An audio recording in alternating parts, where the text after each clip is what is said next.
recent trends and future opportunities in pharmaceuticals. NIPER PHARMACON to be held from 10th to 12th of November 2022. NIPER is privileged to have amongst us Professor Padmanabhan Balram as the chief guest. We thank him for accepting the invitation for inaugural ceremony and for his gracious presence at the NIPER PHARMACON 2022. We are also delighted to have Dr. Girish Sahani, Chairman, Board of Governors, NIPER. We extend our heartiest thanks for accepting the invitation for this ceremony. We are also pleased to have with us Shri Rajneesh Tingle, Joint Secretary, Department of Pharmaceuticals, Government of India, as a guest of honor, and we are very thankful for accepting our invitation to the inaugural session. I extend a warm welcome to the directors of all NIPERs, Dean, Registrar, heads of various departments, guests from the ministry, faculties of all NIPERs and other institutes, staff members, students, all the delegates, sponsors, members of press to this 3-day conference.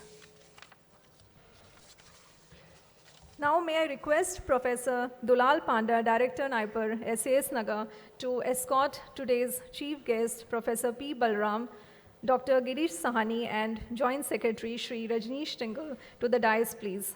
May I also invite the organizing secretaries, Professor Arvind Bansal and Professor S.S. Sharma to the dais, please.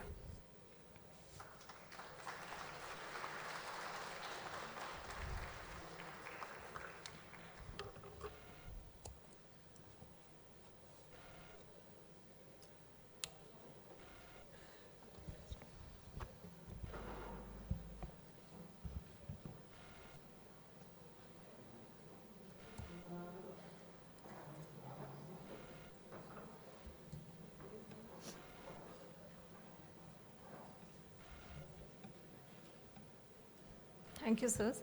I now invite Ms. Devanjana to bring the bouquet to be presented to Professor P. Balram by Professor Panda.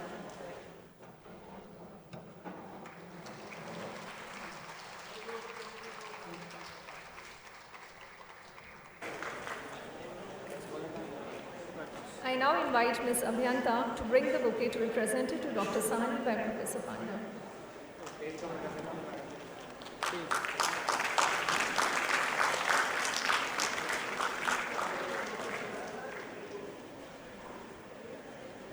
I now invite Ms. Vaishnavi to bring the bouquet to be presented to Shri Rajneesh Tingle by Professor Panda.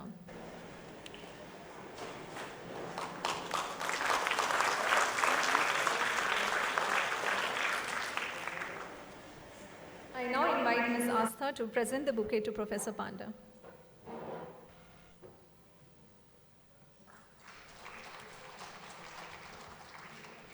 I now invite Ms. Devanjana to present the bouquet to Professor Bansal.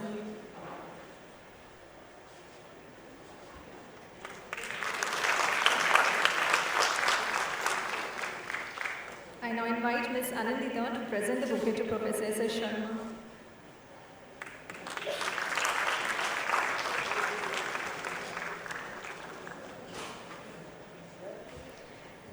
May I now invite the dignitaries on the dais for lamp lighting.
Saraswati Vandana, I now call upon stage Ms. Shrija and group.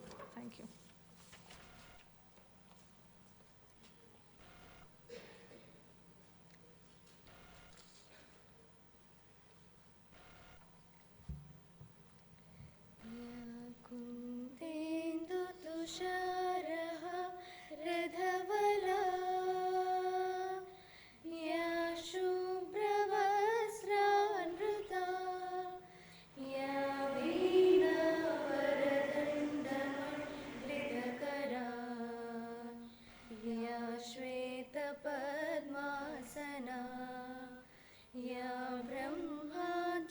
Shankar प्रभृतिभिः देवै सदा वन्दिता सा मां पातु सरस्वती भगवती निःशेषजाड्यापः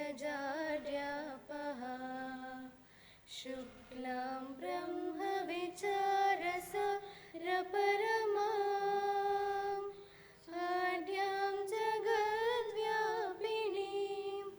वीणुस्तकधारिणीम् अभयदां जाड्यान्धकारापः हस्ते स्फाटिकमालिकां विदधतीं पद्मासने संस्थितां वन्दे त्वां परमेश्वरीं भगवतीं बुद्धिप्रदां शारदां. Thank you.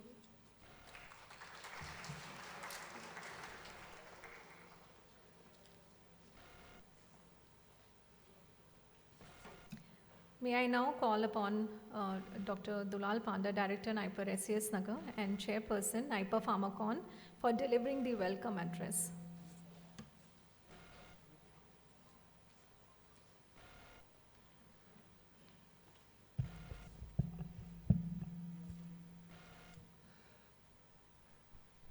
Good morning. Dr. P. Balaram Padmabhushan, former Director, ISC Bangalore. Dr. Girish Saini, Chairman, Board of Governors, NIPER S.A.S. Nagar. Sri Rajnish Tingal, Joint Secretary, Department of Pharmaceuticals. Directors of other NIPERs and neighboring institutes. Eminent speakers, representative of pharma industries and associations, my colleague in faculty and staff of NIPER Mohali and other NIPERs, dear students and other delegates, guests, member of press, ladies and gentlemen, it gives me great pleasure to welcome all of you to the International Conference on Recent Trends and Future Opportunities in Pharmaceuticals, NIPER PHARMACON-2022 at NIPER S.A.S. Nagar. In organizing this conference, we have drawn strength from the words of the Honorable Union Minister of Chemical and Fertilizer, Dr. Mansukh Mandavia ji, in his speech at the inauguration of the NIPER week organized as a part of Azadi Ka Amrit Mahotsav celebration at the Institute last October. Honorable Minister had encouraged the NIPER community and the pharma industry to draw up an action plan for the pharmaceutical sector for NIPER 2047. For the India 2047. The schedule has been devised keeping in mind the academia-industry linkage without which the pharmaceutical sector cannot progress. It is also essential to nurture this collaboration if India is to shift from being a leader in the field of generics to a recognized leader in the field of research and innovation-driven pharmaceutical market.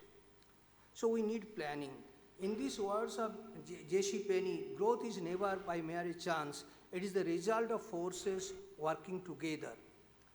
We are grateful to Madam S. Aparna, Secretary, Department of Pharmaceutical, Ministry of Chemical and Fertilizer, for her guidance in drafting the program of the conference. Her keen interest and the support of the Department of Pharmaceuticals have been instrumental in making this conference to this present safe. I also thank Sri Rajnish Tingal, Joint Secretary, Department of Pharmaceuticals, for continuously helping us to put together this conference. This conference has been conceptualized as a platform to highlight the synergistic role of academia and industry in drug discovery and development. The conference has speakers from academia, industry, and startups. We have speakers from South Africa, Europe, Japan, and USA. We have 16 speakers from the leading pharmaceutical industries of India. We have had an overwhelming response from the students and young researchers for participation in the conference. We have selected 42 speakers for oral presentation from the abstracts submitted by the young researchers, including PhD students, postdoctoral fellows, and assistant professors of different institutes. These oral presentations are going to happen in 7 different sessions. The meeting also has 400 poster presentations. So 400 students will make poster presentation in 3 different days. Over the next 3 days, we hope to learn from the rich experience and expertise of the speakers. I encourage the students to take advantage of the presence of so many scientists on campus and engage in discussion with them. I'm thankful to the National Advisory Committee of the conference and to each and every member of the local organizing committee who has played their part in ensuring the success of the meeting. Specifically, I wish to acknowledge the guidance and support of Dr. Gesh Saini, Dr. Shashibala Singh, Dr. U.S.N. Murthy, and Dr. B. Ravichandran in developing this program. Our students are our brand ambassadors. Their selfless support and active participation in the conference as delegates and as volunteers are really praiseworthy. I feel confident of the dedicated commitment of all NIPERians and the dynamic energy of our students towards establishment of Atmanirbhar Bharat in the pharmaceutical sector and for the development of affordable healthcare. Along with my organizing secretaries, Professor Arvind Bansal and Professor Shyam Sharma, I welcome you all to the conference and to our campus and wish everyone many successful and fruitful deliberation at NIPER PHARMACON 2022. Jai Hind.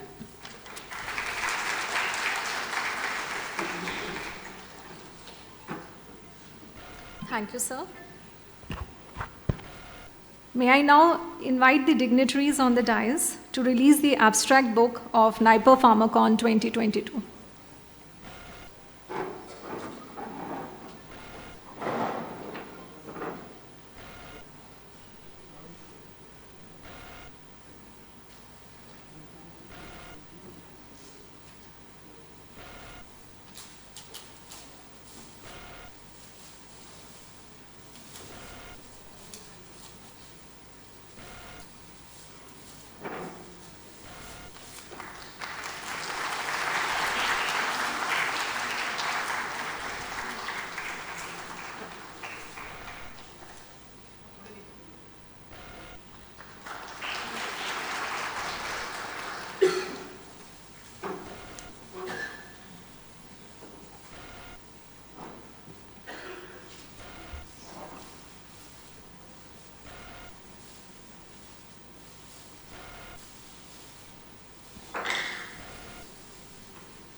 Now moving on with the inaugural session, may I now introduce our guest of honor, Sri Rajnish Tingal. Currently, he is the Joint Secretary of Department of Pharmaceuticals, Government of India. May I now invite Sri Rajnish Tingal to address the gathering, please.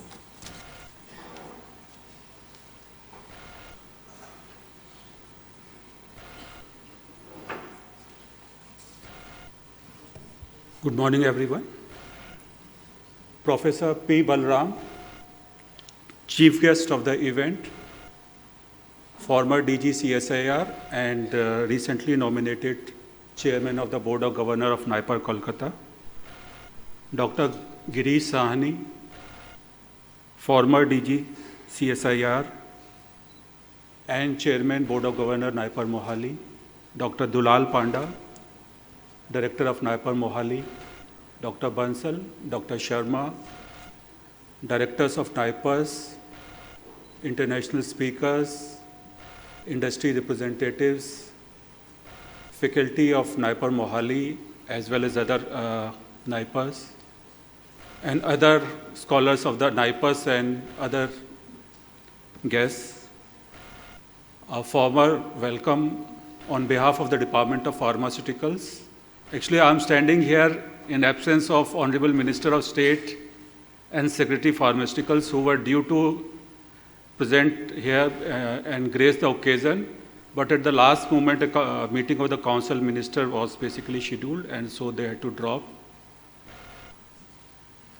I'd like to just retrace my association with NIPERs. Like, I'm in Department of Pharmaceuticals for about more than 6 years, and I've been looking after NIPERs for quite long, and I've seen ups and downs. Not really downs, but yeah, some critical moments. But during last 6 years, NIPERs have really come to the age. NIPER Mohali, of course, which was set up way back in 1998 by an act of parliament, and based on its success and achievements, government had decided to set up 6 more NIPERs, which were basically set up during 2007-8 at Ahmedabad, Hajipur, Hyderabad, Guwahati, Kolkata, and Raebareli.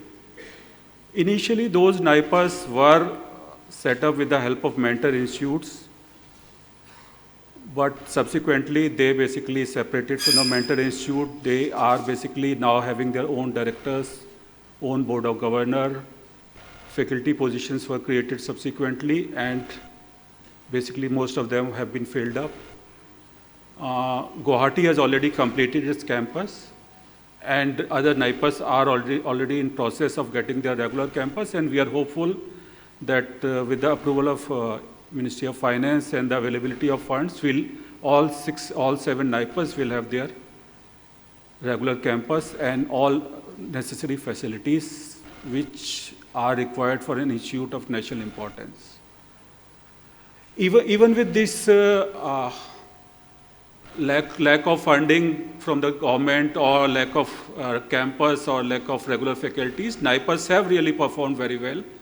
And since their inception, more than 8,000 students have passed out from the NIPERs, and they are working in the industry, in the academic institutions, in R&D institutions. More than 300 patents have been filed, about 230 MOUs have been signed with the industry as well as other academic institutions. More than 6,000 research papers have been published by NIPER scholars in different reputed journals, national and international. As of now, Ministry of Education, Department of Higher Education basically ranks and basically assess the performance of various institutions. I'm really happy to say that out of 7 NIPERs, 3 of our NIPERs, Ahmedabad, Hyderabad, and Mohali, are in top 10 in the country, and we are really hopeful that they will be, other 7 will also be in top 10. Recently, basically since beginning, NIPERs were basically concentrated to run courses on postgraduate and doctorate level, but the Act has recently been amended in last December, and with this amendment of the Act, NIPERs can also run undergraduate as well as integrated courses and others certificate and diploma and short-term offline and online courses, which I hope they will do. Administrative structure of NIPERs have also been revised. Actually, NIPERs are Institute of National Importance and are autonomous and having their own board of governor. But to have a uniformity and give some policy directions, recently a NIPER council has also been set up under the chairmanship of Honorable Minister of Chemicals and Fertilizers, which will have the top secretaries of the department basically working in the pharma field, chairman of UGC, AICT, other PCI, industry body, OPPI is here, and IDMN and other bodies also. So with this NIPER council, I hope the council will give policy inputs and directions to the NIPERs to basically move further ahead. Few of the initiatives which have been taken by NIPERs, of course, they were individually doing a lot of good work, but department basically had proposed that at least they should work in unison. And last year, basically, they did come up with a common research program where basically the expertise and the resources of all NIPERs were combined. And of course, all NIPERs did come together and basically prepared a common research program, and they are working on it. So this is basically kind of internal, basically, coordination and collaboration they are having. But even NIPERs did come forward that they also, in collaboration with other institutions from like CSIR, ICMR, and DST institution, they did come up with a program on drug discovery, and basically that program is also moving ahead, and basically we are awaiting funding for that. So basically, as soon as we get some funding, that program can be taken forward. NIPER Kolkata and NIPER Guwahati did come forward, and they basically, in association with DST, are basically going ahead with setting up of Center for Marine Therapeutics. And this conference basically was an idea and suggestion of Secretary Pharmaceuticals, Ms. S. Aparna. As Dr. Panda did mention, that we should really spread the brand of NIPERs and basically extend academia industry interaction and linkages. So on this, to take that forward, it was decided that every year we'll have one international symposium and one national symposium. And to start with, the NIPER Mohali is doing it. So of course, we are at NIPER Mohali, and Dr. Panda has taken a lead, but it's all NIPERs have come together, and basically they are also part of it. Just going back to what Department of Pharmaceuticals is doing for the sector, in addition to NIPERs. Like Department of Pharmaceuticals was basically carved out from Department of Chemicals and Petrochemicals way back in 2008. But from 2008 till 2020, till we had that COVID pandemic, our budget was not quite large, and basically about 50% of the budget was for the NIPERs. But after the COVID pandemic, a country did realize the need of drug security to have Atmanirbharta. And we really are, we are basically called pharmacy of the world, and we have a substantial share in the world market, but of course we are also dependent on raw materials, APIs and KSMs. So a PLI schemes was basically launched in 2020 for the bulk drugs with basically an outlay of 7,000 crores. That was taken forward with another PLI schemes with an outlay of 15,000 crores. Department of Pharma also have set up pharma parks as well as medical device park. So these basically, and these are not only financial incentives are being given, but even on policy part, policy inputs, number of things are in pipeline and have moved ahead. We even during the period of pandemic, we, in association with the academia and with the active collaboration of the industry, we did basically come up with a report for R&D policy in pharma and medtech sector. And that draft policy has basically, after that report and after detailed interdepartmental and stakeholder consultations with the industry, we are at the, basically is presently waiting for approval of the cabinet, which is, we hope that it will come soon. The policy basically looks in, maybe with three pillars as kind of streamlining the regulatory system. Basically, pharma sector is a sector which at government level, number of different ministries and agencies are looking into. So we all did come together, and basically that policy will, one of the pillar will be to streamline the regulatory basically framework.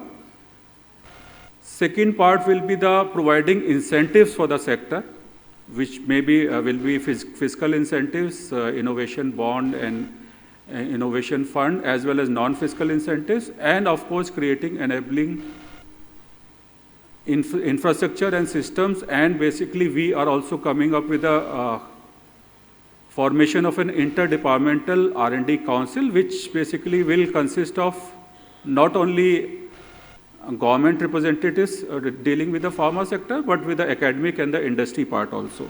So number of things are in pipeline, and this is basically an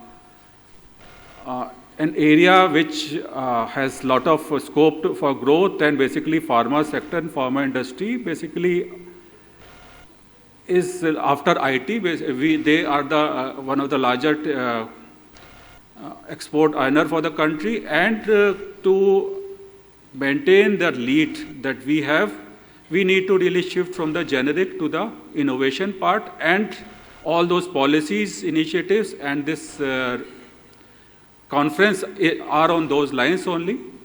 And I hope this 3-day conference, where basically all NIPERs have come together, we have the academia member, we have industries, we have startups, and we have a luminary of the international experts. So all of you will come together and basically will deliberate and brainstorm, and will come ahead with some suggestions which really government can take forward. And I really hope all the best for the conference. Thank you so much.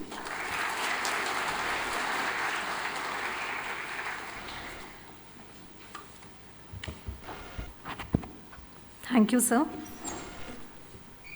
Today we are privileged to have with us Dr. Girish Sahani as the Chairman of Board of Governors, NIPER S.A.S. Nagar. He is the former Director General of Council of Scientific and Industrial Research, CSIR. He has also served as the Secretary, Department of Scientific and Industrial Research, DSIR, Ministry of Science and Technology.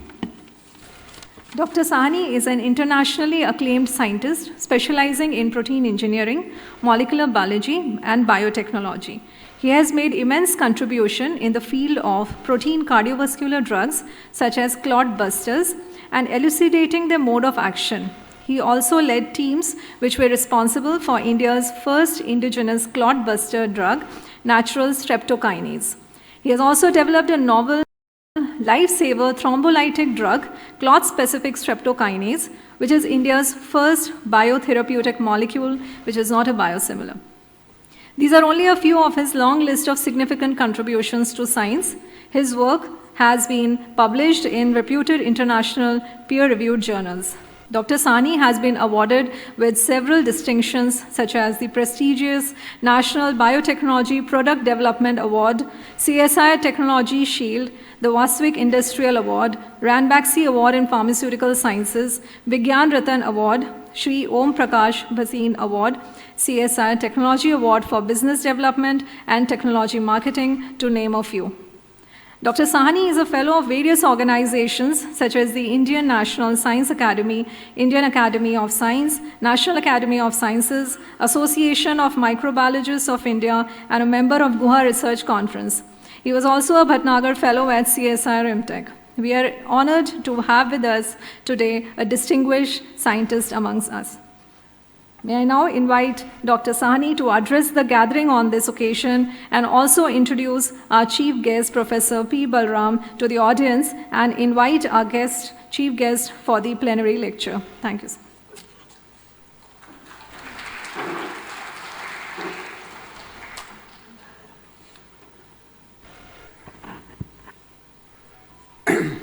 Professor Balaram, esteemed scientist, think leader, administrator, it's a great privilege to be welcoming you here today. I've been a student at ISC, I've attended your lectures, and they formed some of the first serious foundation stones in my career, opening my eyes to the wonder of serious science and inquiry. Dr. Dulal Panda, personal friend, admirable scientist, man of distinction, now leader of this esteemed institution. Several other dignitaries on the dais, Shri Tingal, Dr. Bansal, Dr. Sharma. It is my privilege today, ladies and gentlemen, esteemed guests, all the students who have come here, directors of NIPER, faculty of this institution and elsewhere, all the speakers and participants.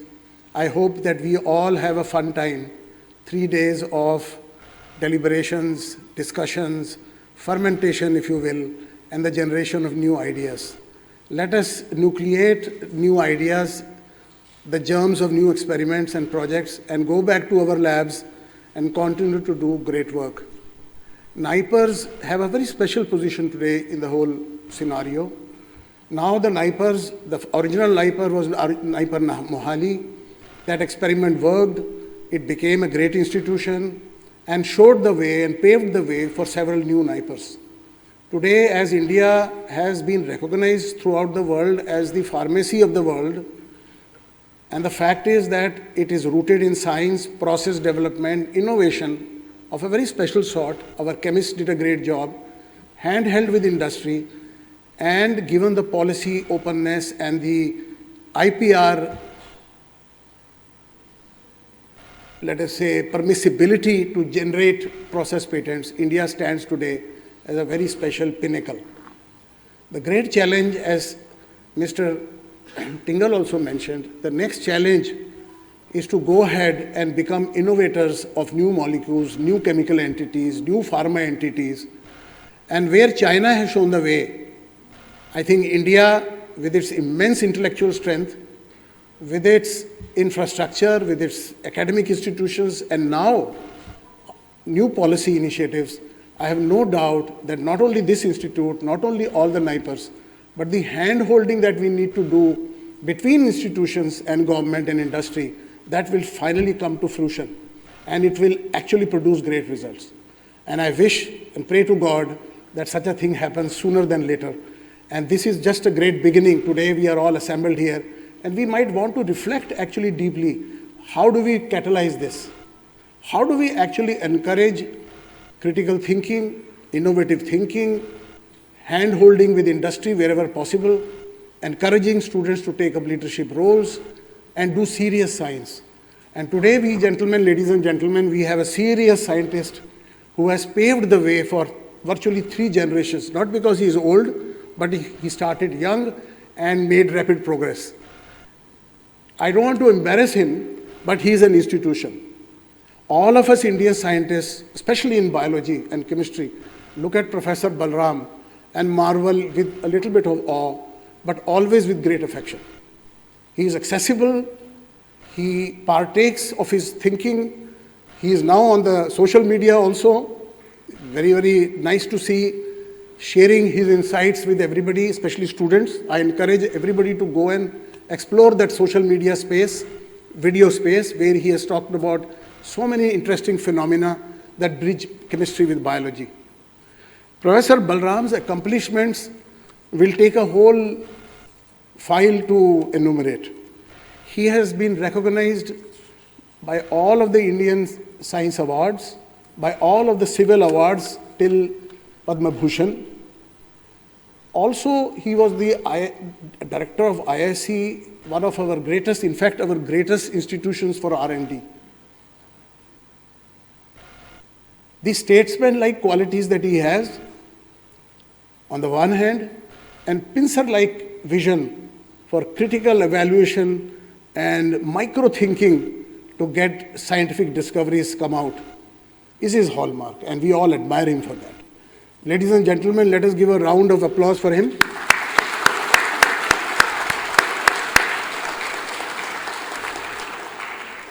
As a protein and peptide person, I want to mention that Dr. Balram has been recognized by the Robert Bruce Merrifield Award, Lifetime Achievement Award of the American Peptide Society. It's a very coveted award. And of course, many, many more. His contributions to peptide conformation, everybody knows. He has approximately 350, 400 papers, but that's not the point. The point is he has actually opened up many fields. he has opened up several fields, quite different from each other. And that is a hallmark we would all like to emulate, maybe in my next lifetime. But welcome him, let us welcome him, and let us listen to his lecture on very special form of peptides from snails. Thank you very much.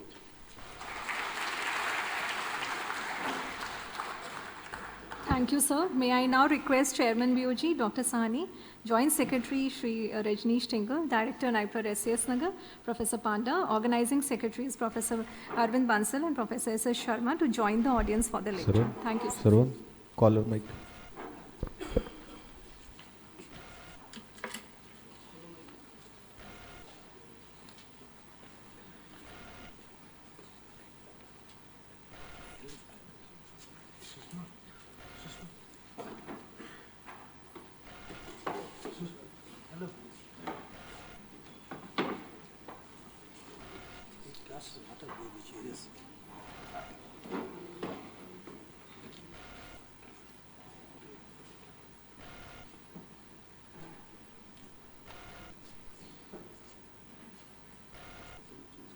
Can you hear me?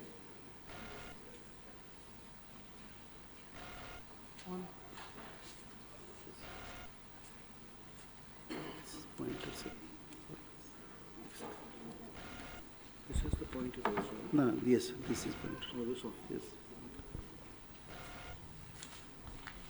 Signal नहीं है lapel का, lapel check कर बोले. Okay, before I start, could I have the first slide on? Excuse me, sir. So mic is not on. Can you hear me better now? Yeah, okay. This doesn't seem to work. This is not working, I think. Doesn't matter. No. Okay. You can't hear it.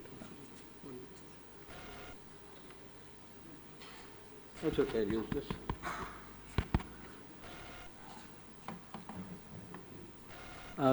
Could I have the first slide on, please?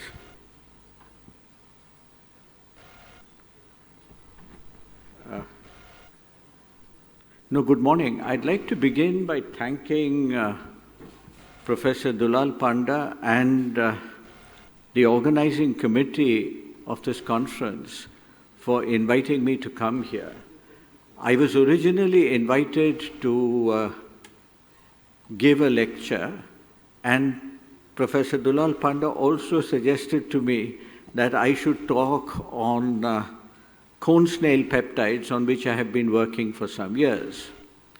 But then a couple of days ago, he called me again and told me that the minister who was supposed to be the chief guest here has unavoidably been detained in Delhi, and therefore would I now consent to be the chief guest.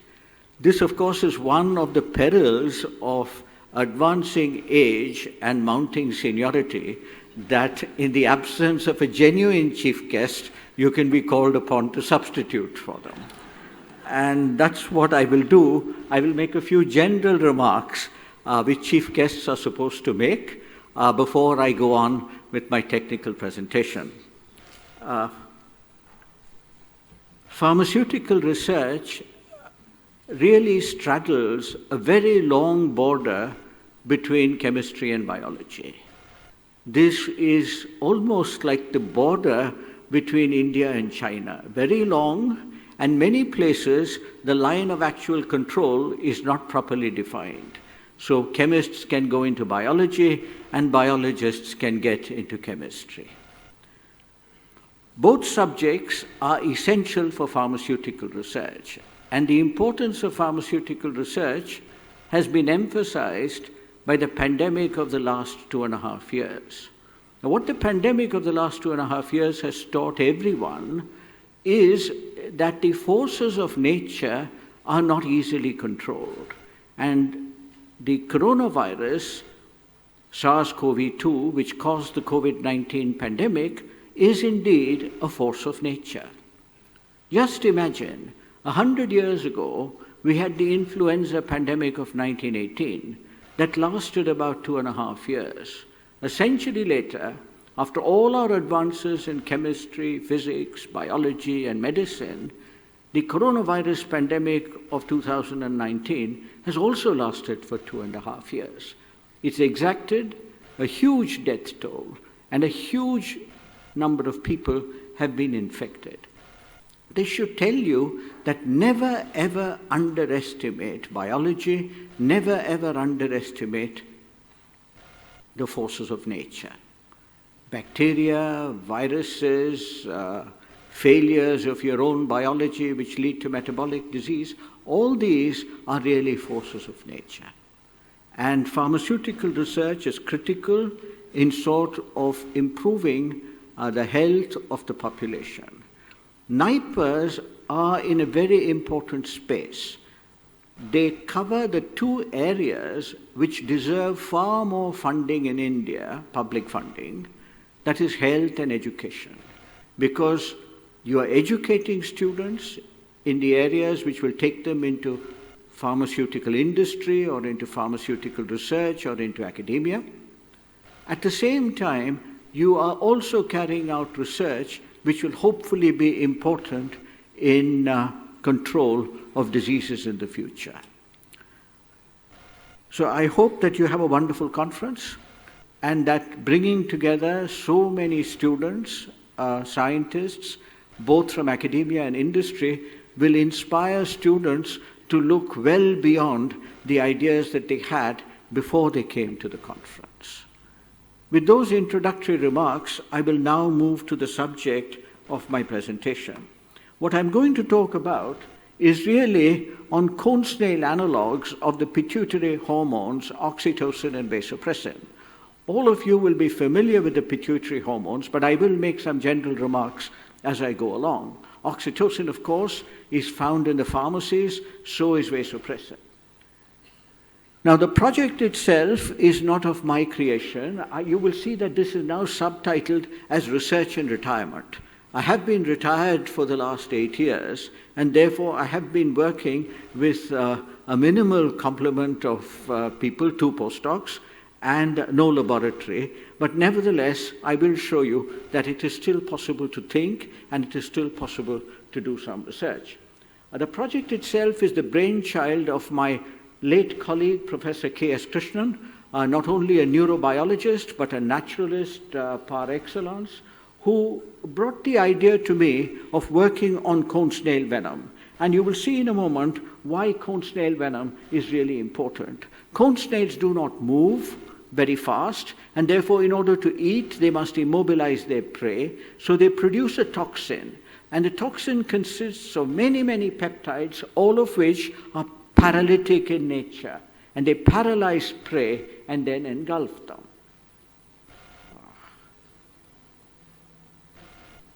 I think this also doesn't work, so can I have the next slide, please?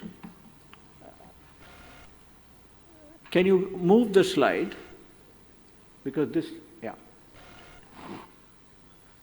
On the top, you will find the most important statement for understanding what I say. Conotoxins are up to 50 residues in length, and cone snail venom contains several hundred peptides of this length, which target almost every receptor and membrane channel at the neuromuscular junction, and thereby cause paralysis.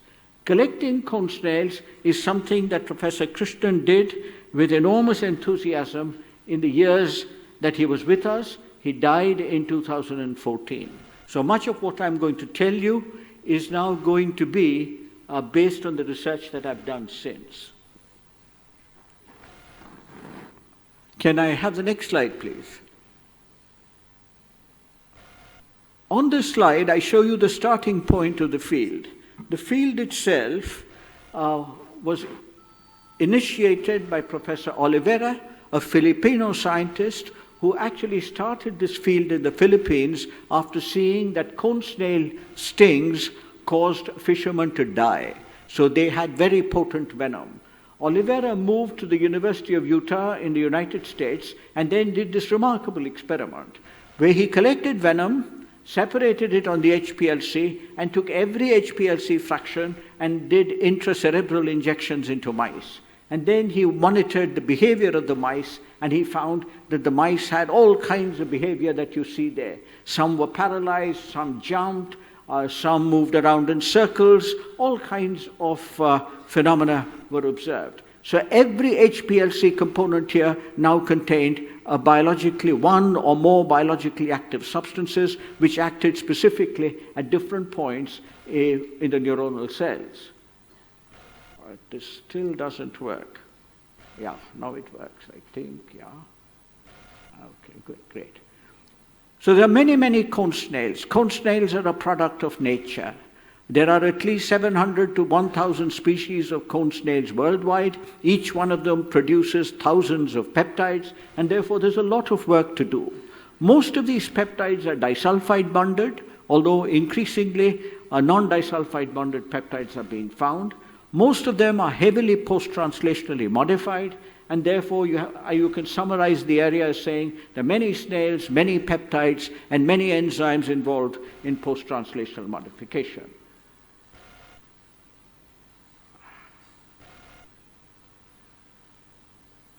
Now this doesn't move, so maybe you should move it from there. Next slide, please. Since they are disulfide bonded, you can have a different distributions of cysteines, and therefore you can have different covalent networks. Remember for the students here that if you have two disulfide bonds, you can have 3 isomers. But if you have 4 disulfide bonds, you can have as many as 105 connectivities. So this is an exploding problem. So cone snails produce diversity by changing the nature of disulfide bonds that they have. And if I have the next slide, please. In many other ways, they also undergo mutations. What I show you on the top is the precursor protein sequence for the conotoxins. They're all made as they are gene-encoded products. They are part of a large precursor protein which has a signal sequence, a pre-pro region, and then the toxin region. And proteolytic processing now gives rise to toxins of different lengths. Mutations give rise to different sequence. So this sequence is hypermutable. There's also post-translational modification.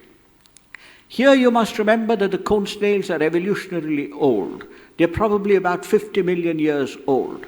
And most of the post-translational modifications that you will see here also happen in your own bodies. C-terminus amidation, which happens in all your hypothalamic and pituitary hormones. Proline hydroxylation, which is common in collagen and now more recently in hypoxia-inducible factors. N-terminus pyroglutamyl formation, which you will find in thyrotropin-releasing hormone. Gamma carboxylation of glutamic acid, which you will find in your blood clotting process. Tryptophan bromination is, of course, a characteristic of marine organisms, and most importantly, epimerization, where an L-amino acid becomes a D-amino acid, which is again a characteristic of cone snail peptides. Together with proteolytic processing at different points along this precursor, you can generate a very large number of peptides. This is what you would call a natural library of peptides. The common post-translational modifications of conotoxins I've summarized here, and this is largely for the students. The post-translational modifications like amidation, hydroxylation, gamma carboxylation, and pyroglutamic acid formation by glutaminyl cyclase have all been studied. But today, if you want to analyze post-translational modifications, you would do it by mass spectrometry, which is the technique that I will use in the rest of my presentation. And so when you add something to a residue, you change its mass, and therefore this is the easiest way of studying post-translational modifications. All these peptides act at the neuromuscular junction, and they act at various membrane receptors and channels. So in fact, in the annual reviews of genomics and human genetics, there's an article with the title, The Toxicogenomic Multiverse, Convergent Recruitment of Proteins into Animal Venoms. So animal venoms are a very rich source of pharmacologically active peptides, and the marine environment is a source of many exotic organisms. The first peptide to go into clinical practice, and so far the only one, is ziconotide. And this happened from Oliveira's lab many, many years ago in the United States. This is now used for extreme pain. Unfortunately, it has to be used only by an intraspinal injection. Now here, for instance, is the chemical formula as biochemists represent it and as organic chemists represent it. This is sometimes the difficulty that you have in pharmaceutical research. Two groups of people come into pharmaceutical research, those who've come from biology and biochemistry and those who have come from organic chemistry and natural products chemistry. They write their structures in different ways.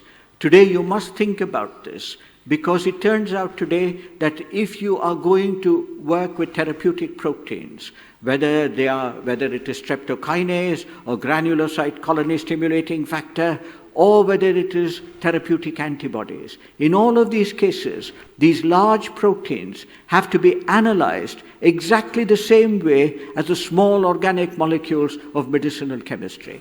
They must have the same chemical constitution. And therefore, it is very important to use the most modern techniques of analysis, primarily mass spectrometry, in analyzing these molecules. Now, we have worked with a large number of peptides. I show you only some here. For example, all these sequences are from my own laboratory. These are from an Australian laboratory which was investigating them for the nicotinic acetylcholine receptor. It turns out that one of these molecules failed in advanced clinical trials after phase 2, and therefore proceeding with other molecules would require a considerable amount of effort. But I am, by practice, inclination, and training, a basic research scientist. I have never, ever made the mistake of promising anything. And therefore, I only ask questions which are basic in nature. And one of the questions that you can ask is, why is there such diversity in the cone snail venom? Why has the cone snail evolved? Remember, if you're going to understand biology, the most important thing to understand is evolution. Darwin sort of looks over our shoulders every time when we are studying biology. You must understand the evolutionary origin, not only of the pathogens which cause disease, but you must also understand the evolutionary origin of everything that you see around you. The Red Queen hypothesis put forward by Leigh Van Wallen, a very eminent ecologist, really summarizes this. He goes back to a favorite book of mine, Through the Looking Glass, the sequel to Alice in Wonderland, written by Lewis Carroll. In that, the Red Queen, Alice meets the Red Queen. They are on a big chessboard, and there in the distance she sees rooks, bishops, knights, kings, queens, all arranged.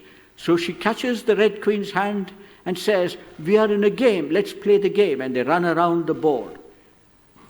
After some time, Alice, who's a very good student, says, "We've been running for a long time, but we seem to be in the same place." The Red Queen, who's a very good professor, she gives the answer. She says, "Now here, that's in the looking glass world, you see it takes all the running you can do to keep in the same place." In fact, the directors of the NIPERs will find that to move up in the NIRF rankings, whatever you do, you will find that after some time you're in the same place, because everybody else is also running. Other people are not standing still. Now, if you apply the same logic to biological evolution, what we are looking at in cone snails is a classic example of a predator-prey relationship. The predator would like to eat the prey would not like to be eaten by the predator, and if the predator is producing peptides which are going to target prey receptors continually evolve. It's a process of selection. Those mutants which now don't get affected by the toxin will get selected out and multiply. The same problems that you have in bacteria for antibiotic resistance. So predator toxins and prey receptors evolve over time. And what I say here is, the more they change, the more their interactions remain the same. Because what are their interactions? They're the interactions between atoms and molecules. And all you need to do is to change the positions of the atoms. And that is what mutation and selection does.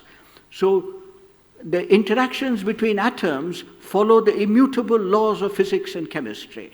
And therefore, the more different the molecules you make, receptors, or eventually evolution will take care of it. Both predators and prey will come to a biological equilibrium. All of us who are unmasked here today are probably infected by the new strains of the coronavirus. Fortunately, it doesn't do us too much harm. What this means is that we have now come to a truce, an equilibrium, where the virus and we, all of us, coexist in nature.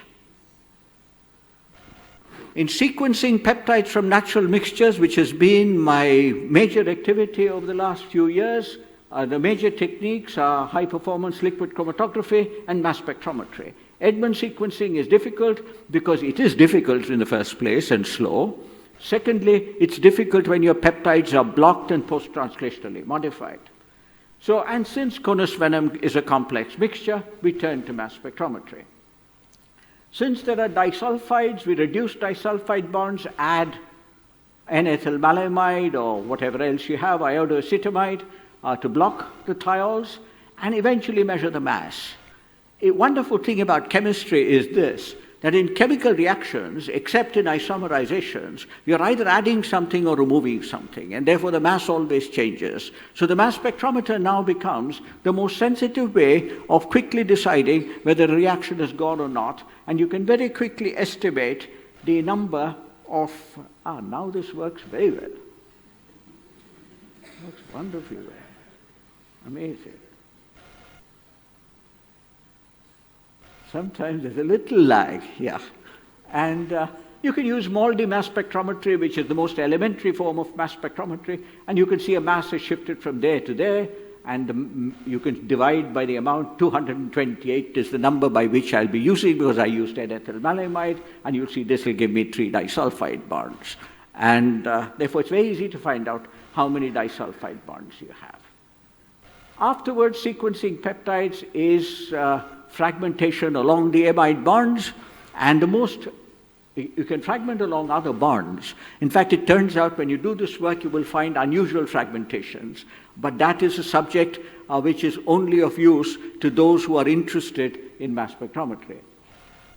There are 4 situations under which sequencing happens. Once you can sequence, you get enough fragments, you can sequence exclusively with mass spectrometry. This is rare. So you need to integrate other approaches, you need other data, and therefore NGS data, transcriptomic analysis is what we use. And then we try to use a combination of mass spectrometry and transcriptomics to do our sequence. I will show you that transcriptomics, of course, for those of you who know, starts with mRNA, isolation from the venom duct, convert to complementary DNA, subjected to next generation sequencing. In the days when we started, there was this old technique which is now extinct called 454 pyrosequencing. Today everybody uses the Illumina. You'll get a transcriptome library. Once you have a transcriptome library, you must recognize such precursor, translated precursor genes, which you can by looking at sequences. I won't tell you about transcriptomics because I think all of you must be very familiar now with NGS. Everybody does NGS. And so I will skip over it. But the wonderful thing about NGS is this, it gives you some sequences. You don't know whether those sequences exist in your venom, but if you look at the mass spectrum, it's very early on, some years ago, this is an old spectrum, I want to show you this. All that you need to do in mass spectrometry is this. You need to be able to know how to add, subtract. Very rarely do you have to be able to multiply or divide. And therefore, it is something that anybody can do. And therefore, if you have amino acid masses, aspartic acid is 115, tryptophan is 186, I need to look at these peaks and see what's the difference between them. Then I can make a sequence. Once I have a little sequence like this, I don't know whether it's going from N-terminus to C-terminus this way or the other way around. That, of course, I can get if I now have transcriptomic data. Now, if I have transcriptomic data, I suddenly recognize a sequence where I have the same thing. So I can now quickly, with computers, look through a whole database of transcriptomic sequences, then calculate what the mature toxin would look like, measure its mass, and eventually show that I have now identified the entire sequence. But you can see I've been writing assignments all over. Now, tomorrow, I am actually giving a talk in mass spectrometry at ISA. And my major problem in giving these talks is this, that in most talks today, mass spectrometry is used for omics research, proteomics, lipidomics, and metabolomics. I have not gone to any place in India where I've not had young students come up to me and tell me this is what they want to do. But unfortunately, before you do all of that, it would be nice to look at some spectra, see what they look like, because otherwise sometimes a sophisticated instrument and very sophisticated software sold to you by the manufacturer then completely leave you at a loss as to being able to critically analyze your results. Now you get very interesting things here. From transcriptomics, you can get gene sequences, from that translated protein sequences, identification of toxin regions, and you can identify these in mixtures by mass spectrometry. So for example, 2 genes here give rise to 3 peptides. 1 peptide is common between the 2 genes. So there are all kinds of things happening here which I think one can follow by mass spectrometry. But I show you these spectra only to illustrate the quality of the mass spectra, the quality of the extracted ion chromatograms from which we actually find the peptides, and then the manner in which we sequence. Now, for those of you who are students, for someone like me, the more peaks that you see in a spectrum, the happier I am, because there's more information. Because what do you do in a mass spectrometer? You take a molecule into the gas phase and break it. After breaking it, you get fragments. You have to put all these fragments back together to get the structure of the molecule. This is wonderful, because you can see if I get a mass spectrum, I don't need to do anything. I can sit at home and analyze this. So this is certainly the ideal kind of research and retirement that one can think about. If you have bromine, for example, you can immediately recognize the bromine by the fact that the isotopic distributions are different, because bromine has 2 isotopes, 79 and 81, and you can recognize it by the differential intensities of the first isotopic peak and the third isotopic peak. So this can be done. But in the next few minutes that I have, I want to very quickly tell you about the molecules that I promised to tell you about, the cone snail analogues, what are called conopressins, of oxytocin and vasopressin. Oxytocin, most of you will know in the pharmacy, has been mostly used for smooth muscle contraction, particularly uterine smooth muscle contraction, and is used for inducing pregnancy, inducing childbirth in pregnant women. But today, oxytocin has spawned a new field. It's the field called social neuroscience, because oxytocin in the brain appears to determine the way you behave, and the way you behave with other people in company. Sometimes it creates social behavior, sometimes it creates antisocial behavior. Oxytocin itself is a very important part of peptide and protein history. Duvigneau's identification of oxytocin was the time when organic chemistry and biochemistry departed. The Nobel Prize for Duvigneau was given for sequence determination of oxytocin. He broke the disulfide bonds with Raney nickel. Those of you who are organic chemists will realize it's a wonderful way of working disulfide bonds to get dihydroalanine. But eventually it turned out around the same time, Fred Sanger introduced the other more classical ways of sequencing, which he applied to insulin. But these hormones produced in the pituitary are controlled by hormones produced in the hypothalamus, for which Shally and Gilliman got the Nobel Prize in the late 1970s. Remarkable pieces of work, which I think everybody who is in the area of biologically active molecules must read and understand, because if you don't understand your history, you will not understand how difficult the future is going to be. Because you're all going to be finding new molecules, and new molecules are hard to find because many old molecules were hard to find. So here we have transcriptome data from which we identify where the conopressin sequences are, and then this long protein which is called a conophysin. They all come as part of one big protein, and then they're proteolized where I've shown the arrows, and then the little hormonal peptide or biologically active peptide is extracted. So what we do is we take aqueous extracts, put them onto gels, cut bands out, and then identify these by in-gel trypsin digestion. So we can identify the conophycins and the conopressins in this manner. I show you this data only because as I grow old, I find that when I was young, in most scientific lectures, people showed data. Today, in most scientific lectures, people show conclusions. And sometimes you do not know whether those conclusions are justified, and you show models. And when you see cartoon models, you do not know whether the conclusions are actually justified. So you can see fairly complex long peptides can be identified, and therefore the corresponding molecules can be identified. But this spectrum I'm rather proud of, because you can see the intact molecule with a mass like this, post-translationally modified here, proline hydroxylated, glutamic acid gamma carboxylated.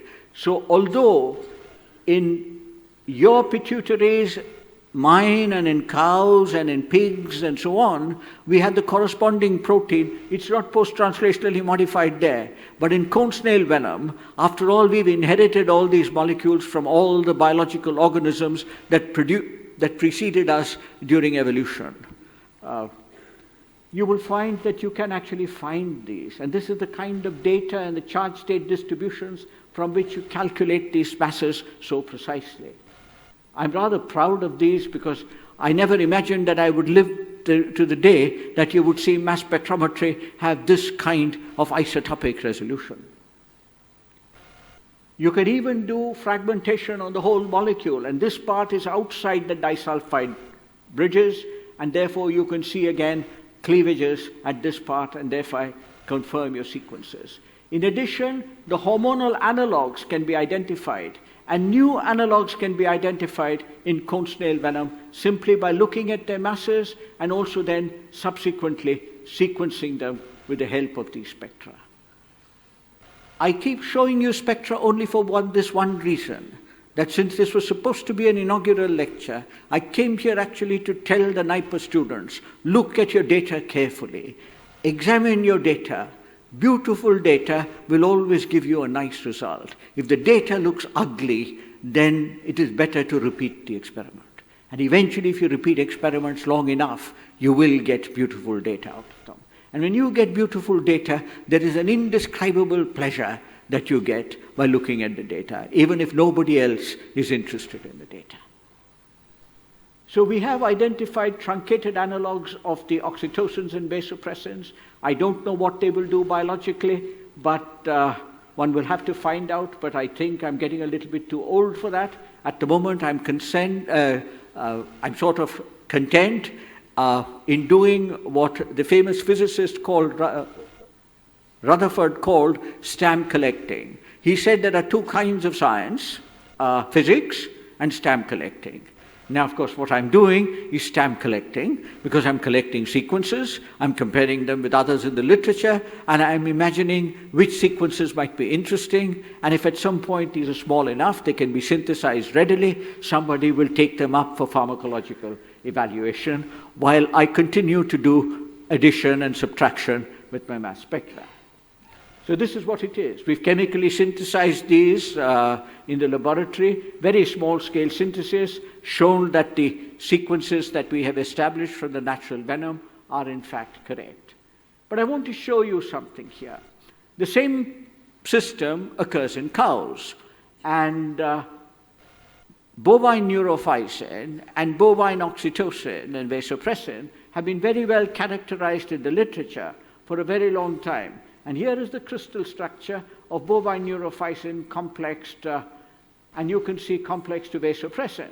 And you can see how the hormone is actually bound at the active site of the enzyme. What I have here in blue are the hormone residues, and what I have in green here are the residues of the protein.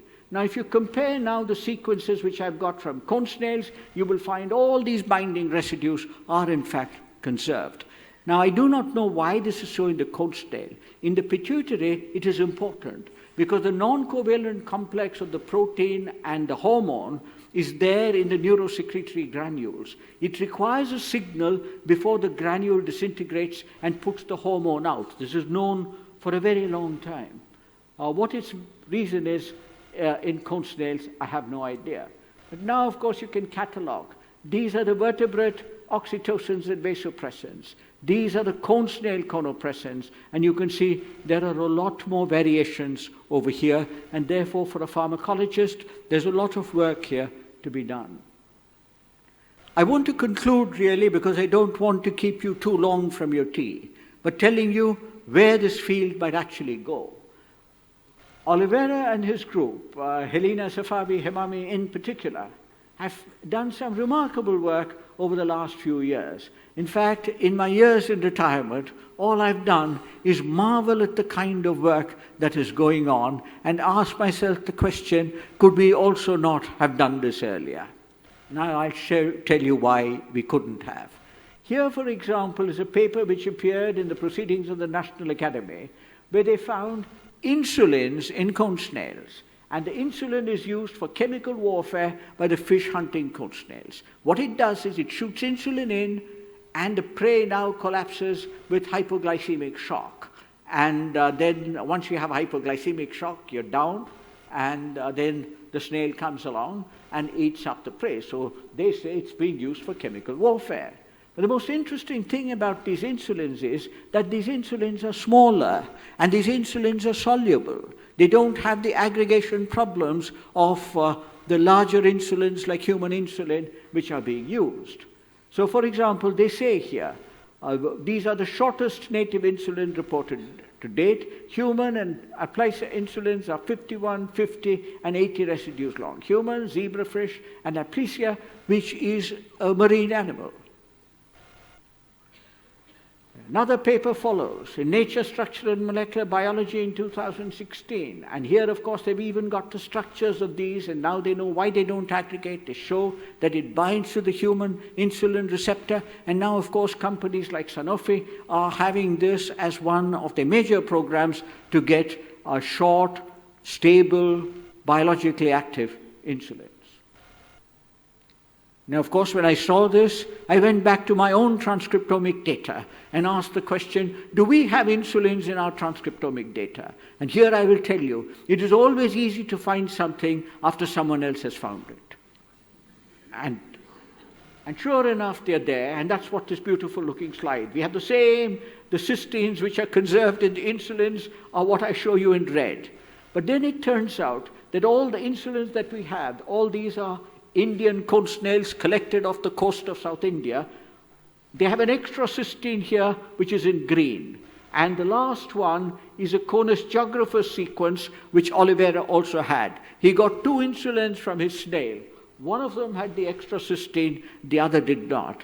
Now, one possibility is that the extra cysteine is used to make covalently bridged dimeric insulins in the venom. But for this, I have to go back to the venom to search for the dimeric insulins, which will now have double the mass, will have a mass of about 10,000. When I do reduction and alkylation, they fall apart, and therefore I will not now be able to identify them. This is an experiment that I would very much like to do, but then of course you will see that when Dr. Girish Sani tells you that he took my course at the Indian Institute of Science, then you will realize that I'm running out of time. Then we come back to the present. 2016, for those of you who belong to the generation of the 21st century, is a very long time ago. So we should come to 2022. Here in 2022 in Science Advances, again, Oliveira's group reports this.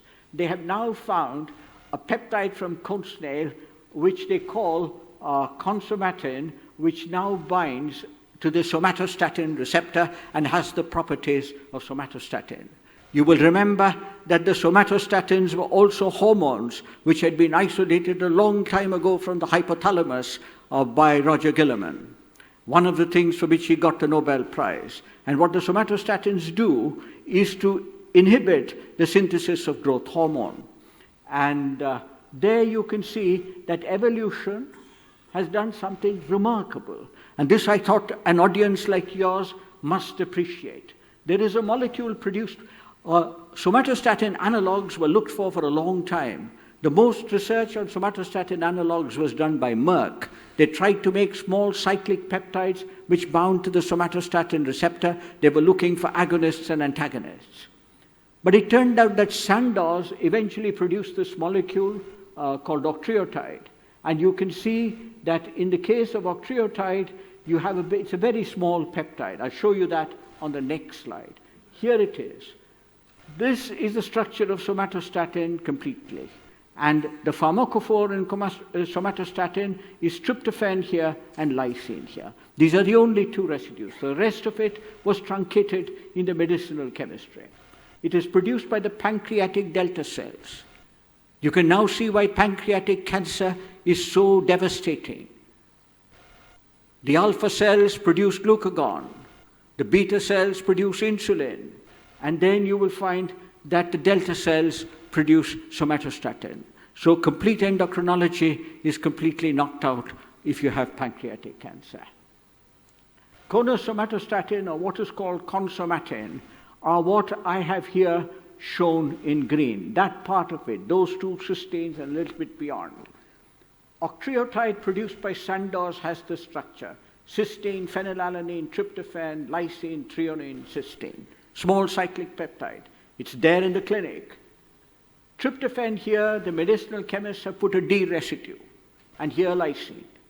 But what the cone snail has done, it's used an epimerase to convert that tryptophan into D-tryptophan. So what the medicinal chemist has done has been done by evolution a long time ago, but the medicinal chemist didn't know it until 2022. So effectively what we found in cone snail venom, or what Oliveira has found in cone snail venom, is not somatostatin, but it's actually an octreotide analog which has been made by the cone snail, and I thought this was actually remarkable. And in all the sequences that we have from our own snails, we can in fact, by transcriptomics, pick up that, and now of course they're small enough to be synthesized. So that sort of brings me to the end of my presentation. I've unfortunately not been able to give you much biological data on the molecules that I've talked about.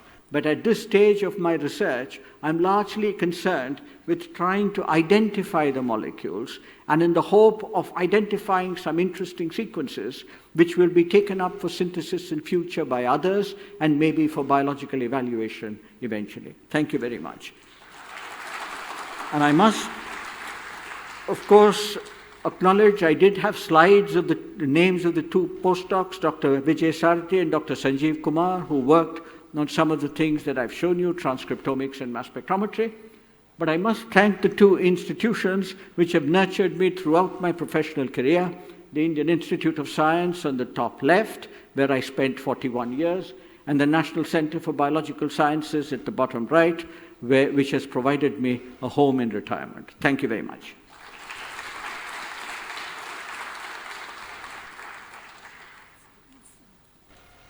Thank you, sir, for the wonderful talk. May I now request Professor Dulal Panda to come up on the dais, please, to present a memento to Professor P. Balram.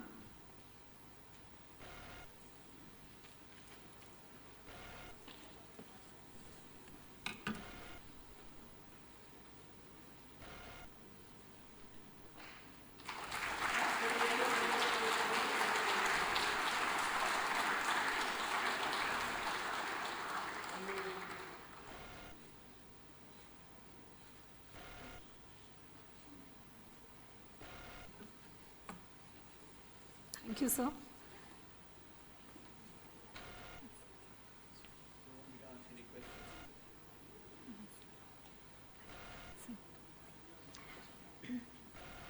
May I now request Professor Dulal Panda to present a memento to Dr. Girish Sahani.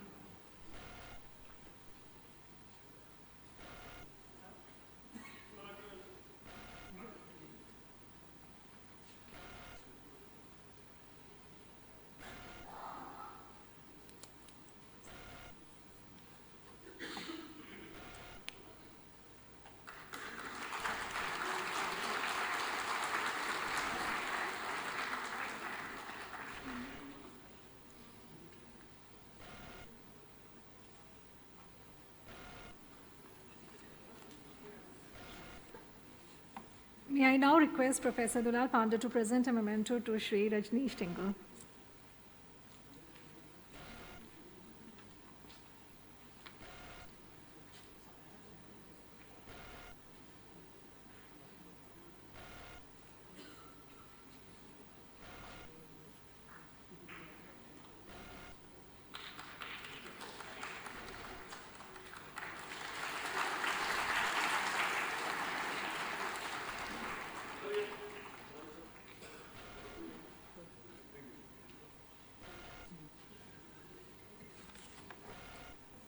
Thank you, sir.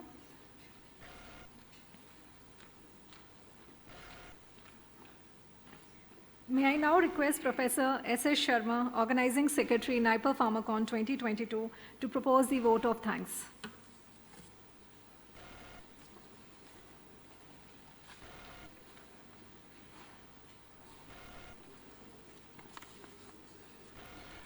Good morning, delegates, guests, and all the NIPERians.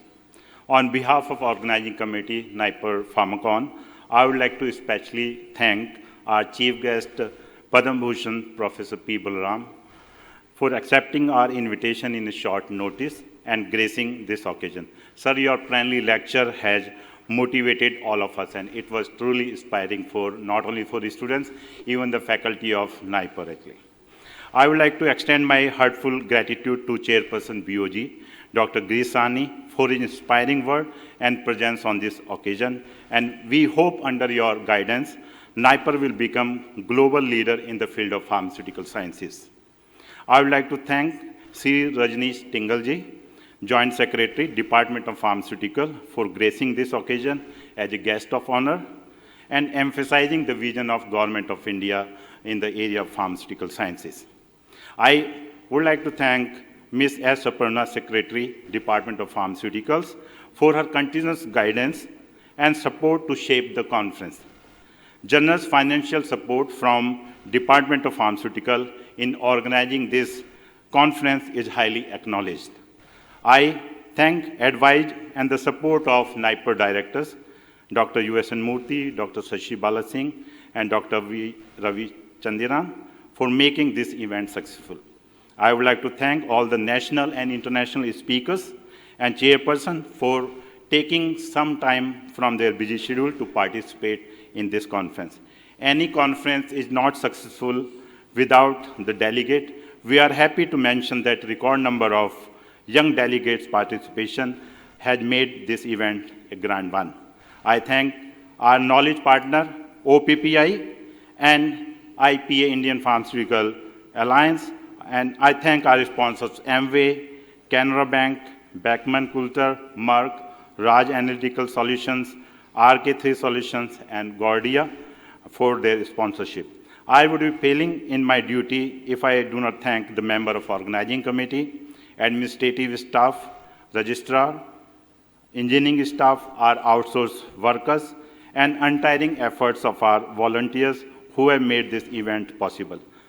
I would like to thank the media personnel for covering these events, and at last I thank each one of you for making this event a successful one. Thank you very much. Jai Hind.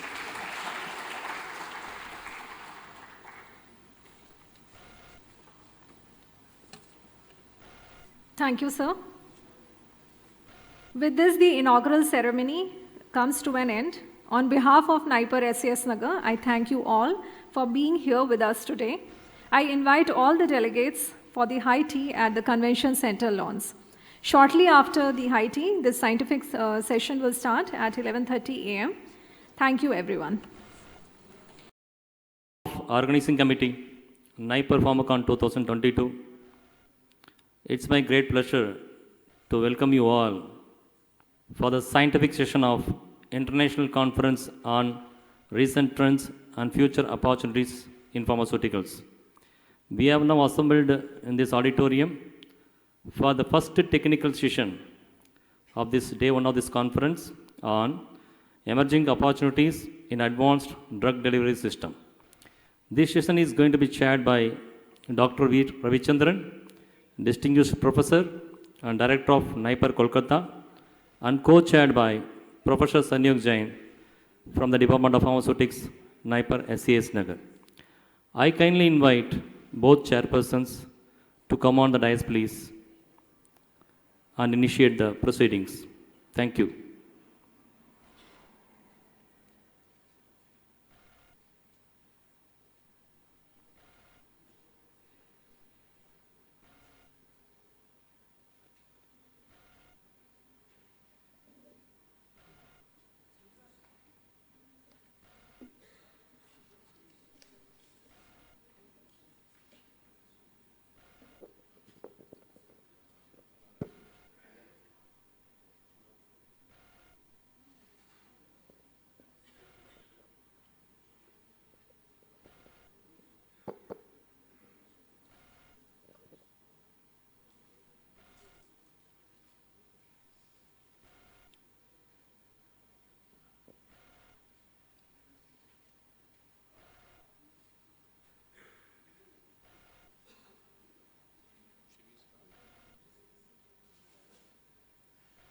Very good morning to all of you. I am delighted to be part of this PHARMACON. Now the first session starts with that Professor Yagia Kunara, Wits University of South Africa. Neurotherapeutic, nanomedicine, the unnerving thought of matter over mind. I'm really happy to have Dr. Sanjay Jain. So with me as a co-chair, I advise Professor Sanjay Jain to introduce the speaker. Yeah, very good morning to everyone and welcome to the first technical session on emerging trends in advanced drug delivery system. It's my pleasure to introduce Professor Yaya Chinara. So he is a professor of pharmaceutics at Wits University in South Africa, and he is also department chair in pharmaceutical biomaterials and polymer engineered drug delivery technology. As an African academics, he has the largest pharma patent portfolio, 43 patents in his credit. And he is also a fellow of various academies. He has published around 200 papers and it's more than 10,000 citations and H-index 50. He has published a couple of books. He is recipient of many awards. So his CV is really very long, but it will, if I introduce him fully, so we need to cut down the time allotted for his speaking. So without wasting time, I invite Professor Chinara to present his talk. So every speaker, the session is, each session is for 30 minutes. So each speaker is requested to complete the presentation within 25 minutes so that we can have 5 minutes for question and answers. Thank you.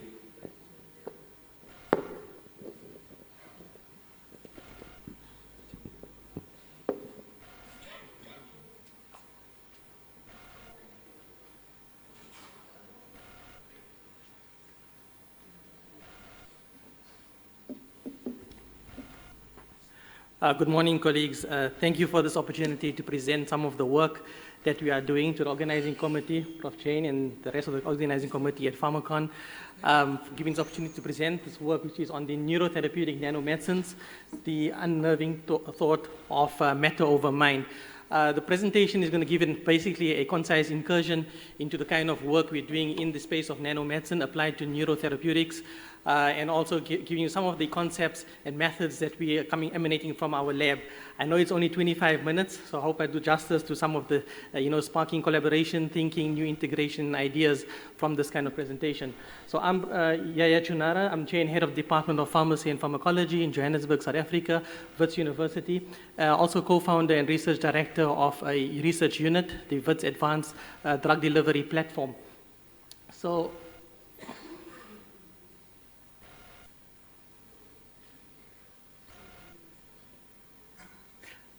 I don't know if this thing is working again.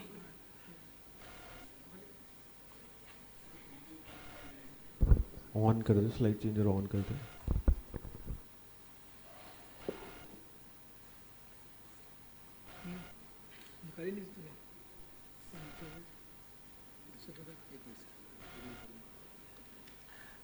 Okay, you just can try to sort out the...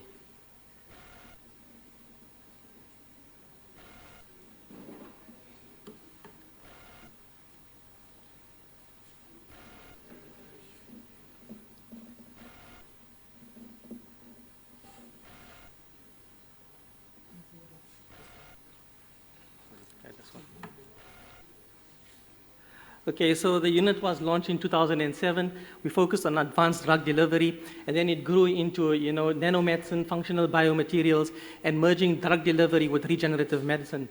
We are the largest platform in innovative pharmaceutical sciences in South Africa. Graduated more than 110 postgrads, postdoctoral fellows that train with us. Globally competitive, as Prof. Chain mentioned, a team with 43 patents that are filed, granted in the US, UK, Europe, Japan, and India. And 20 to 30% of this is in nanomedicine, which I want to describe today in this talk. Scholarly activity in the team is around about 330 ISI publications, and we focused on designing 21st century patient-centric medicines with impact. And I'm going to give you an incursion to 5 examples of the kind of research that we're doing specifically in the area of nanomedicine applied to neurotherapeutics. So I'm not going to bore you with this. Most of you sitting in the room knows nanotechnology, and why nanotechnology was basically to create functional devices or systems by exploiting, the parameters that arise from the nanoscale and modifying the physicochemical and physico-mechanical properties as a function of particle size. And obviously that we know we are playing in the space of around about 10 to the power 2, 100 nanometers. And these are some of the pharmaceutical nano archetypes that we design in the lab specifically for neuro application. This is some of the nanopharmaceutical constructs that we can make from nano liposhells, nano wires, fibers, spheres, bubbles, membranes, nanosomes or liposomes, fully fledged laboratories to actually achieve that. So just look at the landscape, some of the formulation work we started on. If you look at the bottom of the slide, nano formulation at organ level, there you're typically looking at nanoparticles targeting absorption, solubility, drug transport across the GIT or the skin. The next phase where we look at across biomembranes at the tissue level, looking at stimuli responsive nanosystems, mainly for application in the neurospace crossing the blood-brain barrier, or the ocular space, the blood-retinal barrier, or even intravaginal for transmucosal barrier penetration using nanotechnology. And the kind of stimuli we focus on is either pH, temperature, inflammatory cytokines, or sometimes magnetism to get these nanoparticles encapsulated across the tissue level. Then we look at chemotherapy more at the cellular level. We've got some projects in targeting the tissue microenvironment, tumor cell penetration, and also in the area of theragnostics, where you combine obviously your diagnostics with treatment. And here we're specifically looking at mucus and anti-MUC16 peptides, targeting chondroitin sulfate E as a cross-linker in a way of not using any drug in terms of getting chemotherapy. And then the space that I want to talk more today is the neuroregeneration and neurodegeneration aspects and neurotrauma. Here we were looking at scaffold devices, inserts and implants to try and regenerate neural tissue, to try and look at rewiring circuitry, creating guidance cues and nano cues for the regeneration of nerve tissue and neural regeneration.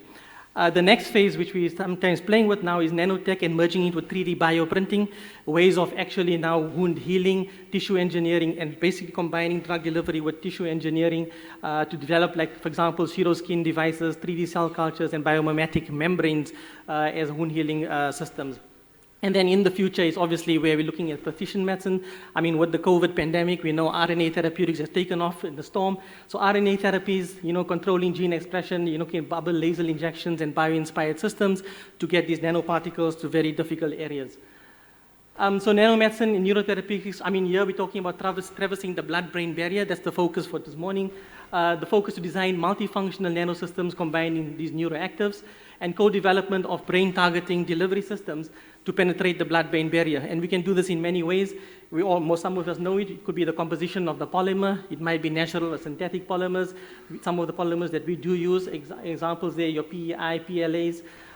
It could be protein absorption also on these particles for blood-brain barrier interaction, hydrophobicity, and increasing the blood circulation using your stealth nanoparticles. We know we could play around with size and charge as well. Positive, negative charge, shape, using different shape to penetrate different cell membranes or cell tissue layers.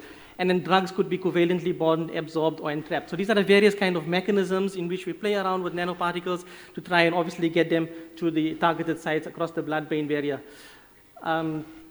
The case for nanomedicine, we know typical drug delivery, we have an issue with low bioavailability, and also neuroavailability is a concept that we're trying to focus on. As we know, the classical example of bioavailability, if you look at oral systems that are used for neuroactive drugs, bioavailability is defined as the amount of drug that actually gets into the blood system, but how much of drug is actually getting to the neurospace, neurojunctions, where these transmitters need to be released. So that's the concept of neuroavailability to tie up with the bioavailability. And obviously there's better targeting, reducing side effects, and obviously crossing the blood-brain barrier. Some of the techniques that we explore, enhancing the circulation time of nanoparticles, using these nanobubbles, shape modifiable, polycoated layer by layer nanobubbles to try and actually manipulate the shape using ultrasound so you can penetrate through the barriers. And then the slide at the bottom there is looking at the application of theranostics and how we can look at cancers and tumors, how do we image them using these nanoparticles, and these imaging systems that are coated with these particles also are loaded with drug. So the mechanism of action that's thought for these neurotherapeutics, basically, we haven't worked all of this out yet, but endocytosis of these nanoconstructs, within the neuronal cells across the blood-brain barrier. And that's to overcome, obviously, your limits on size and your physical-chemical properties. So the typical endocytosed nanoparticles once reaching the diseased or pathological cells.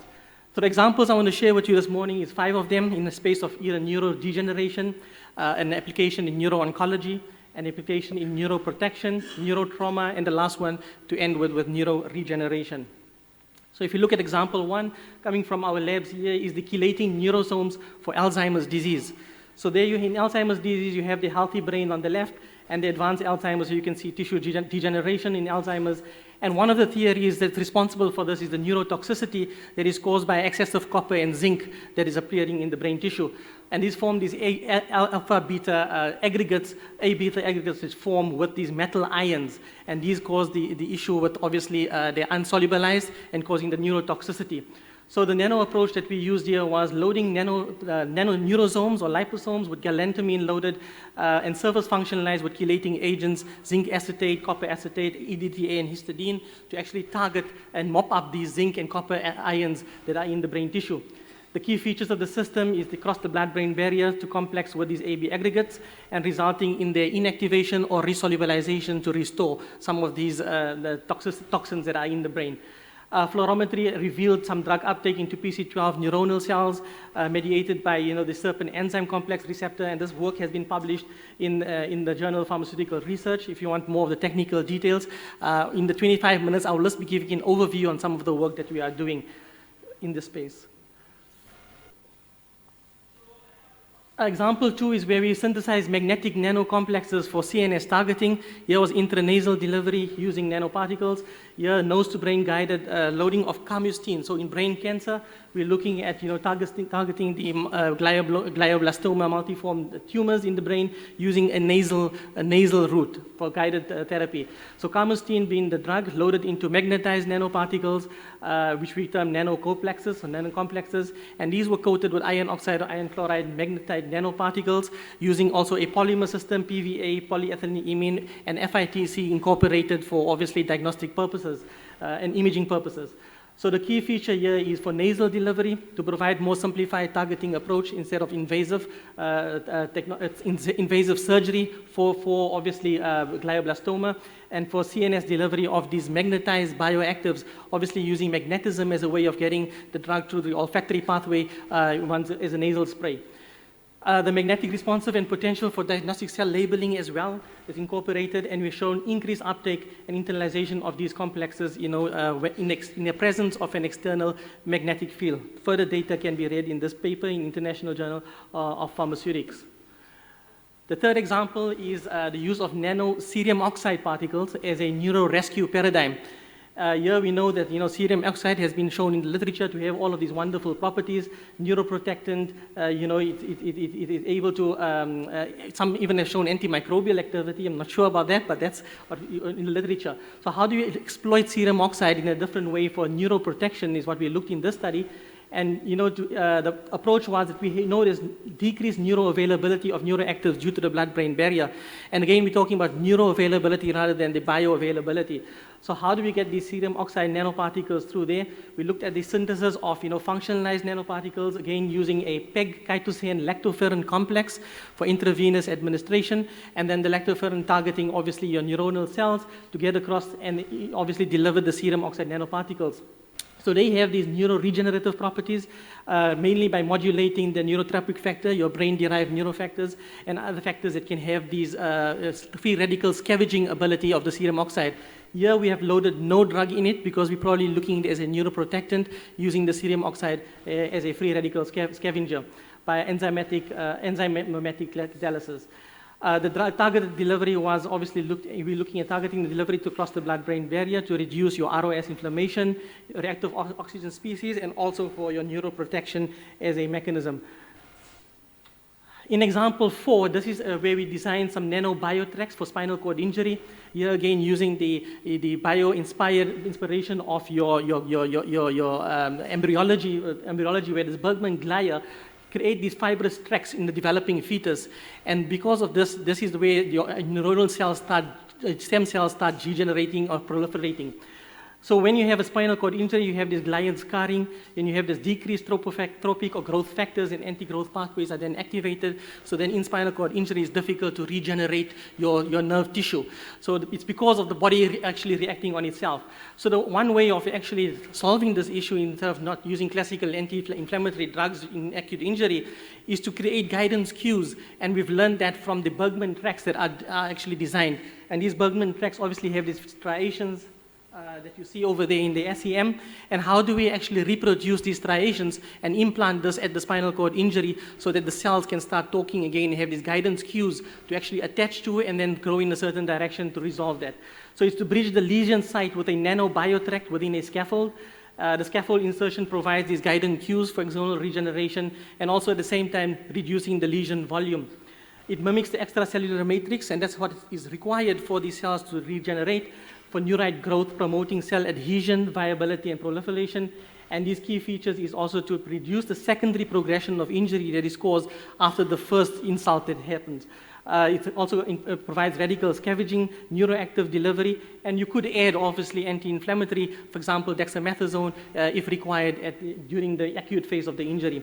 So it is a system that provides a mechanical, biomechanical, and hopefully one day electrical, cues so that we could regenerate spinal cord injury tissue.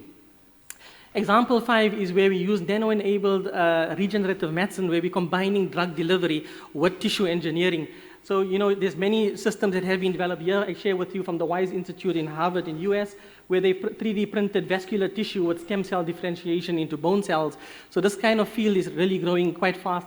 And we're obviously looking at how we can merge drug delivery with this.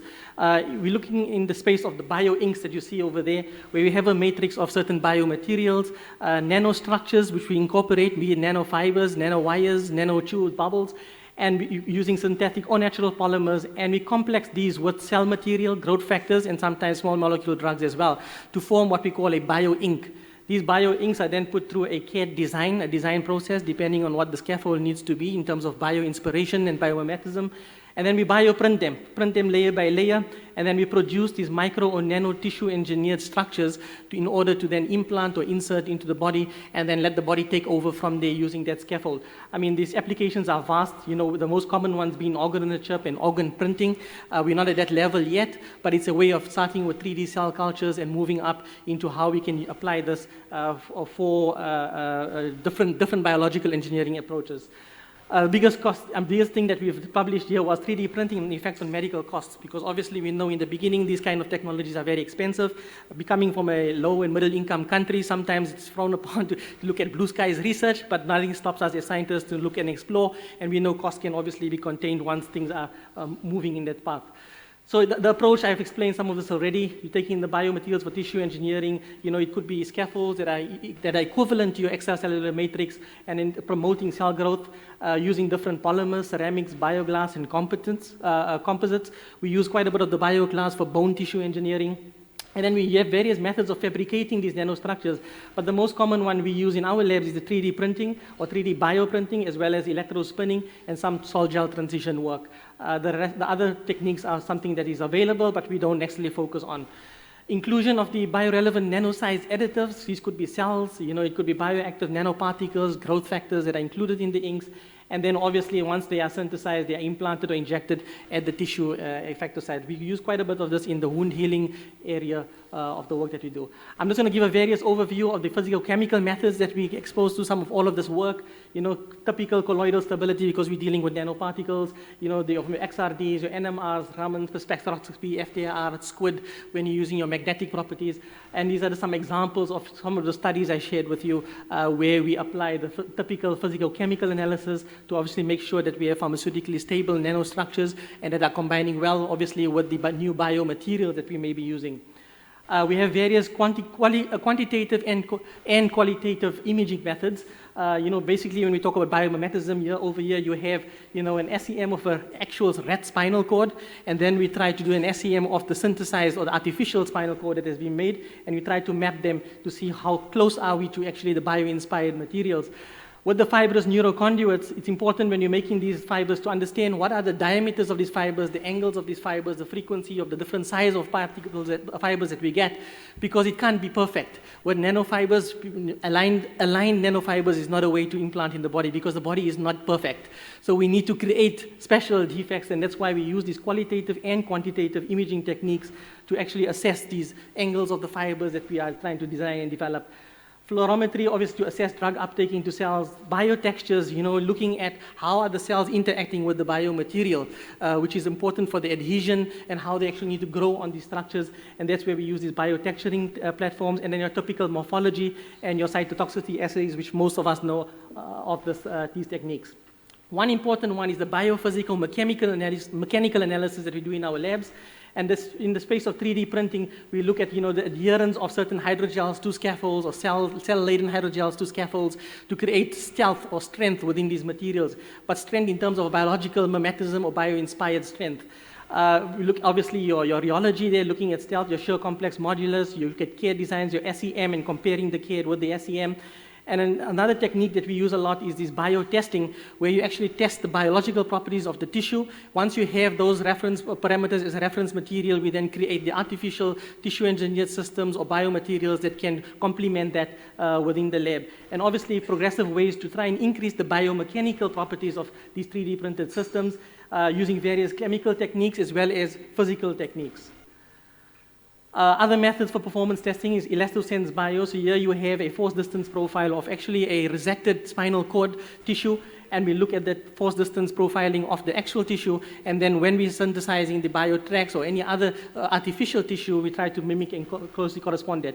We also do a lot of MRI testing, benchtop MRI, where we look at, these are specific for scaffolds and tablets even if you want, where you can show the modulation of the hydrodynamics of the biorelevant media moving through a scaffold and how it's actually eroding and what are the properties of that that's going on.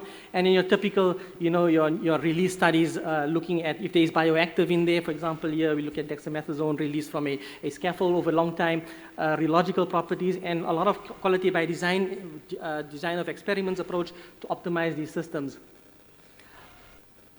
Various preclinical animal testing is done, so we do quite a bit of animal testing here. I'm just showing you an example of the spinal cord injury one, where a rat 9 at 12 hours, obviously you have a paraplegic rat. That was a Schedule 6 study where we actually severed the spinal cord. After, you can see 72 hours, this is what we found now. The hind limbs start moving, and then at a 4-week period, we have a scenario where significant strength has been gained in that hind legs. Mind you, this is only 5 rats. We're still in the process of doing on more animals and also larger primate studies, which we are planning to show that this technology does really work. But this is promising results we received from the initial studies that we've undertaken in this space here. We also have capability in terms of creating tumor models, whether it's in this example of an ovarian tumor model in a rat, but we're also looking now at developing a glioblastoma multiform brain tumor model, and that's how we actually go about testing whether these systems actually work in a live model. We have capability of also reconstructing the tumor size and reconstructing the way looking at tumor size, volume, and all of those parameters to make sure that we do have some therapeutic effect from that. And also sonar imaging, ultrasound, sonar imaging as well, it's also used to look at if we're using any imaging technology for measuring these tumors and nanoparticles getting. So what is the future? Well, we're looking at neuroregeneration. The next step is the evolution of neurology. Neurorobots or making these nanoparticles more active rather than passive is ways of replacing maybe damaged neurons, mutually coexisting with viable neurons. I think what we haven't achieved yet is the rewiring the neural circuitry and how do we get the electrical components. The physical chemical has been worked out, the physical mechanical we're getting there, but the electrical one is something that is a gap. And that's what our lab is trying to look at. Reanimation of damaged nerves by 3D bioprinting, and then also the area of nanofluidics and your nanoneedle arrays, when you're talking about topical delivery of some of these using these nanoparticles and nanostructures. So in conclusion, the largest challenge in the field is the ability to balance all the performance objectives, be it biological and physical complexity. So a large volume of current research, as most of us know, has been this marked advancement in one direction, and that is biocompatibility. All papers that you read, it's all about biocompatibility. Is it safe? Is it getting where it needs to be? What's the interaction with the biomaterials and the body? But with inadequate results on the mechanical strength, and I think that's one of the other areas that we focus a lot on, is the biomechanical strength. Because a lot of times these implant scaffolds or delivery systems, whether it's devices, they fail because of the poor mechanical strength and the fouling, anti-fouling or fouling properties that they may or may not have. There's a need to integrate appropriate porosity into these scaffolds so that they can talk to the cells and the biological structures, improve the bioavailability, and promote healthy vasculature. That's also another thing, is to start, not re-innovating is one, but neovascularization is another, to get blood flow, nutrients, long-term growth throughout the neural tissue. There's a need to further study nanomaterials that can closely mimic the properties, and that's what we're trying to do, to mimic biomimetism, biocompatibility, but the other part of biocompatibility, mechanical strength, to get pure biomimetic materials for these kind of applications. And also, novel nano-structured bio-inks. So the area of 3D bioprinting is very limited to the type of bio-ink that you have. And I think a lot of work is needed in terms of new biomaterials with biological components, whether it's cells, growth factors, hormones, peptides, proteins, and all of these things, to make them nanostructured bio-inks that can be printable, and allow itself to be printable. That's the conclusion of my talk. We're open for innovation, and I'm throwing out a card here for collaboration, interaction. We are focused a lot on translational research from the kind of work that I've showed you here today, and hopefully we could look at building those bridges, and I think that's one of the purposes of this conference. And thank you, Prof. Jain. Very brilliant talk, Professor Yagaya. Basically, we have a couple of questions over with regenerative medicine.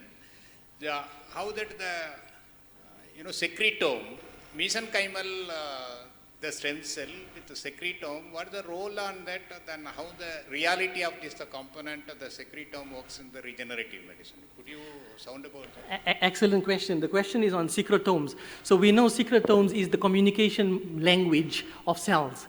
And how do we generate? So one of the projects that we do have is on the secretome. So basically, you have a dead cell, and a dead cell will send out a communication, and a live cell will also send out a communication. And understanding what is that communication at the extracellular vesicles, the communication, whether it's cytokines, chemokines, whatever message is sending to the next cell. And I think that message has been disrupted. So it's not only about the cell needs to adhere to a scaffold to start talking, but what message it's sending to the scaffold or to the next cell in which it needs to communicate with, because that communication has been disrupted.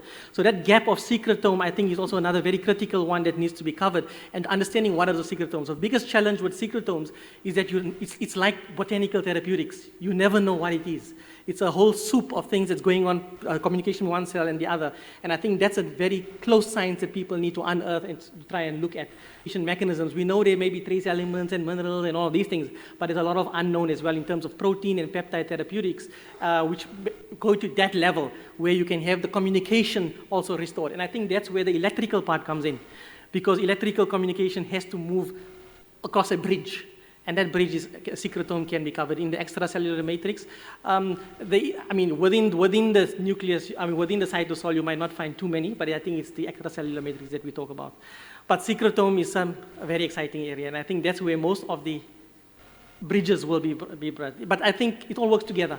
You have the scaffold, you have the biomaterial, you have the small molecule drug if need be, and then you have the secretome that's incorporated in the bioink, because that will give the language back to the cells to start talking. Because most of these neurotrauma and injury, the language of cell-cell communication is destroyed with the injury. Wonderful. Yeah, we can take one or two questions from the audience, if any. Yes, please. Very good lecture, Dr. Just my question is that, because most of the time a lot of work has been done on the nano formulation for the CNS disorder, but we see very few has reached to the market actually, particularly related with the CNS, like aripiprazole, we can see actually it is there in the market. Hello. So now how you can ensure that actually the drug is reaching at the site of action? That how in your experience? Yeah. Another great question. We've been doing science on nano for people are doing it for years around the world, but the question is, none is reaching the market, and why so? And especially in the neuro space. Again, it goes back to the statement I made about the bioavailability versus the neuroavailability. I think bioavailability has been, always been a focus of discussion, getting the amount, well, we know definition is the amount of drug that gets at the site of action. But in the neuro space, what is the site of action? So site of action is not necessarily the bloodstream after oral administration, because that's most of the drugs are taken orally. The site of action, in our definition, would be at the neurons, where the chemotrectins or the neurological material needs to obviously be released from synapses. So how do we get the confidence of pharma companies or people to actually show that these nanoparticles are getting there? Very difficult, very difficult. We only have, I think we'll have to rely on more models. The animal models research has not progressed as fast as the small molecule or the formulation work or the biomaterials work. The animal models, the neuroactive animal models have not been designed. I think that's the biggest gap. So you haven't provided the confidence to industry or the healthcare practitioners who are going to be prescribed these to say this actually works. So playing around in vitro models, well, we're moving into small animal models, not enough. We need the primates, we need bigger models. And then obviously human trials. So, not many people will sign up for a neuro as a volunteer. But that's where I think that's another gap of research. So secretomes is one, and then on the bigger scale is the neurological models for Alzheimer's, Parkinson's, and all of these. Although they exist, they're not enough confidence to bring to the market yet to get them. Hey. Hey, yeah.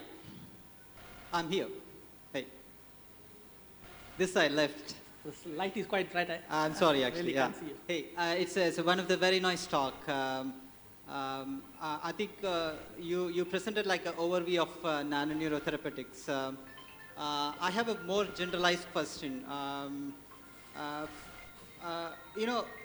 Nano has its own limitation, own problems like a protein corona, agglomeration, aggregation. Also, neuro has as biggest problems like blood-brain barrier and all. Also, the animal models, as you said, there's everything is like there is limitations and problems. So, based on your previous research, you have like any optimized approach to target like blood-brain barrier through nano or even regeneration or sort of things, or any minimally invasive approach, something like this? Yeah, so the approach that we're using right now is just your small animal model. And for example, you talk about protein corona and that type of thing. That's where we're looking at anti-fouling materials. Because what you find, you have these scaffolds that are implanted in the neurospace, and they don't last as long as you expect them to last because of the protein interaction. So more of the materials we're moving to now is the anti-fouling materials, so that you can prevent those protein interactions and destroying your scaffold before it needs to do its job, basically. So optimizing the model is exactly what I said, that we need to do a lot of research in that area area into getting the right models for the right diseases for neurospace, because there's many unknowns, being the secretome one, the one that you're talking about, protein, that's where there's another area of research. And then when you get those optimized models, we can then actually prove that they are working in a diseased animal model. For blood-brain barrier, there is models that do exist where we can use in terms of, the rat model. I mean, that's just a typical non-disease model. You're not looking at leaky blood-brain barriers, but that's the intact model. And then in cell studies, it can just tell you that much far. You can't really peg down exactly whether it's gone through or not, because in biological, there's a lot of confounding variables for that. Thank you. Thank you. With this, we stopped at the question discussion. Any other questions can be written to the Professor Konera by the mail. Brilliant the presentation by Konera. It is really useful for that the audience. If they write to you for that any clarification or that as you conveyed that for the collaboration, it would be a wonderful thing for Professor Konera. Thank you. Thank you. So now may I call upon Chairperson. Sir, please stay. Sir, please stay. Together with all the speakers. Okay, thank you. From ICT Mumbai for next talk, the topic is drug-eluting stents for coronary intervention opportunities and challenges.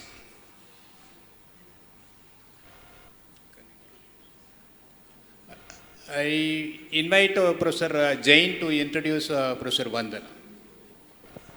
Yeah, it's my pleasure duty to introduce Professor Vanna Patrawale. Of course, she doesn't need any introduction. She is actually the source of inspiration to all pharmaceutics person. So she is working as professor at ICT, Institute of Chemical Technology, Mumbai. She has over 200 referred publications, 35 patents, including 11 granted patents, and 2 trademark registry, 2 books, 25 book chapters. And she is recipient of so many national as well as international awards. She is very active and currently she is Vice President of Control Release Society CRS Indian chapter. She is actively collaborating with not only the Indian industries but foreign institutes as well. And she executed so many international grants as well. And the most important thing, she has transferred many technologies to industries, including drug-eluting stents, and it is being marketed currently in more than 60 countries. So that is really commendable. So I request Professor Vanna to kindly start his talk and enlighten us. Thank you. Thank you, Professor Sanyug Jain, for those kind words. And at the outset, of course, I would like to thank NIPER as well as organizing committee for this particular conference. As you can see, the title is Drug-Eluting Stents.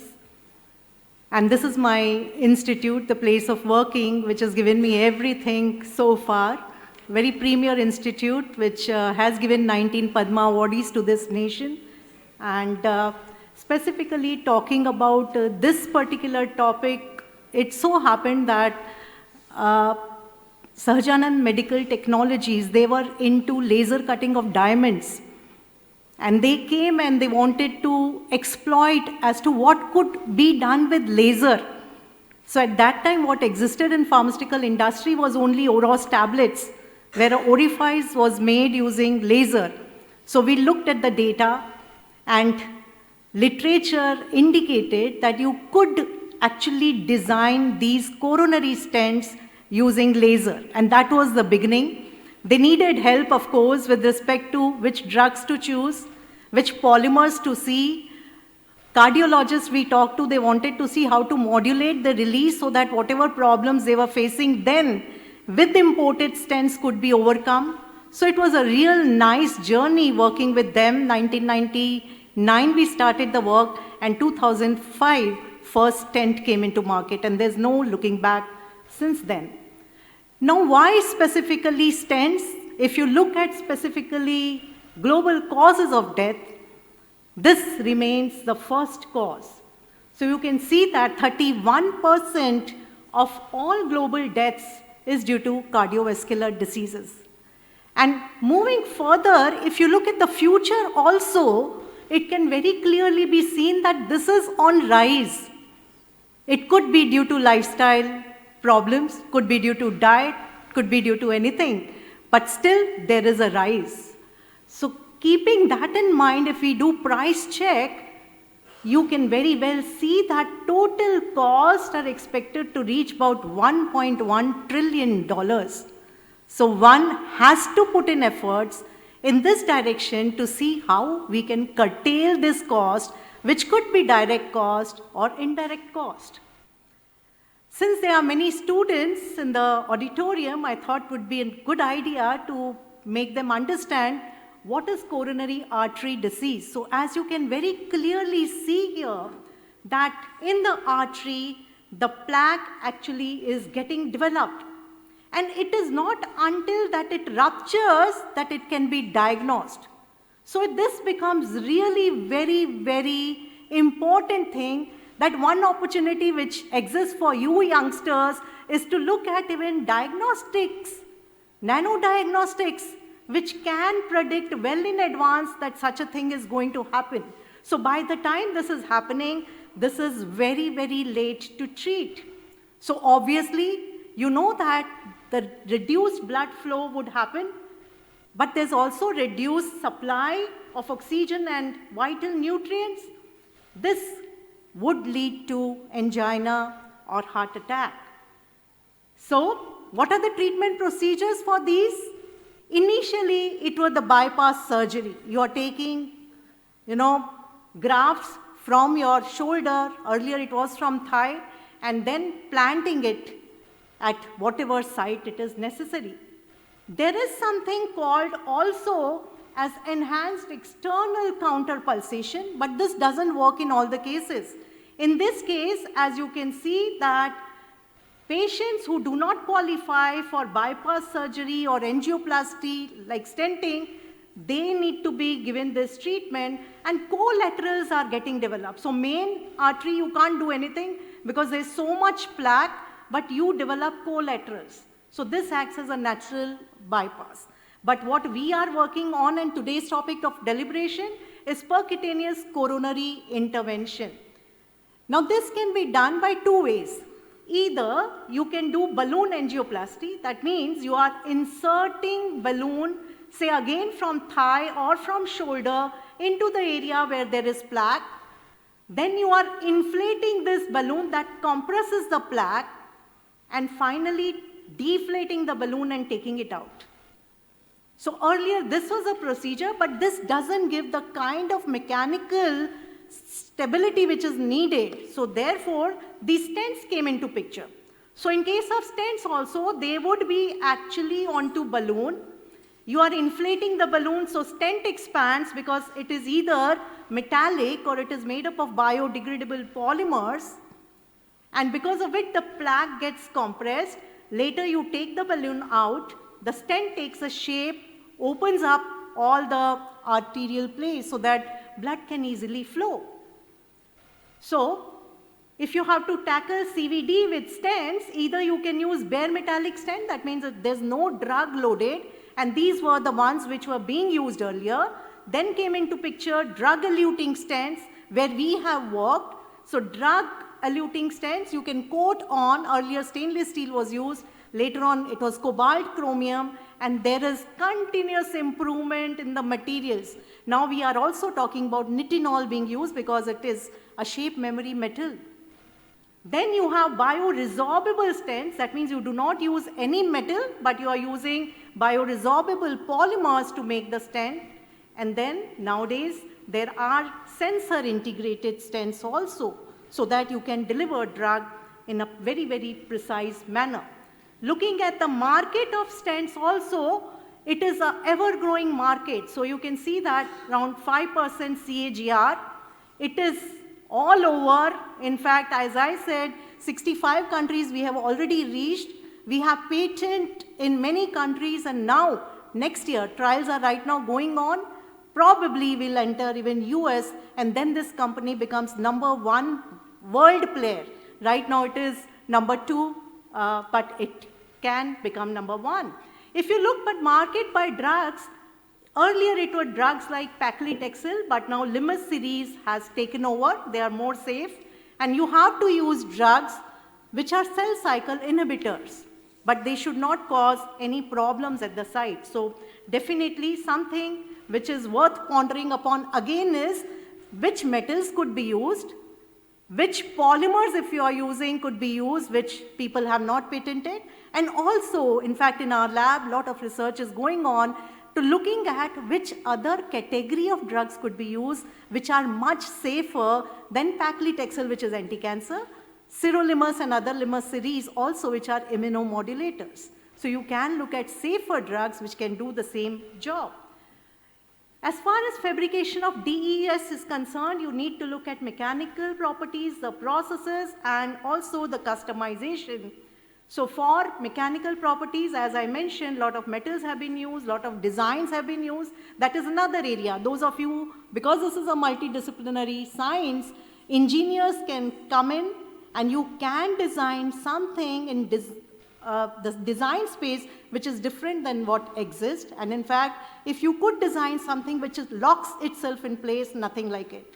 So then it would not shift from its position where it is actually being inserted. On the biodegradable side, you can have metals and you can also have polymers, and most of you are aware of what to be used. As far as processes are concerned, yes, this company came to me and they had laser, and therefore we have ventured into laser cutting. But now we are also evaluating 3D and 4D printing approaches. So that is where slowly we are moving. In fact, even in stents, there is layer by layer coating. So if you have to use something like electrospinning or electrodeposition, that also can be done. So on a large scale, these are the things which are being used. As far as stent customization is concerned, now when the interventional cardiologists are putting that in your body, you have to have some kind of marker. So either gold or platinum or tantalum is being used at both the ends of the stent so that you can see whether the position is correct, whether you have positioned the stent correctly where plaque exists. And the drug deposition techniques, lot of deposition techniques were there, and believe me when I tell you that it was only a paper model given to them based on our own formulation principles. The way we do tablet coating, I said that you could probably keep the stent hanging and rotating, and you could have a spray gun which coats. And from paper design, they were so quick, very dynamic team, that within 1 week, they were ready with a prototype of machine. And that's the, I think, compliments to them that they were really very quick. So right now what we are doing is spray coating, and from that we have moved on to ultrasonic spray coating. As far as DES categories are concerned, thinner the strut, finally it is spring-like material. So thin wall, thinner the wall, better it is. So our company boasts that we have now 40 micrometer, which is the thinnest strut possible all over the world. Coating wise, it could be total circumferential coating of the drug, or it also could be one side, that's abluminal coating. So both are possible. In bioresorbable stents also, in fact, people have gone in for circumferential coating. We are not dealing with biodegradable stents because some of you might be knowing that Abbott did attempt to put bioresorbable stents in the market, no metal at all, and they collapsed, and there were a lot of fatalities. So right now, we need to, again, that is something of concern and opportunity, come out with a polymer which retains its shape over many, many years, just like metals would do. So this is just one example of BioMine, which is by Merrill Life Sciences, which has been found to be really good. In fact, restenosis. Restenosis is you have placed the stent and plaque actually has got compressed. So as soon as you place stents, the ECM starts. The normal cell growth starts. So why do we coat drug onto stents? So that you can inhibit that growth. If you don't inhibit, again the artery would become narrower in diameter. So this stent is one of the good stents in the market. I thought it is better to give again one example other than ours, which is performing well in the market. Now, there are certain problems, and these are becoming the challenges. And what are those problems? You do have in-stent restenosis. Now, within the stent, if restenosis takes place, imagine if you have a plaque in the artery, you have to go through the stent to that place, and it becomes really a troublesome issue. So, neoenthemal proliferation definitely something which needs to be tackled. Then you do have thrombosis, stent thrombosis, formation of blood clots in the coronary. For this, again, we have a solution. What we have done is we have heparinized our polymers. So even this slow heparin elution would happen over a period of time that will tackle this particular issue. You do have target legend revascularization, or also there could be late lumen loss, which is nothing but loss in diameter of the lumen at first follow-up. So if such things happen, there is an issue, and we attempted at SMT to tackle all these issues.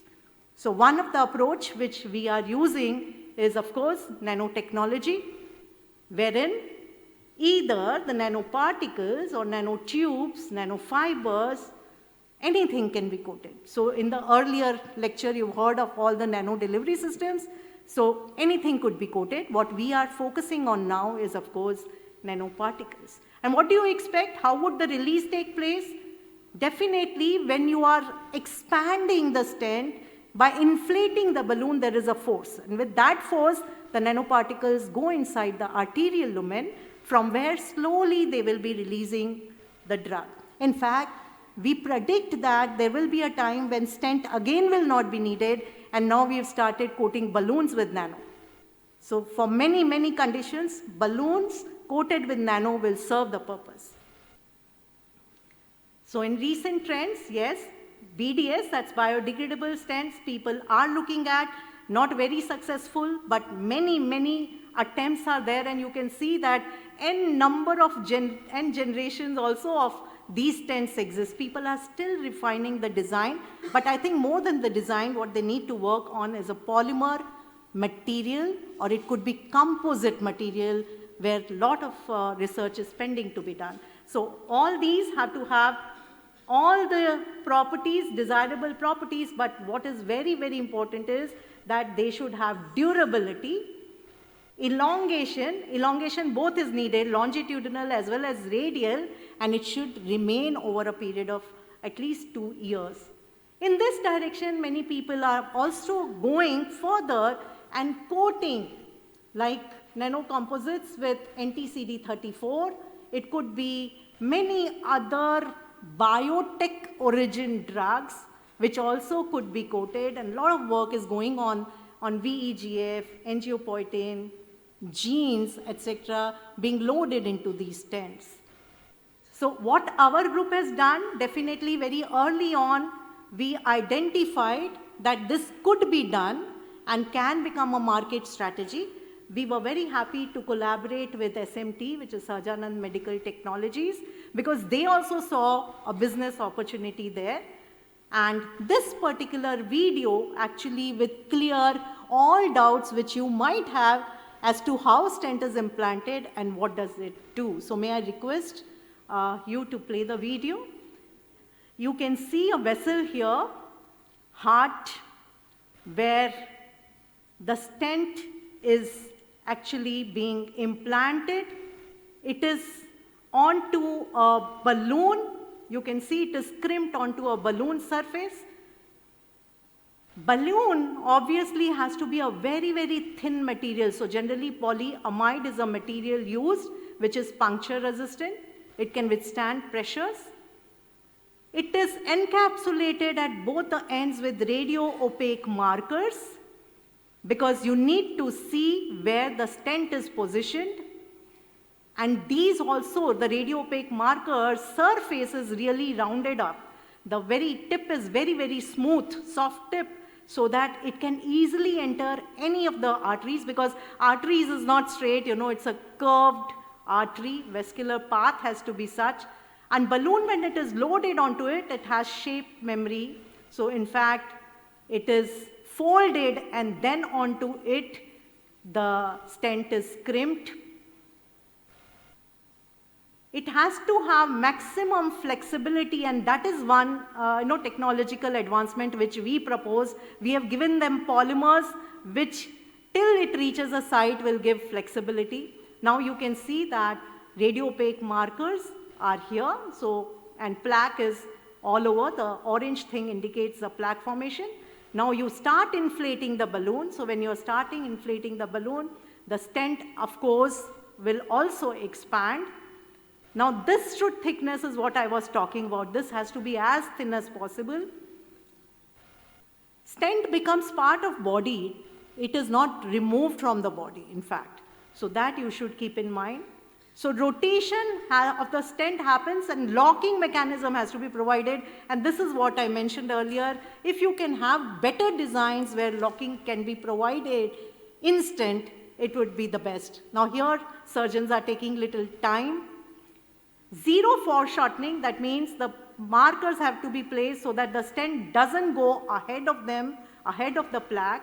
That is another required characteristic. And with dual zone balloon shoulders, it's very, very easy. There is no balloon overhang, and therefore stent can be in place. So once this particular thing happens, you are deflating, as you can see, the balloon and taking the balloon out. Balloon is onto a catheter, and on the balloon there is stent. Balloon goes, the stent remains in place. Now this is as far as stents are concerned, that is bare metallic stents. From here we moved on to actually loading our drugs onto these stents, and the very, very first stent drug which we took was paclitaxel. So some of the properties of the stent material, the strut material are being indicated.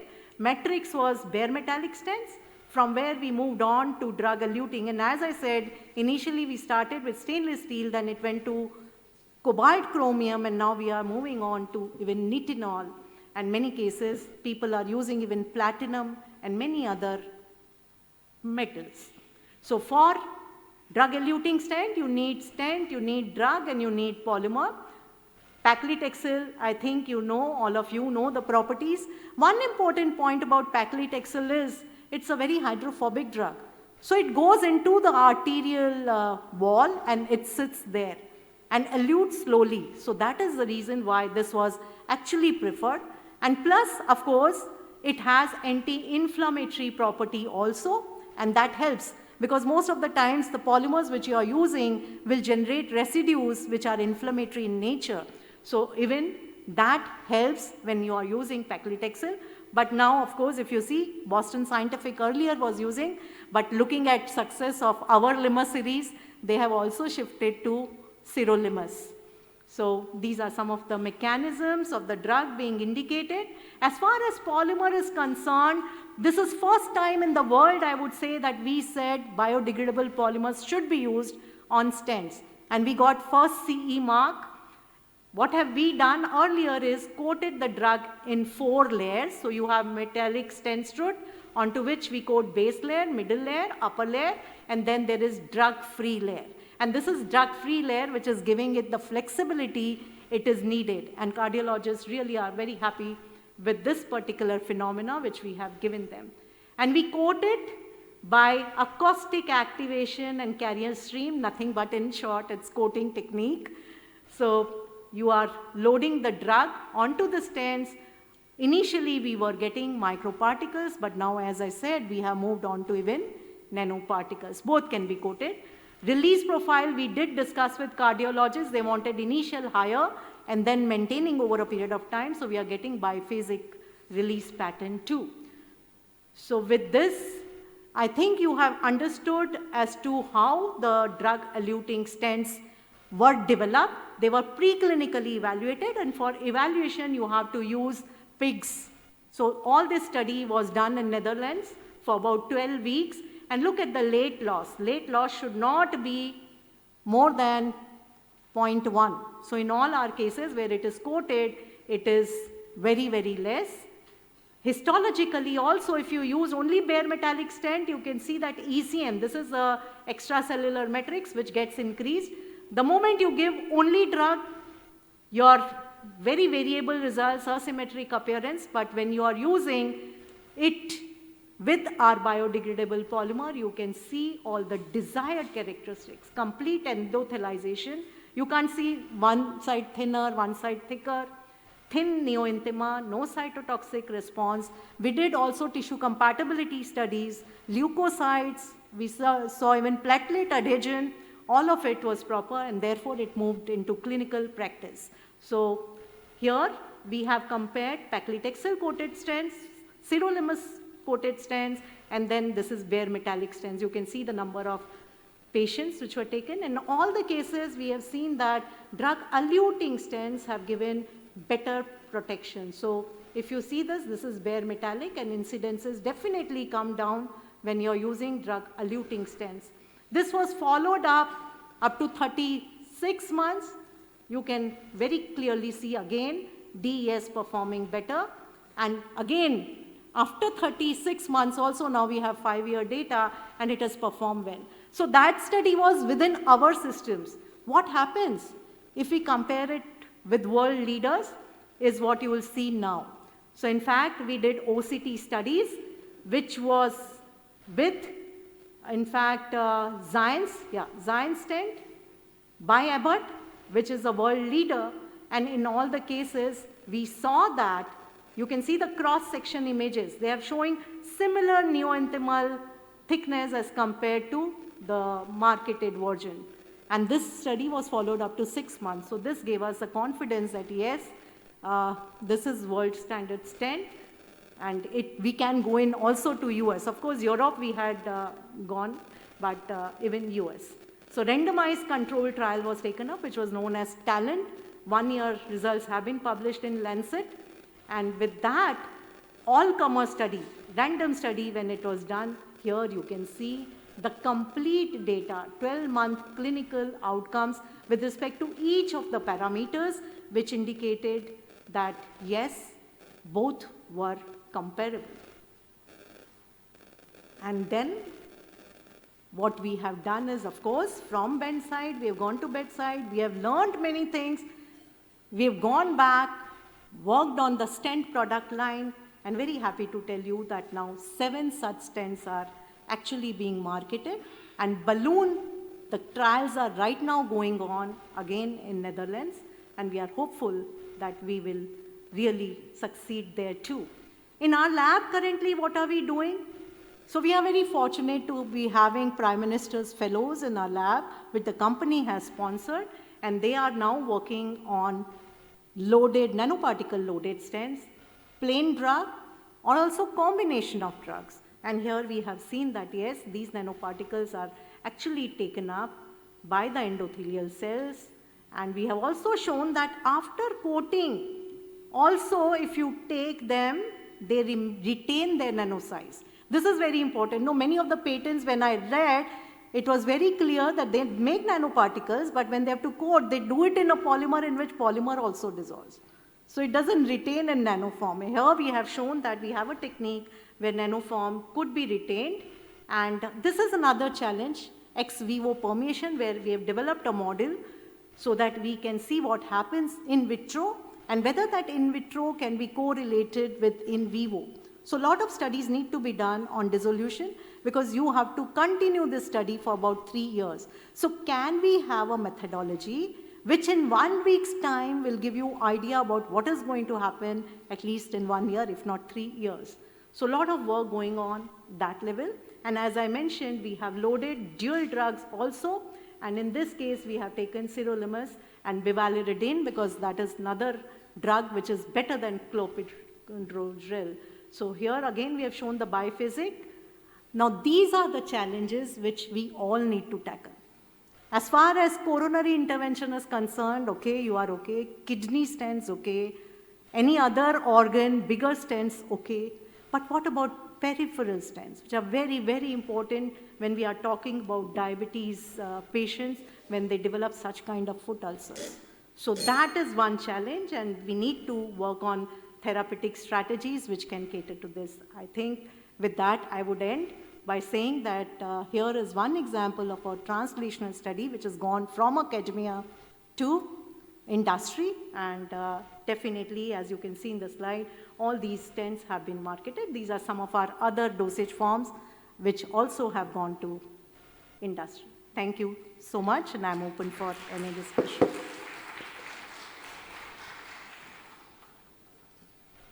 Professor Vandana Patrivalla, it is a wonderful talk. I believe that it is a very much inspiring for the young mind on this area of drug-eluting and the strength. The collaborator, whether you are indigenously within the country, you have the collaborator. Collaborator is from Surat, which is India, so we are actually in Make in India concept. That's one great thing. This is basically a heterogeneous or homogeneous component you are designing, whether it suits for the personalized medicine, personalized the patient. Could you sound about that? So right now it suits all kind of population because we design it in different lengths and different diameters.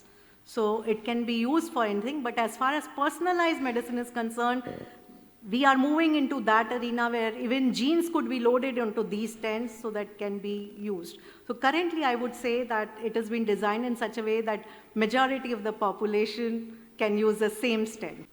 Whether the organoid set of the component could be useful for this kind of evaluation and testing? It would be useful, definitely, it would be useful. Yeah, it's open for the audience for any questions. It's a very brilliant talk. So, a very wonderful talk, madam. Madam, I have one basic question. When the drug-eluting stent is releasing the drug, but the blood flow is already there, so the drug is going maybe some other part. So, have you done any type of study to know that the site of action, which is the wall, where the stent is there, and the drug is reaching to the cell wall or the wall of that cell, is there any type of study has been done for that? Yeah, so as I mentioned that all these studies have to be done in pigs. So when they are implanted into pigs, what they do is take up samples at different time intervals. So since this is site specific and you are reducing the dose of the drug, you are making sure that maximum of the drug stays there. But they have also done all kind of kinetics to show that it doesn't go to other places, because being cytotoxic, it can cause trouble for the patients. So we do have pharmacokinetic data and even the tissue kinetics in pigs. Yeah, but ma'am, the question is the site of action is basically wall, right, where the stent is there. And there you do not want the cell proliferations or anti-inflammatory. But when the drug is releasing, obviously the blood flow is there, and the blood flow will take away the drug to somewhere else. So there are a lot of debates, questions are going, how much drug loading stents are helpful or not helpful, because all the clinical studies and other things, you compare with the existing, there is no side effect or there is no other thing. So how to bridge that gap? I think one thing which we have clearly seen is I've shown you data of pure stent, that's bare metallic stent versus drug-coated stent. That is showing that incidences are decreasing. That means it's working fine. Other thing, to answer your question, we have encapsulated the drug, right? They are microspheres.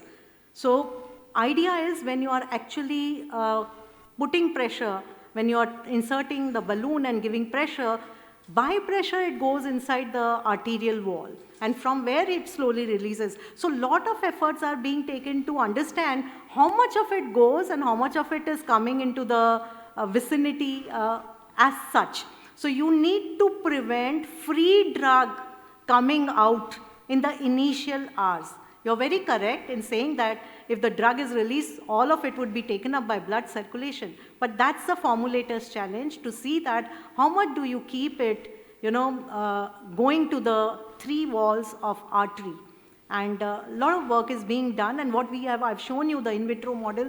What we are doing is mounting in the very small cylindrical space coronary artery from pigs again inflating the balloon on which the stent is mounted, and looking at in which layers how much is there. By confocal we have done that data also, which shows definitely not 100% remains in the arteries, Some drug loss would be there, but since the dose of the drug used is much, much smaller than what it would be used as an anti-cancer drug, it is not harmful. Those studies need to be done at a very, very large scale. Thank you. Yeah, good afternoon, ma'am. My name is Navneet. I'm from Indian Pharma Alliance. Thank you very much. Seamless presentation. Wonderful to see the development you have done indigenously. But as a scientist, would you like to share the challenges which we have faced? Because by your presentation, it looked like going very smoothly. And one point which I would like to highlight is that you had to go to Netherlands for the animal study. So are there any challenges which the ecosystem can address? Thank you. Definitely, yes. Thank you for that question. And one thing which I have been advising many of the bigger institutes is, can we have facility for large animal trials?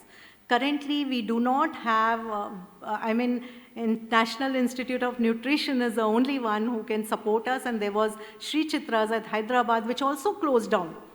So in fact, we do not have any facility where such big animals can be housed, and we have to have an operation theater, just like how humans are operated, similar operation theater, sterile environment. So that is definitely lacking. And to answer further, when we started in a small way.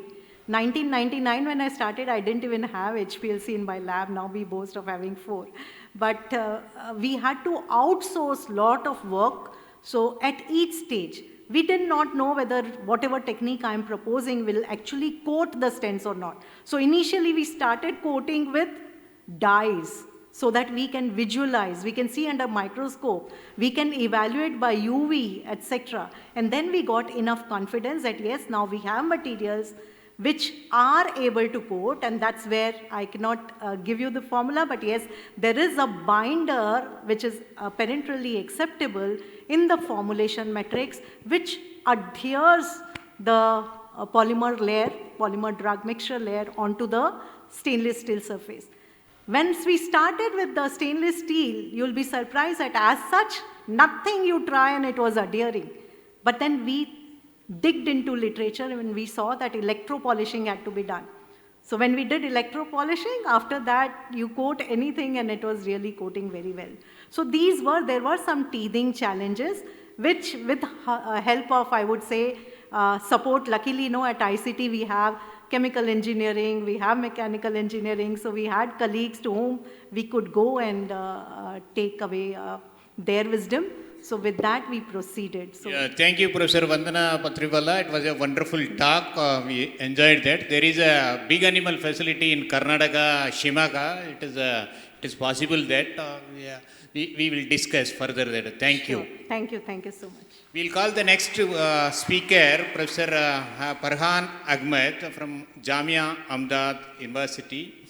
So in the topic of emerging... I think it's a slide which talk about in 1952 when expansules were launched, and this was the first product which I know in the literature, which was showing a release of 12 hours combining of loading dose and sustained dose. And then we have a concept of liposomes, which were termed as bangosome at that point of time, Dr. A.D. Bangham in 1964. And then comes in 1974, occusors, which are aimed for releasing the drug in the ocular cavity, followed by iron dextron complex injection in 1974.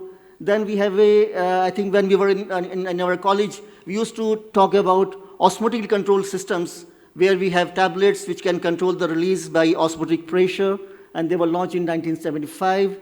Then in 79, we have the beginning of transdermal era, although in the beginning, those were not very popular, and many companies, they have launched some products, but then there was a gap, and now it is again picking up very beautifully. Then in 1982, if you see, we have Dalsim ion exchange complex, which was launched in 82. Then we have Lepron depot. This is the beginning of era when we can target or we can inject the, you can say, implant inside the body, and it can retain there for not only for days, for months, and for years. So this was the beginning. Then we have Norplant, which is meant for prevention of pregnancy, although it is not available in all the countries. Then we have Milotech, which is antibody drug conjugate. We have Taxol, where we are the first time we have a combination of pegylated proteins, where the objective was to protect the drug from the environment. We have paclitaxel albumin complex, which was launched in 2005. In 1990, we have adenosine, which is also a pegylated protein. And in 1995, Doxil was launched. And then we have Movantik, Chimera. And very recently, we have this vaccine, COVID vaccine, which was launched. And where it is the only monovalent two-dose-based vaccine available for the COVID vaccination for the age group of 12 years and above.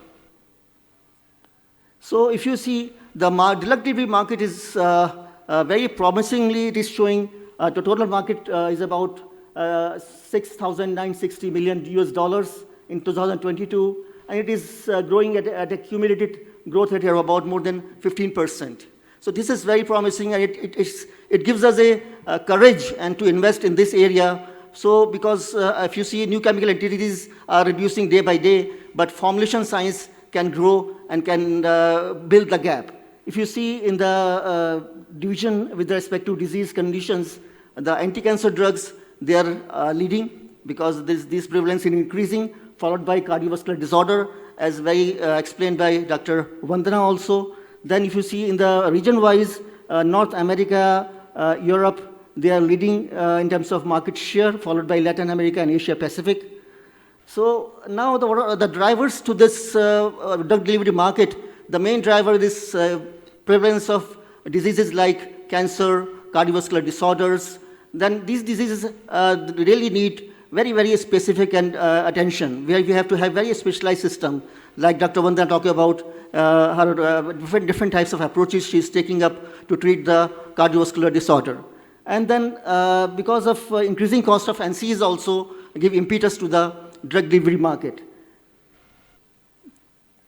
Then during this last 2 years, we have learned a lot of lessons, and COVID has really woken us from our sleep and has taught us the importance of teamwork, importance of capacity building, importance of technical know-how. And we are really fortunate that we are in India, where we have huge capacity to produce vaccine, and we have technical know-how, because of which we will be able to produce this vaccine in large quantity, and not only supply to us, we can also supply to world over. And this is where we are Atmanirbhar. And we really understood the concept of Atmanirbharta, why it is so important and why we are doing it. If you see, in March 2020, WHO declared COVID as a pandemic, and till April 2022, as per literature, we have more than 489 million cases of the COVID in India, in world over, sorry. Now, during this period, we have seen a mad rush, everyone rushing towards drugs like everybody is taking vitamin tablets, multivitamins, everyone is trying to drink different types of extracts, different types of karas. And the main challenge which we faced was availability of raw materials, availability of intermediates. And this has really enlightened or you can awaken us that we should also develop capacity to produce these intermediates. Now, the main restraints are technical complexities, regulatory complexities, availability of raw materials, availability of intermediates, and so on. Key players are all the multinationals. They are working in this area. They are investing. So very bright, I think, future for the formulation scientist. But we also realized that this is not only a formulation scientist can work in alone. There have to be teamwork with various groups, as Dr. Vandana has demonstrated, that by joining head with different technology partners, she has developed a wonderful, I think, stent system, and she is still working on the same. And we have to combine our hands with clinicians, material scientists, engineers. We cannot work in silos, and we have to join hands to develop a system, either it is a nano-based system or a micron-based system or macro-based system. It has to be a joint effort so as to reach the market as fast as possible. Now we have different systems which are theoretically we are all aware of. We have carrier-based system which can be liposomes, neosomes, lipospheres, solid lipid nanoparticles, nanostructure carriers, and all these are also very popular lipid-based carriers, inorganic nanoparticles, polymeric nanoparticles. And these are the few more examples which are launched in the 1990 from Adegen, then on Caspa, Doxil, which is pegylated liposomes, 2000. So they are all coming. You can see after every 4 or 5 years, a new product is launched with a promising treatment and promising formulation technology. Now, if you look at the transdermal market, which was lost in between, but now it is picking up. At the moment, it is estimated in 2020, it is about $6 billion US, and it is the compound annual growth, which is forecasted, is about 4.5%, and it will be in 2028, 8.4 billion. So that shows a promising, I think, area where we can invest and we can develop the delivery system. We have various types of systems already available in the market. They can be hydrogel-based transdermal system, they can be insulin patch, reservoir system, matrix system, multi-laminate, and so on. If you look at, then we have a specialized system where we can use macromolecules or peptides which can be given in this system, and we can use these mechanical forces to push the drug into the skin. Now, mucoadhesive system also forms a very huge share in the drug delivery system market, where we are using mucoadhesive polymers, which are interacting with our epithelial cells in the presence of mucus and forming a, you can say, a physical bond, so increase the resistance time. And in this, we are using various types of anionic biopolymers and cationic biopolymers, namely catosans, alginates, pectins, xanthan gum, Arabic gum, and carrageenan. And they can be applied for the development of drug delivery systems like tablets, mucoadhesive films, inserts, nanoparticles. We can use in tissue engineering, where we are developing bone tissues, soft tissues, wound dressings, mucoadhesive wound dressing. Then we have in other applications like development of biosensors, surgical sutures. That can be given by ocular route in the form of microparticles, nanoparticles, which are mucoadhesive in nature. They can be nose to brain route, where they can be given to increase the resistance time inside the nasal mucosa. They can be buccal route in the form of buccal wafer, buccal tablet, buccal patches. Oral route in the form of mucoadhesive particles, which can be absorbed through GIT. Then vaginal route, which is also very successful when the scientist has developed bioadhesive or mucoadhesive vaginal gels, where they don't have to worry about leakage or staining of cloth or retention time. So in this area also, if you see, the market is very huge. The compound annual growth rate is about 92% from 21 to 28, and it is increasing. And these are the few examples which you have seen in the literature.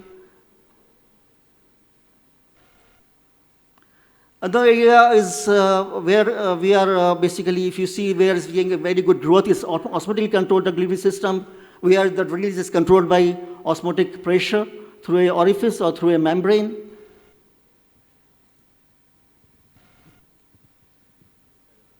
This is not working. Yeah. So in this case, the market is about $47.4 billion US, and which is also growing at a rate of about 7%. Then these are the few products which are already available in the market, namely Nifedec, Alpress, Minipress XL, Calan-SR, Covera, Efidec, Glucotrol, containing various drug molecules like nifedipine, prazosin, verapamil, and they are doing well at the moment. And we have various types of pumps which can be used for the delivery by using osmotic pressure, and there the control of release is much more precise. I think Dr. Patra Vandana has already spoken about this market, and it is also estimated to about more than 8,400 million US in 2025, and majority is basically drug-eluting stents and microstents. In microstents, they can be given for glaucoma, or in the cases of, you can say, coronary disorders. Then we have intrauterine devices, which are very old, long-term and short-term, Norplant, which is very, very long-term, and then we have IUDs. And there also market is expected to be about more than $600 billion, growing at a compound annual growth rate of about more than 6%. And this is another area which is also increasing or growing at a very fast rate. This is a microchip-based controlled drug delivery system, where you can fill the drug inside the chamber, and you have multiple chambers. And from remote control, you can control the release, or you can initiate the release. And with the control of pore size, you can also control the release of the drug. There also, the market is reported in the literature is about $314 million US dollars, and the compound annual growth rate is about 35%, which is very, I think, promising. And this is also, it is expected to grow up to 2.5 billion by 2027. So diabetes is also, it is in 2021, it is the single most, I think, highest death is reported because of the diabetes, and especially in the COVID era, those persons who are suffering from diabetes, they have severe problems in those cases and more mortality. And in this case, if you see, the market is growing at a very fast rate. The market is around, it will be 29 billion US dollars by 2029. Similarly, in another study, it is reported at the moment it's 14 billion, and by 28 it will be 25 billion US dollars. So there is a need of developing various types of insulin delivery systems, various types of systems which can work in the home care segment, in hospitals and clinics.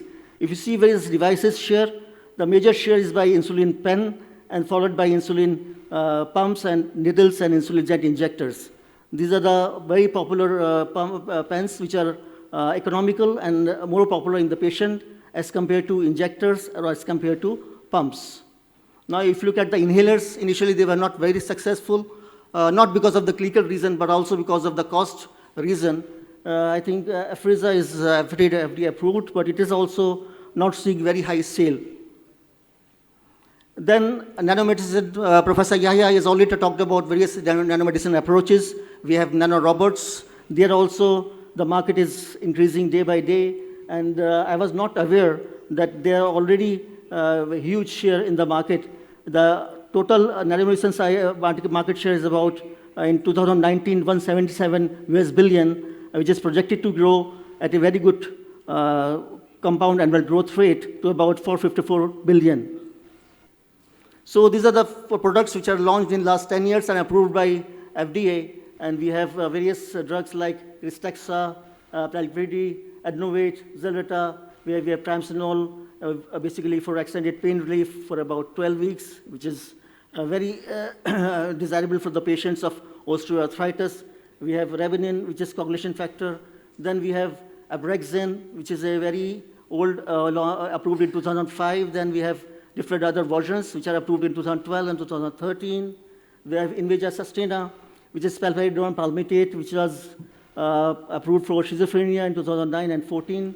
Then dental sodium iron oxide, which is approved for glioblastoma in 2010, and so on. So this is also a section which is growing, and proteins, and because most of the new chemical entities which are coming to the market, there are either proteins or peptides, and their stability and their delivery is an issue because of their size. Their absorption is also poor, and their stability is also poor. This market is around, reported to be more than 26 billion, and growing at a rate of about 8.7%, and it will be expected to, in 2027, about 51 billion US dollars. And these are the, then we have implants where we are injecting in the form of microparticles or as a solid implant. We have different types of implants like Occuzerds, we have ocular implants, we have orthopedic implants, we have these implants are also, all of them, the growth rate which is reported in different sources is more than 7%. These are the products in the implant form which are already in the market. We have Lepron Depot, which is with a release profile of 1 month, 3 months, 4 months, 6 months with microparticle, PLGA microparticles. We have Telstar, Vivitrol, Signifor. They are available in different versions, in different duration of release. You can see either they are microparticle based or they are solid implants. And they are, you can see huge ranges available in the market. Now, this is the one drug delivery system where I have worked in my lab, and this paper was published in 2008, and we have developed this nano DPI technology in collaboration with DRDO, and this is the area where we have developed respirable low-density particles which can be delivered into the lungs through a dry powder inhaler.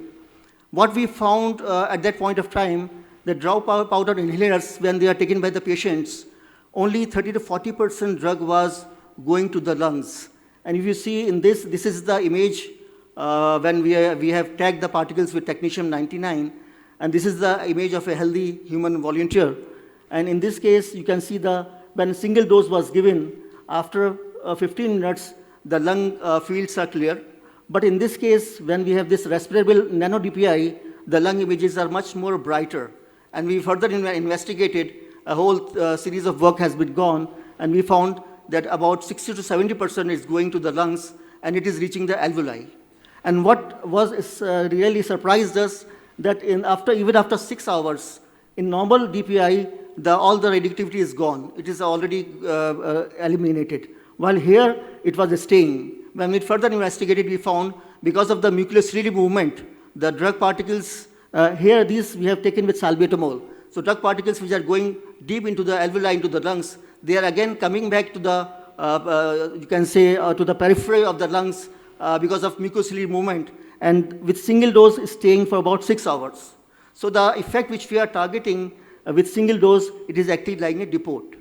And this technology, we developed the platform technology, and with the help of DRDO, and we are using initially for COPD and for pulmonary hypertension. Now at the moment we are started work on lung carcinoma and as well as asthma. Now in this is the one example of clinical study which we have done on the COPD patient.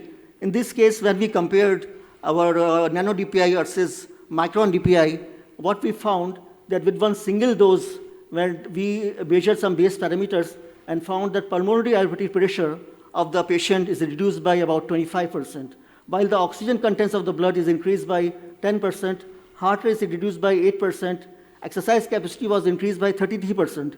This was a very, very, you can say, promising finding, because we were doing this work with DRDO, and they are looking from the angle of their armed forces who are working in Siachen or in very high altitude area, where conditions are very tough, and if they can increase their exercise capacity by 30% with a single puff, their movement, their life can be saved. Because in the condition of COPD, in those high altitudes, patient can die or the person can die during his sleep also. And there is a very short period of time, because there is no medical facility available at those altitudes. The patient has to be brought to the base camp where he will get the complete help and complete treatment. By giving a single DPI, which he can carry in his pocket, if he takes a single puff, he will get that golden 1 or 2 hours or up to 3 hours, and he can be shifted back to the base hospital. And this we have clinically proven. We have already done the phase 3 clinical trials. We have got the approval, and these two technologies already transferred to DRDO, and they have implemented in their forces in Siachen and in Leh and Ladakh. So this was a very good finding. The same technology we have also used to develop DPIs for antidotes. Because in case of any radioactive accident or any augrophosphoras poisoning, when patients are either first area which is exposed is your eyes, skin, and lungs. For lungs, once it goes inside the lungs, the whole body is exposed, because then it will go into the systemic circulation and it will be absorbed, and then it is very difficult to remove the radioactivity. In lungs, if we are giving antidotes in the form of nano DPI, we are getting very good results where we can chelate the radioactivity or organophosphorus compound. So we have developed antidotes in the form of nano DPI for organophosphorus poisoning also, and for radioactive substances. In this case, if there is a terrorist attack, distributing a subcutaneous injection or giving subcutaneous injection on a large scale is really difficult, because then you need a trained personnel who can give that injection. But DPIs can be can be medicated, and it can be distributed on large scale. So this technology is also taken by DRDO, and it has gone through the trials, and it's already been approved. So to end my presentation, I just want to conclude whatever we have learned from COVID-19 and about the emerging scenario in the drug delivery technology, drug delivery systems. There is a need. We are still, whatever we have developed, it is only tip of the iceberg. So there is a more promising, I think, area where all the students should focus, and they should not work in silos. They should not work alone. They should make teams. They should join hand with engineers, with you can say clinicians, and develop it, because these two products, when they have gone through phase 3 trials, we have faced a lot of problems, it takes about at least 10 years to come to this stage. But because of the presence of our team at DRDO and our team at Ahmedabad, we could do it. I'm very thankful to my partners at DRDO, Dr. Asim Bhatnagar and Dr. A.K. Singh, who really worked very hard to do all the studies at the base camps, going to Leh and Ladakh, and taking samples and enrolling patients and doing all the clinical studies, which was not possible with one institute only. Had they not been there, I think I could not have done it. And with this message, I think the future is very bright for formulation scientists, and we should keep working in this direction. Thank you so much. This is a few images of my university where I am working. And yeah, Professor Fargan, it is a wonderful talk. It is inspiring to the young people also. I have few clarification with you. As drug delivery system, advanced drug delivery system, there are several challenges, demand and opportunities also. I could see that the paracetamol, oral thin films for that pediatrics, it is in high demand. What's the problem? Production. Yeah, production, I could understand that. See, basically, this is not available in our country. It's a highly demanded. The paracetamol is a simple matter.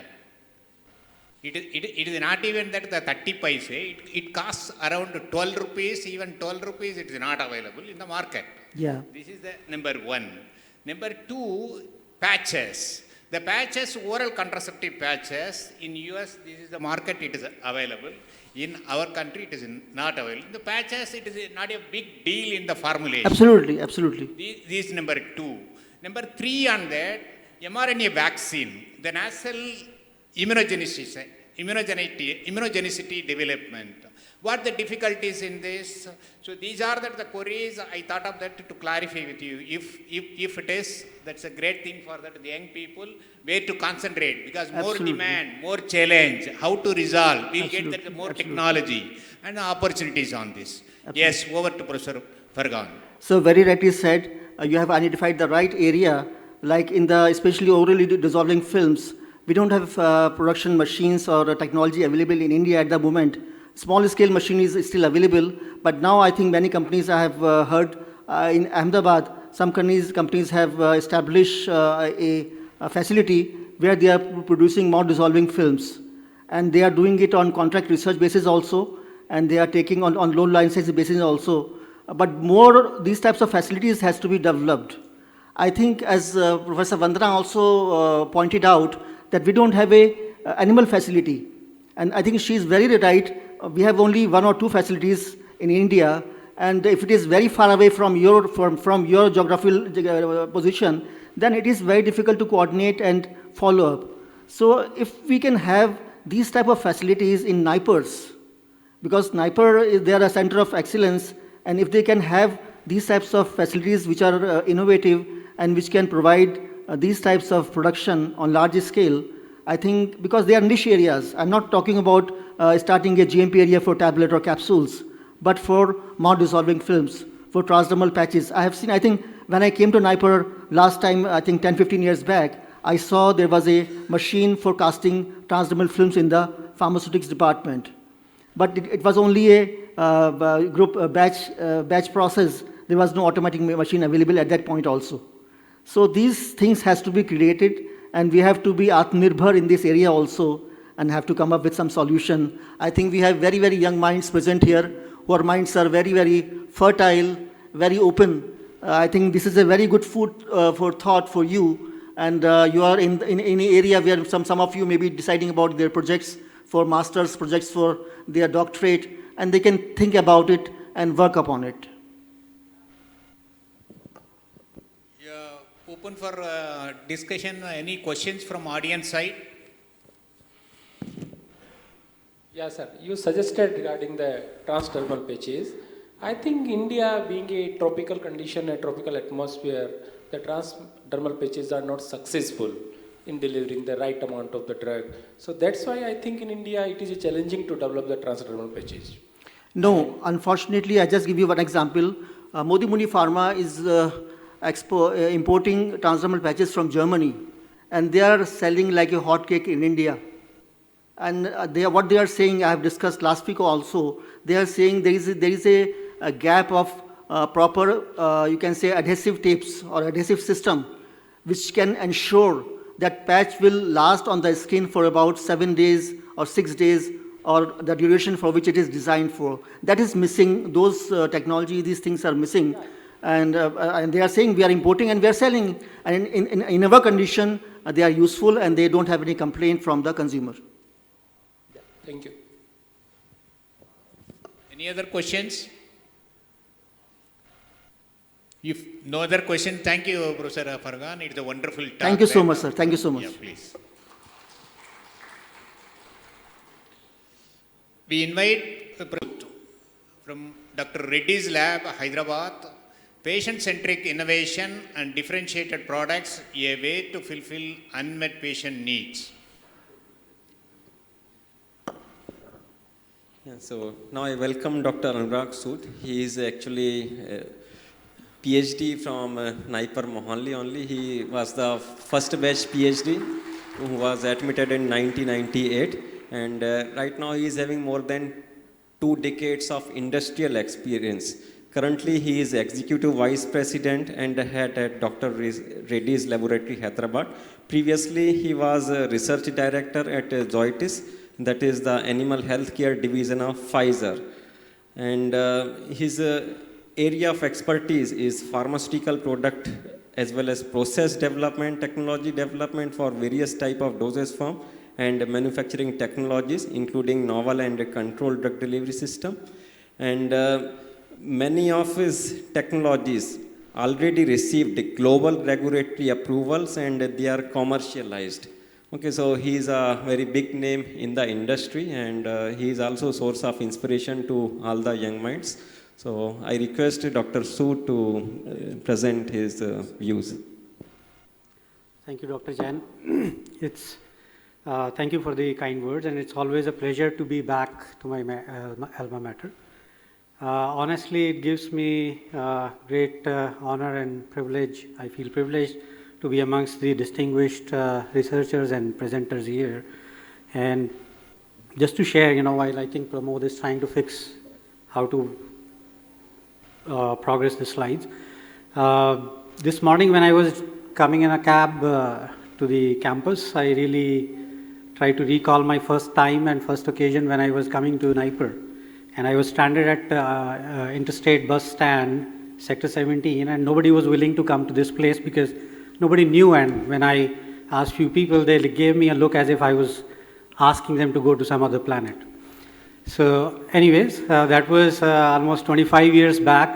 And today when I just mentioned to the cab driver that I want to go to NIPER, and he didn't ask me anything else and he could bring me here. So for NIPER students, that's I just want to share that NIPER has really built a great reputation and name over the years, and it's a great place for you guys to be here and get the nutrients in your career building. So have we fixed the problem? Okay, so we can go to the next slide. Basically, I'm trying to give you in next 20-25 minutes talking about the differentiated products and the innovation that a lot of pharmaceutical companies are trying to make in this space where there is a huge value proposition. So I'll talk about what is that value proposition. I'll also talk about what are the global trends in this area, so how various companies are trying to bring in products and picking up some information from the literature. But then I'll switch on to a few examples because Dr. Reddy has been at the forefront and leading the way in innovating and bringing such novel products into the market. So very real examples of innovations and the products that Dr. Reddy's have brought in this space over the years.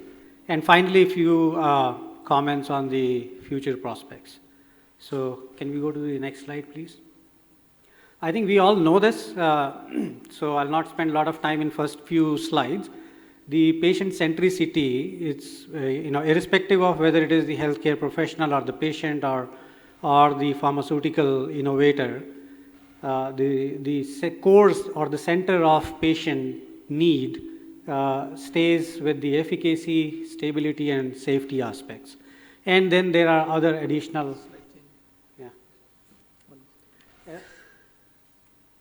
there are other additional factors like convenience to the patient and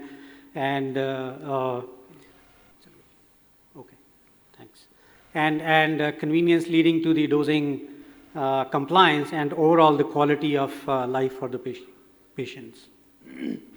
And this unmet need can be fulfilled either by discovering new drugs, finding new solutions to the problems, and that's one way, which is expensive, long time taking process. And the other way is to improve the existing solutions, so which is very quick in terms of the time it takes, the effort it takes. And that's where the innovation to improve the existing solutions through the differentiated products, either through,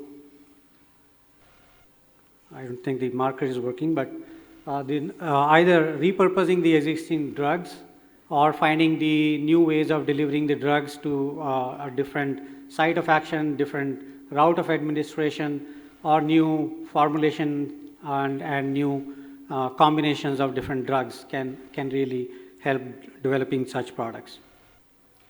And as I said, this not only meets the unmet patient needs, but also gives an advantage to the developer, because you can have the product in a shorter period of time at a lower cost and with much simpler regulatory and clinical path.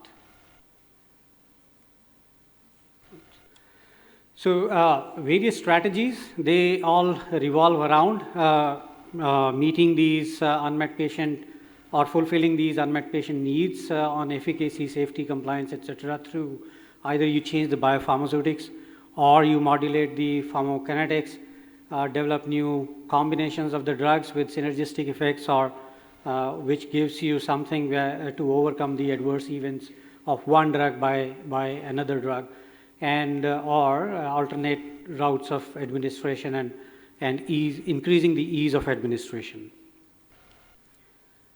When you categorize these differentiations, it can be at 2 or 3 different levels. You can say from a low-hanging fruit, low level of innovation, which can be very simple as combining 2 drugs, to more clinically differentiated products involving evaluating the drugs for new indications through clinical safety and efficacy models and repurposing the drugs for different indications. So depending on what kind of innovation you are bringing in, the potential differentiation can be from a small to a large spectrum. Now, looking into the global trends, this is some data that we collected for last 3 or 4 years, the 505(b)(2) approved products and or things which are in the pipeline for development and approval. You'll notice that majority of the drugs or the differentiated products are being targeted towards patient compliance, improving the patient compliance, and then followed by the efficacy improvement or the safety enhancement. So no-brainer. I mean, that's very simple, just in line with what I said. The innovation can be from a small incremental level to a very significant clinically differentiated product. Looking at the routes of administration, you'll again see oral route being the most popular route and convenient route of administration. So it's again not something very new or novel to imagine that oral route is going to be the area where these differentiated products are most of the times are being developed. Looking at the data slightly differently from a technology perspective, so there are a couple of specific areas where most of the research effort is focused on. One of those is modified drug delivery, and depending on different routes of administration, oral, parenteral, or topical, all of those clubbed together constitute the largest part of the pie. and that's which brings most of the efficacy and safety innovations that have happened in recent past. But having said, there is another area where bioavailability enhancement is another area where a lot of developers have found ways to increase the bioavailability of existing drugs and thereby increase the efficacy or reduce the adverse events associated, because the dose can be reduced if bioavailability is increased. And amongst various ways of increasing the bioavailability, lipid-based systems and delivery vehicles are the most popular. Now, combining those two pictures from the previous two slides, if you see, as I said earlier, the modified drug delivery systems are the ones which contribute most when you look around the innovation that has happened, either to enhance the patient compliance or the efficacy enhancement or safety enhancement. So that remains the front runner amongst various approaches to achieve those unmet clinical needs. Now, few examples, as I said, from Dr. Reddy's portfolio that we have in last few years developed and successfully launched in India and even some of the products globally. My first product here is called Fixtral SB. This was very recently launched. It's basically a supra-bioavailable formulation of itraconazole and an antifungal compound. What it provides is an increased bioavailability for this drug, which is poorly absorbed. A large fraction of the drug is actually eliminated, unchanged, and unabsorbed, and increasing that almost about 55% of oral bioavailability to close to about 100%. That was the target of this innovation. And this was achieved by an indigenously in-house developed technology that where we try to utilize the amorphous form of the drug, stabilized it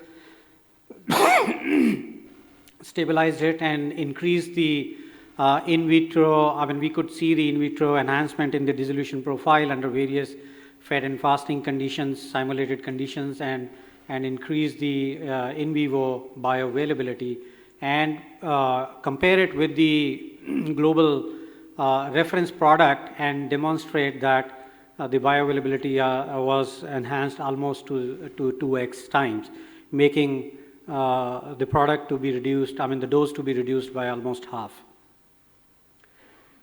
This is an example of already an existing product that was a kind of a leading clue for us to get into this research and this product basically. So there was a product existing which was developed showing that 130 milligrams of itraconazole in that formulation could be equivalent or similar efficacy as the reference product 200 milligrams. And we thought that we could even go beyond and better than this, and that's where we tried to develop this product, where we stabilize the polymorphic form, showing the stability over the shelf life, increasing the dissolution. You can see on the extreme right-hand panel there, the dissolution or the drug release in the intestinal pH conditions was significantly increased, and then the bioavailability was achieved when 100 milligrams of the drug was compared with 200 milligrams of the reference product. And that was clinically proven. Another example is Impoise. This is a steroidal topical product. Clobetasol, a known steroidal drug for treatment of psoriasis. We all know these steroids can have some nasty side effects, and tolerability is not great, which is also dose related. So we hypothesized that we could actually make the drug more bioavailable and localized, and thereby reduce the overall dose required to alleviate the symptoms of psoriasis, and thereby, because of the dose reduction, it can help to reduce the adverse events associated with the administration of drug. And that is what was successfully developed in a topical product, which was enabled by a very unique permeation enhancer used, which helped to enhance the permeation but kept the drug localized in the skin layers and not enhance it to increase the transdermal permeation. And this was later on, then subsequently we went on to clinically produce the safety as well as the efficacy of the drug. What you can see here is the the efficacy profile of the drug. So compared against the placebo, the product was found to be efficacious to the desired level and shown in some pictures as well as the graphs.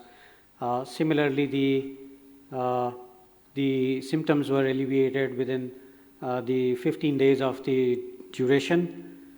So safety was very well established through these clinical studies, and likewise the safety was established when comparing with the reference product. So the left-hand panel shows the concentration of the drug, systemic drug, achieved after the administration, topical administration of the test product versus the reference. You can see the green bar being much significantly lower, whereas that basically translated into the HPA axis suppression being significantly lower for the formulation that we developed. So that was another very innovative product that I think the team did bring out a few years back. Another one here is Mintop, which is a minoxidil formulation, and this was developed. Minoxidil is a poorly soluble drug, requires alcohol, and you can imagine alcohol in a topical product can have its own disadvantages, drying up very quickly, causing the irritation, and leaving the solid residues, etc. So many unmet patient need with this kind of formulation, and we hypothesized that we could develop a formulation, aqueous-based formulation, getting rid of alcohol from the formulation, and very successfully we developed. And this was basically the first ever alcohol-free formulation for minoxidil, not only just for the hair loss in male population, but also this was the first ever drug in India for female pattern hair loss. This is another example, another topical product called Atarax. So this is a anti-itch product, and the unmet need here was that these kind of products either have lack of moisturizing property, they are not rapidly acting, and they are not long lasting in their effectiveness. So some of these drawbacks with the existing products led us to develop this formulation, which was a unique combination of some of the inactive ingredients with the known properties of some efficacy or antipruritic activity, combining it with some novel, unique cream-based components, which allowed us to not only achieve a quick action on application, but also a prolonged efficacy after one application. And that is demonstrated here in this clinical data, where the product starts working in as short as 3 minutes and continues to provide the antipruritic activity for almost 8 hours with the moisturizing properties. So combining, both the aspects into one product.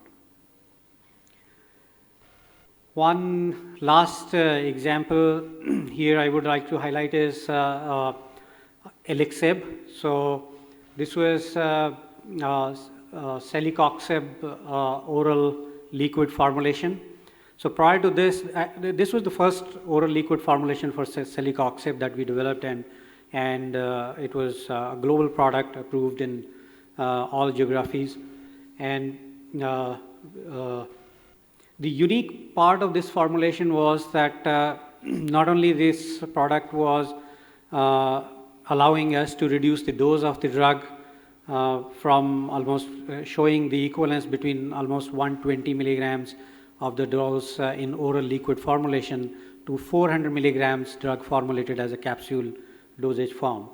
But then it also helped us to think about of extending the drug to a different indication. So celecoxib, we all know, is for the pain indication, but specifically for migraine, where the quick onset of action is a requirement. That's where we could demonstrate clinically this product to be very efficacious. It was alleviating these clinical symptoms very quickly after the administration. I'll just show you some PK data, and you can understand and appreciate the differentiation here between this product and the reference product, the capsule product. You can see on the right, the left-hand panel, the black, the smallest or the lowest PK profile, that is for the reference product, 400 milligrams of the capsule dosage form, and we developed a product, oral liquid product, which was microemulsion based product, and different doses, 120 milligrams, 180 milligrams, and 240 milligrams, all of those giving significantly improved or increased plasma profile, drug profile in vivo, which helped us to reduce the dose as well as help to get the efficacy that we were looking for. So in a nutshell, these are some of the examples where we have really tried to bring the formulation innovations to make best use of the available technologies and develop some new technologies and bring these the existing molecules to a better efficacy or safety profiles. And this is one snapshot from literature that how much of value and how many of those drugs which are going off patent in coming years. And you can imagine that lot of formulation, there's a lot of scope for formulation innovation and technology innovation to enhance and extend the life of these products, these molecules, either by making them more efficacious or safe, or even finding new indications for the existing molecules. This is just, we just scanned and few press releases in recent past, which gives a highlight that how much of work is going to come in coming years, and that's where basically the future lies for building and bringing in such novel products in future. What is needed is basically a strong ideation and then followed by CMC and clinical development. Of course, the regulatory and commercial business case drives a lot of this innovation space. And this is, here I would like to conclude by saying this is an open area where industry, academia can really come together and collaborate, particularly for students to be aware of what are the existing therapies, line of therapies, and what are the shortcomings of those, and then think about how those shortcomings can be overcome by use of any of the existing or to be invented technologies. So that's my last slide. With that, I will just like to thank key contributors to this presentation, specifically Hari, who's here with me, who's provided a lot of support in the ideation of all of these products that I talked about, and Anup and Pradeep, they have led some of these programs. Their teams have done all the novel and innovative work, so thanks to them. And finally, thanks to the organizers for giving me the opportunity to come back to NIPER. Always a pleasure. Thank you. Thank you, Dr. Sood. It is a wonderful and practical the presentation. Really appreciate that. I have a clarification on that. The off-patented drugs. Sorry? Off-patented molecules. Yes. It's very interesting for young people. They want to have that such kind of entrepreneurship. So what the problem then? What are the challenges involved? Which can improve that the potential of Indian market also in the pharmaceutical business. But it's not happening much what it is expected. How that the young entrepreneurs or young startup can be done as an industry person. What is your perspective on this? Sure. I think it is happening more and better than it has ever happened in the past. So if you see, the area of differentiated products, almost every pharmaceutical company is heavily investing into these areas, finding new ways of delivering the drugs or delivering those drugs in a better way, which makes the drugs safer and more efficacious. And the new startups, I mean, that's where the ideation, once you have a great idea, then that triggers the subsequent action. So thinking about the existing, the care and the products that are available for unmet patient needs, and thinking about how that can be further enhanced. Today we have the luxury of research being done at the desktop. So much of data is available that makes it so simple and easy to strengthen this ideation process. So I look very optimistically that there is a great future ahead of us with the potential of making the existing drugs, and even the drugs which are forgotten. Those are forgotten because those were maximized in terms of their utility at some point of time, but never looked into extending those drugs for different indications or different ways of delivering. So it provides us an opportunity to even look at such drugs and see if we can really give a second life to such molecules through these innovative products. So I'm optimistic. I look at very positively that there's great future for this area. Open for discussion.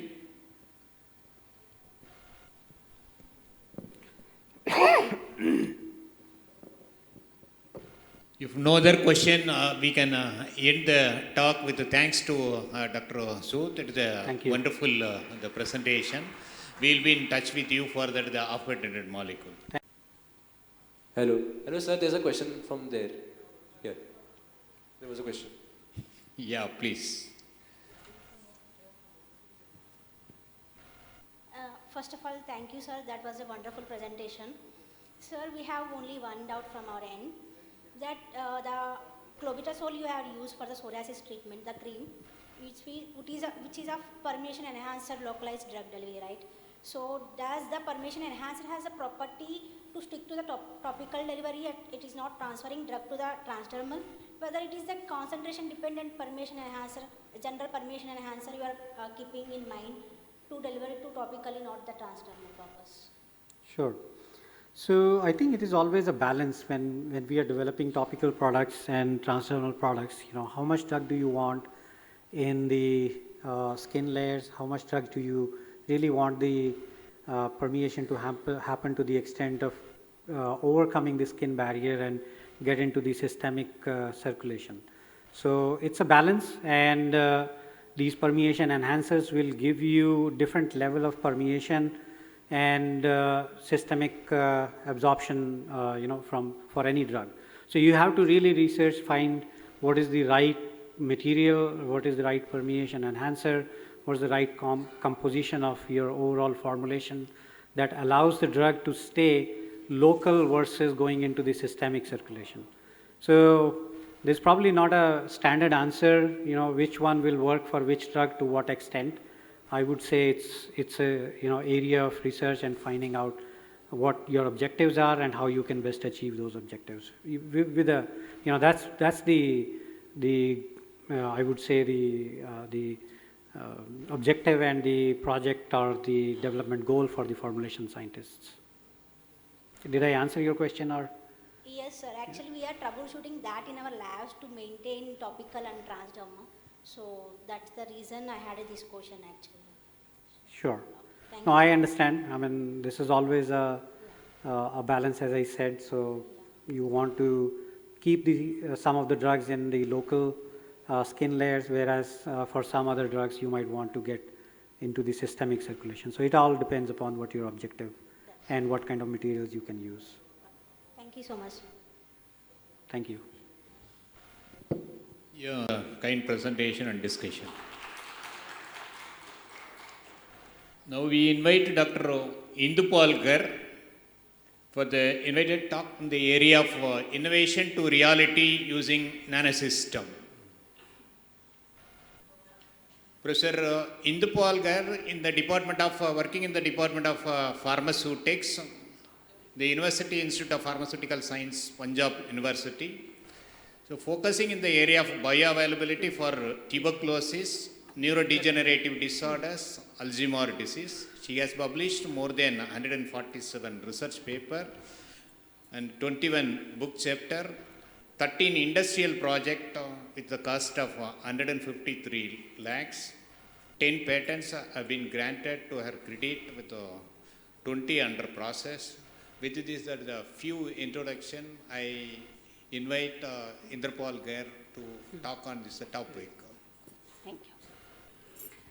Thank you, Dr. Ravichandran, for a very kind introduction. At the outset, I want to thank the organizers, Professor Sharma and Professor Bansal, for inviting me today to interact with all of you and the young minds who are participating in this conference. I know the job is tough in the sense we are already running late, and I stand here between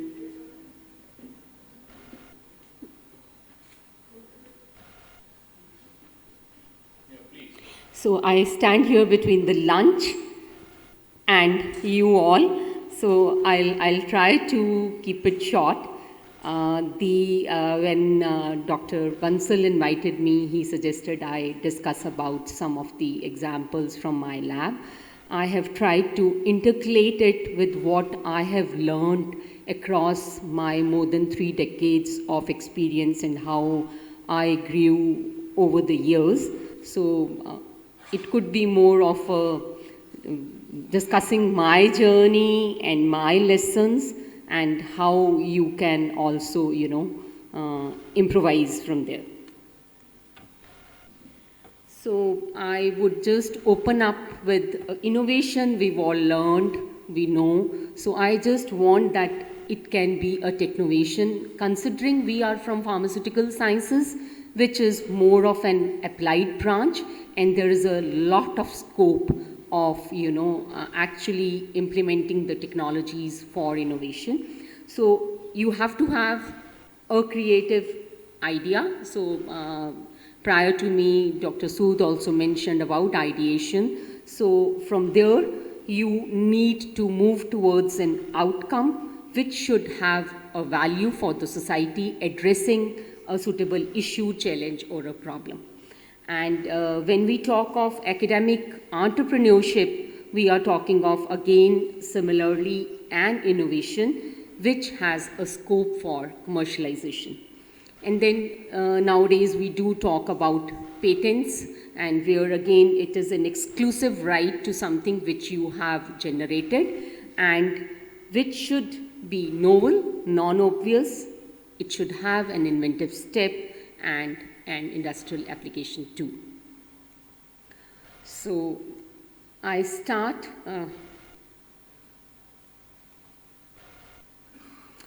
So I think many of us are at this stage when we complete our masters, especially from pharmaceutics background, but because there is a lot of scope to take up the jobs. And I also wanted to go into the industry and never wanted to do my PhD or go into research. It was like a no.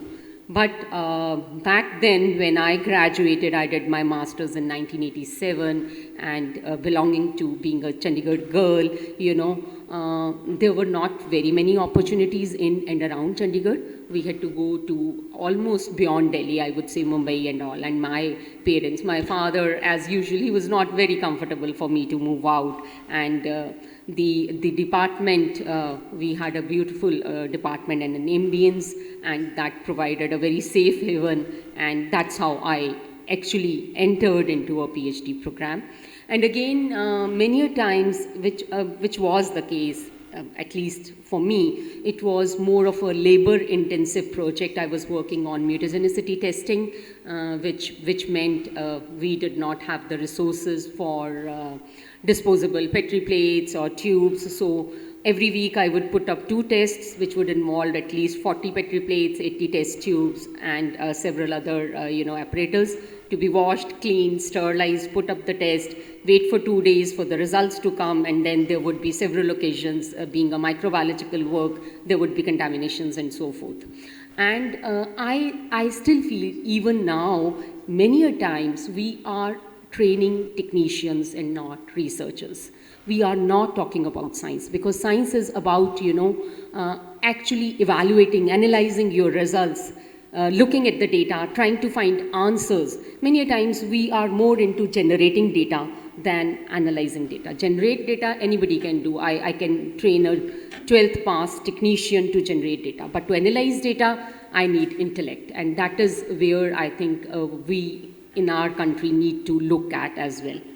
So then another thing which I found out was that you have to start from a literature base. This is my message to all the young people sitting there. Read, read, read, read, and read. There is no alternative to that. You have to look at the literature, you have to read, to identify your research gaps, to propose a hypothesis, to look at the answers for the questions, for the data you are getting, for the results you are getting, and to interpret your results. So everything is reading.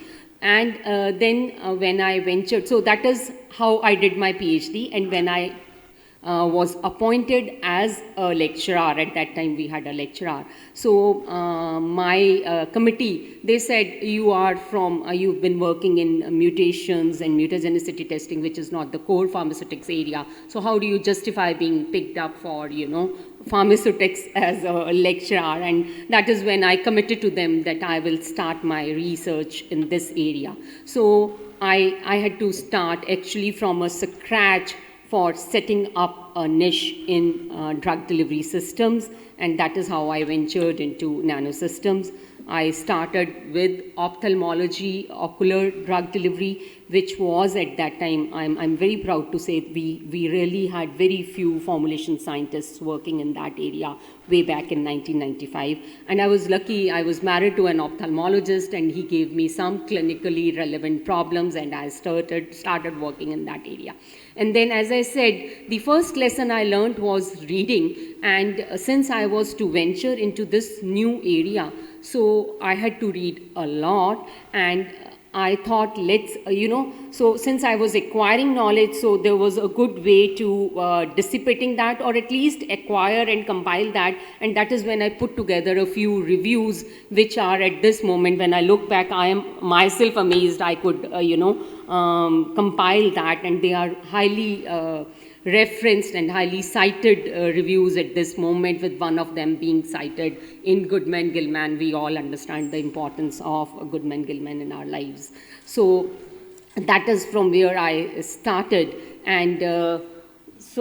And then I was again motivated. I'm very proud of my rich heritage of my institute. We had great teachers at that time, and some of them motivated us to write for projects. And it was an era when we did not have any computers in our own labs. We had to go out, get the projects, First of all, it was a challenge to get the forms on which to apply for the project, because there were no websites for these funding agencies. So one of the teachers, he pulled out a very old form and he gave it to me, and from there I typed and submitted, and then it started. And another thing which was happening at that time was this new GATT policy, which included IP into it. And we had several FDPs being conducted at that time, which were also a part of the promotion scheme. And all of them invariably included 1 or 2 talks on IP. And they started educating us.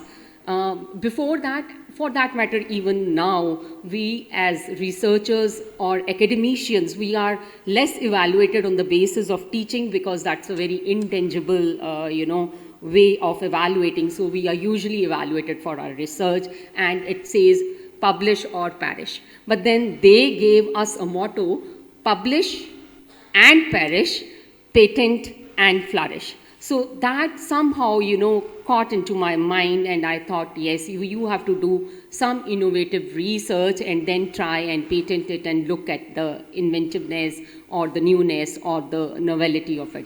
I kept on sitting on my data for several years. Initially, I would not publish it, and I did not know the way to patent it as well. So that is from where I started, but today I have a fair number of patents granted and filed to my credit. So then I had a few projects, and again, I started deriving a pleasure out of my research, starting from a place when I said no to my PhD program. I actually started enjoying my work. So I feel research is always at the heart of all innovations, and I personally feel that the technology has to be simple. You make it more complicated and it is less translatable. So you have to try and find simple answers to the questions so that it is scalable, it is commercially viable. You have to look at your compositions, your processes, and you need to get at a product which is viable. And this is something which I have learned over the years, and I'm continuously evolving to do that, is you have to step out of your comfort zone. It is not possible, may it be research and deriving pleasure out of it, working extra hours for it, may it be going out and interacting with people, may it be collaborating with people, may it be connecting with the industry, and may it be reaching out for international collaborators. You do have to step out of your comfort zone at every stage. So these are a few things I wanted to share from Edison. It says you should not get discouraged with failures. And when it comes to startups and other things, I see several countries who are evaluating the people, the startup, venturists on the basis of the failures they had. Because they said more number of failures you have, there is more chance of a success the next time. And you have to learn both with your head and the hands, so you need to work in your labs. And then you need to also acquire some knowledge from experience, from things happening around. So I feel nature is a very beautiful, teacher. And again, I feel, which comes later also in my slide, I think, is that nature is very, very systematic, and all the answers are out there, existing in the nature. We're just trying to find them. Research. So you're trying to search what is already existing out there. And then stopping to learn is not an option. And as a teacher, we are continuous learners, and even as researchers, you are always trying to evolve, introspect, improve, and innovate. So you have to move into a growth mindset, and these are a few things which you need to acquire and embrace while moving ahead. And again, I would reinforce that you need to always step out of your comfort zone.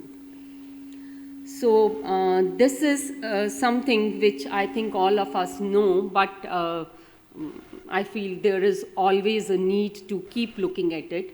So you need to do your, the research or any innovation is like an hourglass, this is what I say. So the top is broad, starting with literature survey, lots of literature, and now if you want to talk of innovation, the patent searches, you siphon down to identify a research gap based on which you would have your hypothesis in place, and then you again, produce data, which is a broad base, which diversifies, and then you start looking at your answers. So before, actually venturing into something, my advice, my suggestion, and my experiences, you need to check your resources. what you have, what infrastructure you have, what capabilities you have, and you can always do good research even with those limitations, maybe equipment or infrastructure, and that is again where innovation can step in. You can design your own equipment to do some good work. Then the methodology has to be in place. We are always looking at methods, but I feel it is the why you are performing this experiment, why these controls, why this experiment and not the other one. So that is what is again very, very important, the methodology.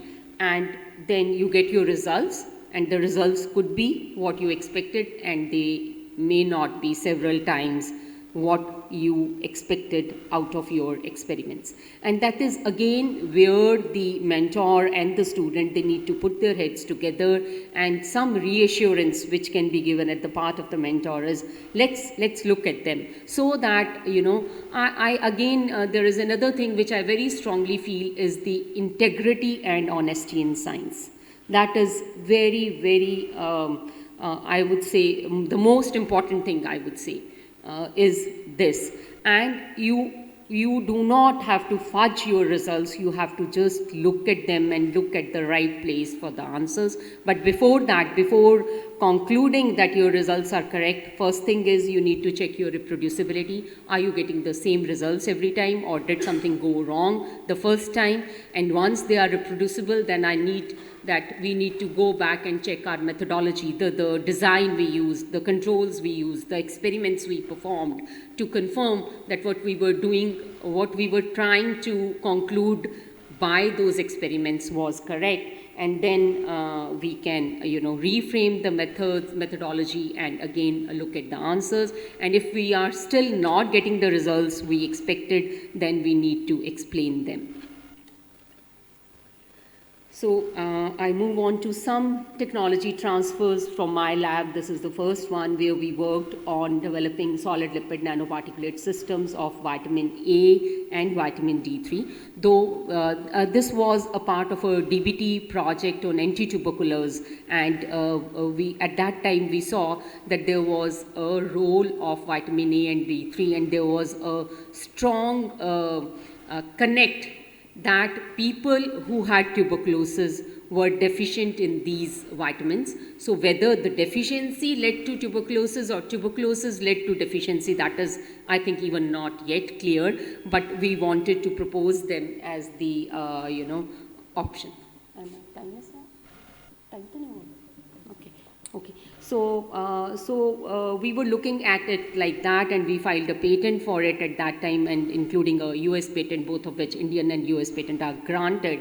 But this was something which came consequently. This was a company, a local company, and they are experts in dermaceuticals, and retinoids is a big market at this moment in dermaceuticals to address various issues, right from acne to aging to pigmentation and so forth. So he showed an interest, but I think we have Dr. Navneet here in the audience, and he was asking about the issues and problems for technology transfer. So this person, the proprietor of HiTech, he was an alumnus, a student. We had a good faith and a good rapport, but it took me almost 4 to 5 years of discussions before he actually took up the licensing. We have Dr. Vandana Patravale, who's done beautiful work in technology transfers. I'm sure she agrees with me that it is actually tough to develop that faith and to actually, to see the things happening. So this was something which we did first, and this is a product which has been launched in the South Asian market. It is yet to be launched in India. We are looking at the regulatory requirements which are different in India, and maybe next year we will be launching this product. So the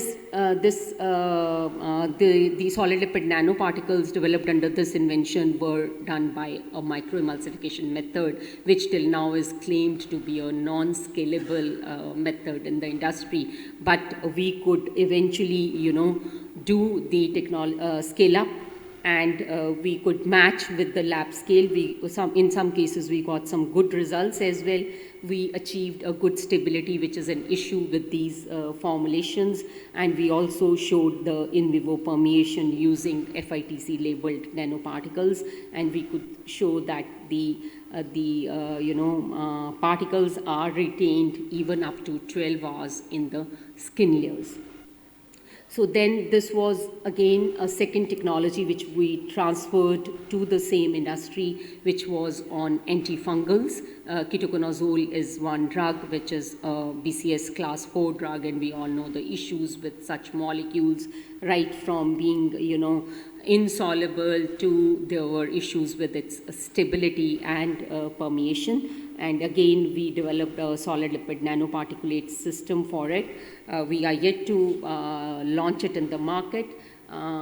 These are a few publications. So this is another thing. So coexistence we talk about, and collaborations a few of my predecessors were talking about.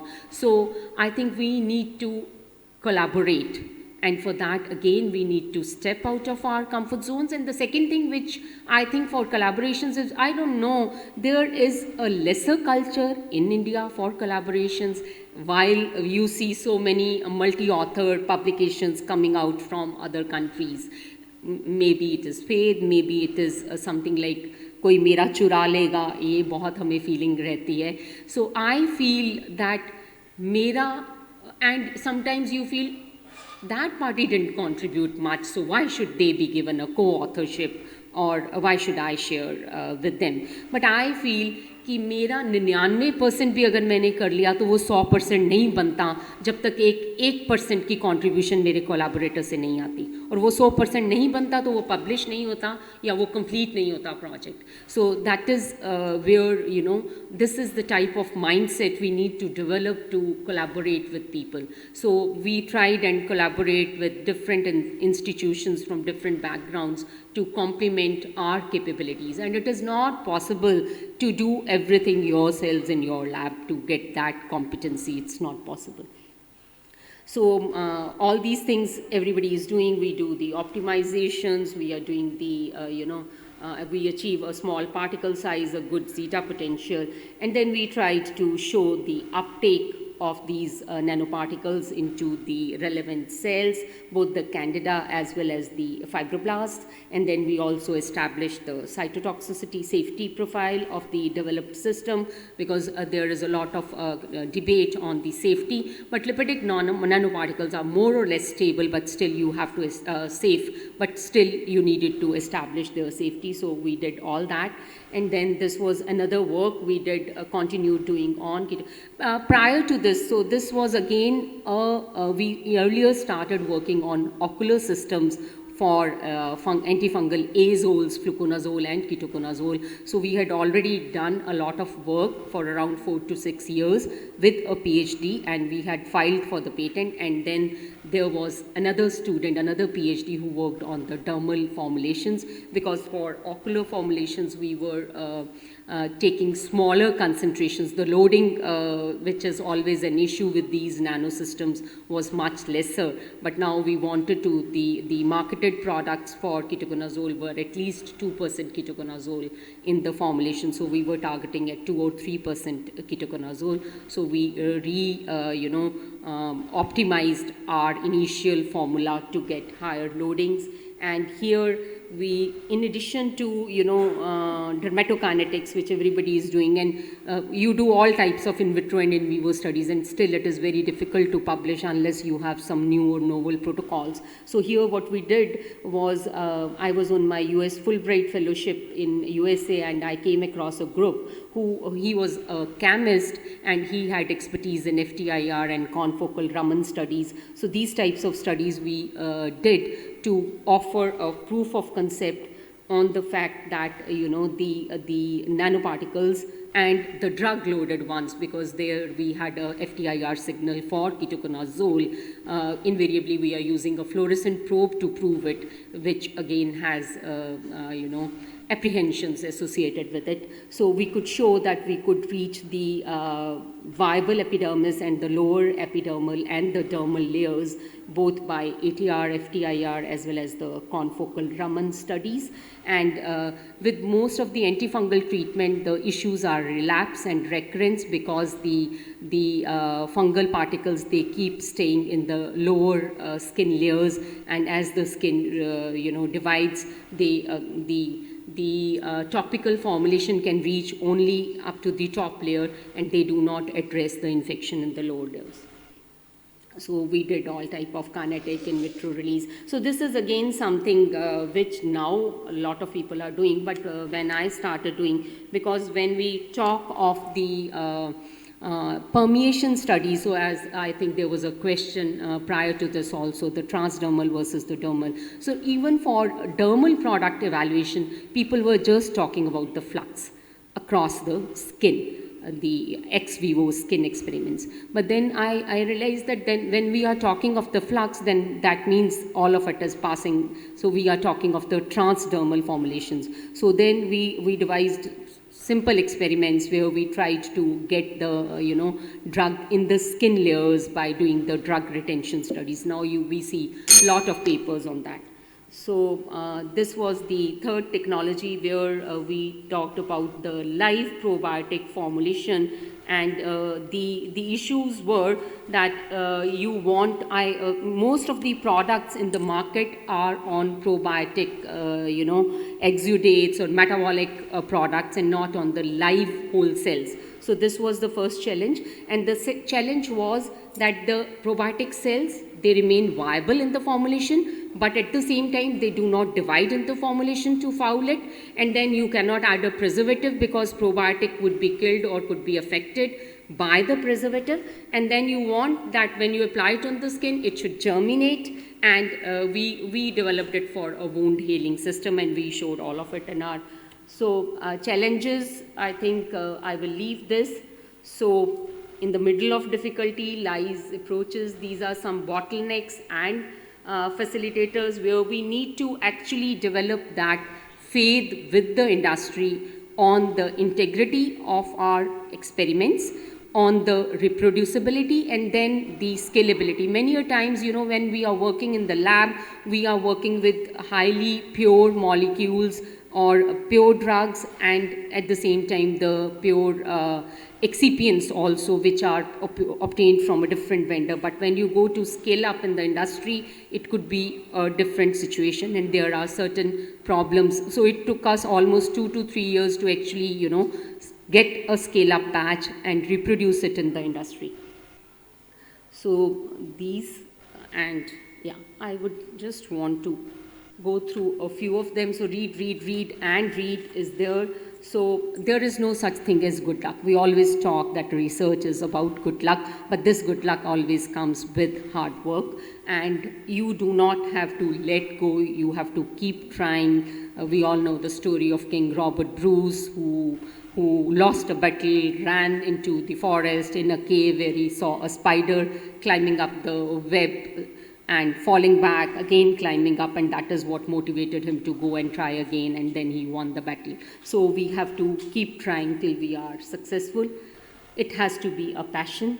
You do not have to look at other people who may not be performing as much, who may not be doing that much. So that is their calling. So if it is your calling to do good research or bring out some innovative products, and if you are putting in extra time for that, then that is your choice. So you do not have to, compare yourself with other people. Sincerity and integrity, I've always said. Then I am a strong believer. You could say it's supernatural, you could say it's nature, you could call it God, whatever you want to call it. But I feel that there is always an ether, and there is always a eureka moment for all of us when it just strikes you out of the blue. You were not, and many a times, thinking about it, and something happens to, give you a trigger, a start, an impetus, anything. So that is what I have seen, and step out of your comfort zone. So do not give up. So everyone have a tipping point in their life, and many a times it is seen and it has been observed that you just leave at a point when just एक रेत का किनका जाना था और जो आपका तुला है उसने मूव कर जाना था. So you don't have to give up, you have to keep trying till you reach that point. So this is my lab. These are a few collaborators. So my research group, and there are no generalizations, no rules. Everybody have their own journey, their own, challenges which they have to meet, and opportunity may be missed if we do not, chance pe dance zaruri hai. So thank you.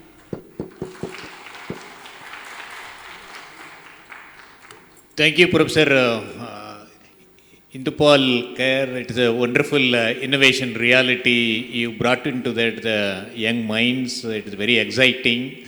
So rational and how that the ethics would be that useful for that the research development. It's a really very fascinating and very interesting. We are very much thankful to you.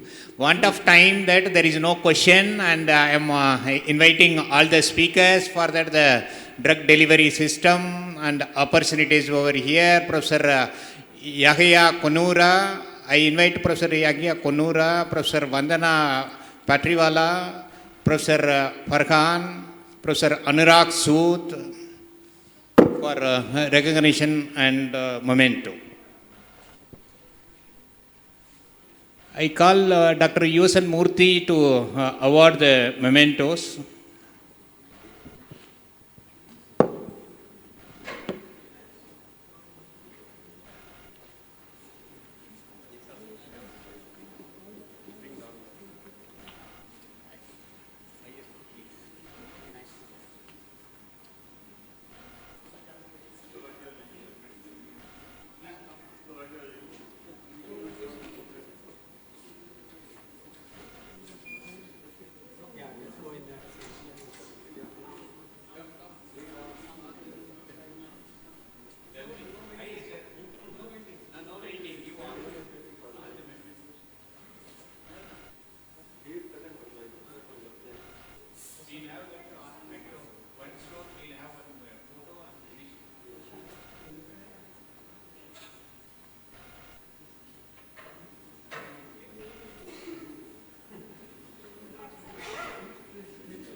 Okay, with this we are concluding this session 1, and there is a lunch break, and we will meet again by 3 o'clock for the next technical session. So I would like to invite Dr. Yusan Murthy. He is the director of NIPER Guwahati. He is the chairperson of this session, and Professor Sankar K. Guchayat, So he is the co-chairman of this session. He is working as a professor in the Department of Medicinal Chemistry, NIPER.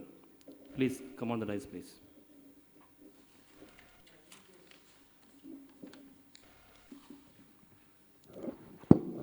Good afternoon, all of you, and welcome to this post-lunch session. Title is Drug Discovery for Cancer Chemotherapeutics. I'm very happy to say that this session is going to be commenced with Professor Dulal Panda talk, who is the director of this NIPER S.A.S. Nagar, as well as architecture of this 3 days conference. And I request Dr. Dulal Panda, before his talk, I wish to give some brief bio sketch of Professor Panda. He is basically a cell biologist, and he was the institute chair professor at the Department of Biosciences and Bioengineering at IIT Bombay.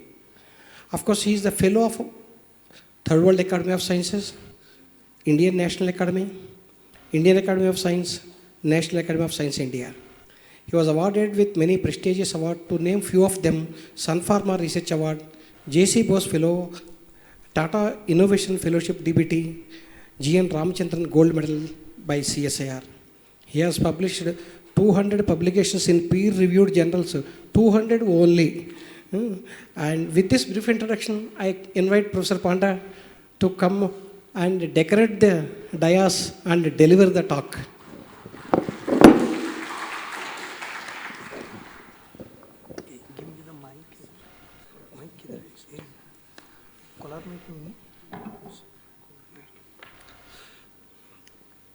You know, in this place, one scientist from Switzerland supposed to give the talk.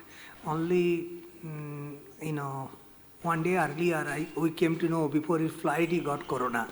So his topic was antitubulin drug design, and we did not want to miss that antitubulin drug design. So I thought that I get in and, you know. So I changed the title actually, Tubulin Targeted Anti-Cancer Drugs. If I have had time, I would have probably given the same talk. Okay. I'm getting for the collar mic, no? So, what you are seeing, these two really interesting pictures. One is mitotic spindle, another interface microtubule network. These are the pictures taken with GFP tubulin. The person who discovered GFP tubulin, he said, GFP, he said, I only do research to know how jellyfish flourishes. Okay, and that person got Nobel Prize in 2008. And so today, in all cell biology textbook, you will see the picture of GFP. So I'm going to talk about tubulin-targeted drugs, and tubulin-targeted drugs are very common in cancer chemotherapy. The first name came into mind is the Taxol. Okay, so you see the series of compound that are here, like paclitaxel, epithalone, docetaxel, vinblastine, vincristine, irinotecan, metensine, estamastine. These are all tubulin targeting agents, and they bind at different site in tubulin. I will show you just in next slide. And they are used for different types of cancer. And if you look at this carefully, the Taxol is used for breast cancer, lung cancer, ovarian cancer, but it is not used for brain cancer.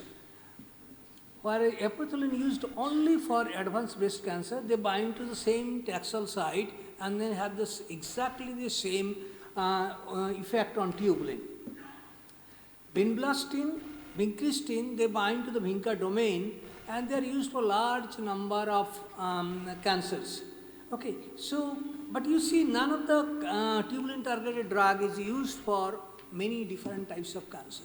The question is, if it's all targeting tubulin, why are they used for only certain type of cancer, not others? So I will try to touch on this a little bit later. So this is the tubulin molecule. The crystal structure was done by Nagar and Downing, 1998. And there are many binding sites. The drugs actually bind. This is the vinca site. This This is the Taxol site, this is the colchicine site, and so on. And the interesting thing is that all sites are different, and the structures that bind to the vinca site are completely different structure than the Taxol site. However, vinca site has also widely different structures. So pharmacophore is same. So it is the idea that the tubulin site drugs, they actually modulate natural proteins so that the protein functioning get different. Though colchicine is never used for cancer treatment, but it is used for the treatment of gout and Mediterranean fever. And before the name was given tubulin, a name was colchicine binding protein. And some of you know that colchicine was used to determine the chromosome number and so on. So colchicine is known for a very, very long time. So I'm going to talk about microtubules and tubulin targeting agents. So this is the mitotic spindle, and what you are looking at these chromosomes, the spindle actually do the separate chromosome very precise manner. They don't even make one mistakes in million times, and whenever they do make a mistake, the cell actually undergo aneuploidy or they die in one way or other. So the function of microtubules, if you look at these, there are interface microtubules, spindle microtubules, and mid-body microtubules. You are also seeing the neuronal microtubules. So in interface microtubule, they work as a rail and things move from one side to other side. The cargo moves by motor proteins. Similar in spindle microtubule, the main function is the chromosome separation. So, but see, my hand is not breaking because of microtubules below the skin. Okay, so this is the much dynamic polymer, but at the same time the most rigid polymer. So the microtubules have several roles in the cell cycle, and because of so many different roles, microtubules are important cancer drug targets. There are not any other target that has so many drugs have been discovered, and Taxol has a market of $12 billion. Similarly, the Taxotere, vinblastine, vincristine. So it has given drugs for so many different types of cancer. Not only that, the fungal drug, antifungal agent, griseofulvin works on tubulin, parasitic drugs, and even now people are trying to develop compounds which are used for Parkinson or Alzheimer, but they're still under trial. Okay, so the way tubulin polymerizes, it's a nucleation elongation process, and here the steady state. Here is the really interesting. In cell, the microtubules are in steady state. If you look at this stage, any chemical engineer or chemist will say steady state means 1 unit addition and 1 unit dissociation. But in this case, the steady state is a really interesting thing. Here you will see out of 100 microtubules, 10 of them will be depolymerizing and 90 will be growing at any given time, just giving a simple number. So something is depolymerizing, something is polymerizing. So it's if you are familiar with Delhi, office time, a group of people are coming and getting down in one station, and the next station also you see equal number of people. So it's like that. If you take a static picture, you will see same number of people. Okay. So I will show you the movie if it plays here. But we are looking a movie of microtubule dynamics. This is done by Renu Mohan, was a graduate student in the lab. I will play the movie again if it is possible. So microtubules are 24 nanometer diameter polymer. So to see them under microscope is a challenge. And what you are looking here, the dynamics of individual microtubules in living cells. So this is the breast cancer cells, and we are looking individual microtubule, how they are growing and shortening, and so you can measure the kinetics of growth and how long they grow and when do they shorten, Again, how do they polymerize? So it's the growth, shortening and growth that you are monitoring. So the transitions that you can get. So you can do a real good biophysics looking at the dynamics of microtubules. And what we know today by the work of many people, not only our group, but several groups in the world work on this, that there is a cap at the end of the microtubule. This GTP cap stabilizes a microtubule. As long as the cap is there, the microtubule grows. When it loses the cap, it depolymerizes. Just like the water bottle, you have the cap, you do this, nothing happens, you take out, all water gets down. So this is what we look at this, and if you look at individual microtubule, what do we see? That one microtubule is growing, doing nothing, then growing, then shortening. So you can determine the growth rate, you can determine the shortening rate, you can determine the time when it is not doing anything. So that way you can do a good kinetics. So the microtubule dynamics is very much controlled by the action of different proteins and osmolytes and many other factors in cells. And if you increase the dynamics or if you decrease the dynamics, the cell die. So we have done work with a lot of small molecule as well as the different proteins and so on. So if you modify the microtubule dynamics, microtubule dynamics increases, the cell die. For example, when tau get phosphorylated, it cannot bind to microtubules properly and microtubule get destabilized and the cells die, neuron die. So this is probably one theory of Alzheimer or Parkinson disease. Another theory, of course, tau get phosphorylated, acetylated, it get aggregated and aggregates kill the cells. Or if you add Taxol, the microtubule get hyperstabilized and cell die. So both ways, that if you increase the dynamics and if you increase the dynamics or if you decrease the dynamics, the cell actually die. So, several years in our lab, what we are looking at microtubule modulators, a group of proteins called the structural proteins such as the MAP2, tau, they bind along the length of the microtubule and stabilizes microtubules. Other group of protein, got Michael, who's supposed to come here and give the talk, he works on EB1 and that bind at the end of the microtubule and stabilizes or give a lot of signal to microtubules for different functioning. In addition, we know there are acetylation, glutamination, phosphorylation, there are several post-translational modification that either increase, decrease microtubule dynamics or make microtubule ready for some other functions. For example, some protein might see there are more glutamination, so I can cut that protein. Or acetylation, then a microtubule becomes stable when it is growing for a long time. For mechanical stability, it has to be acetylated.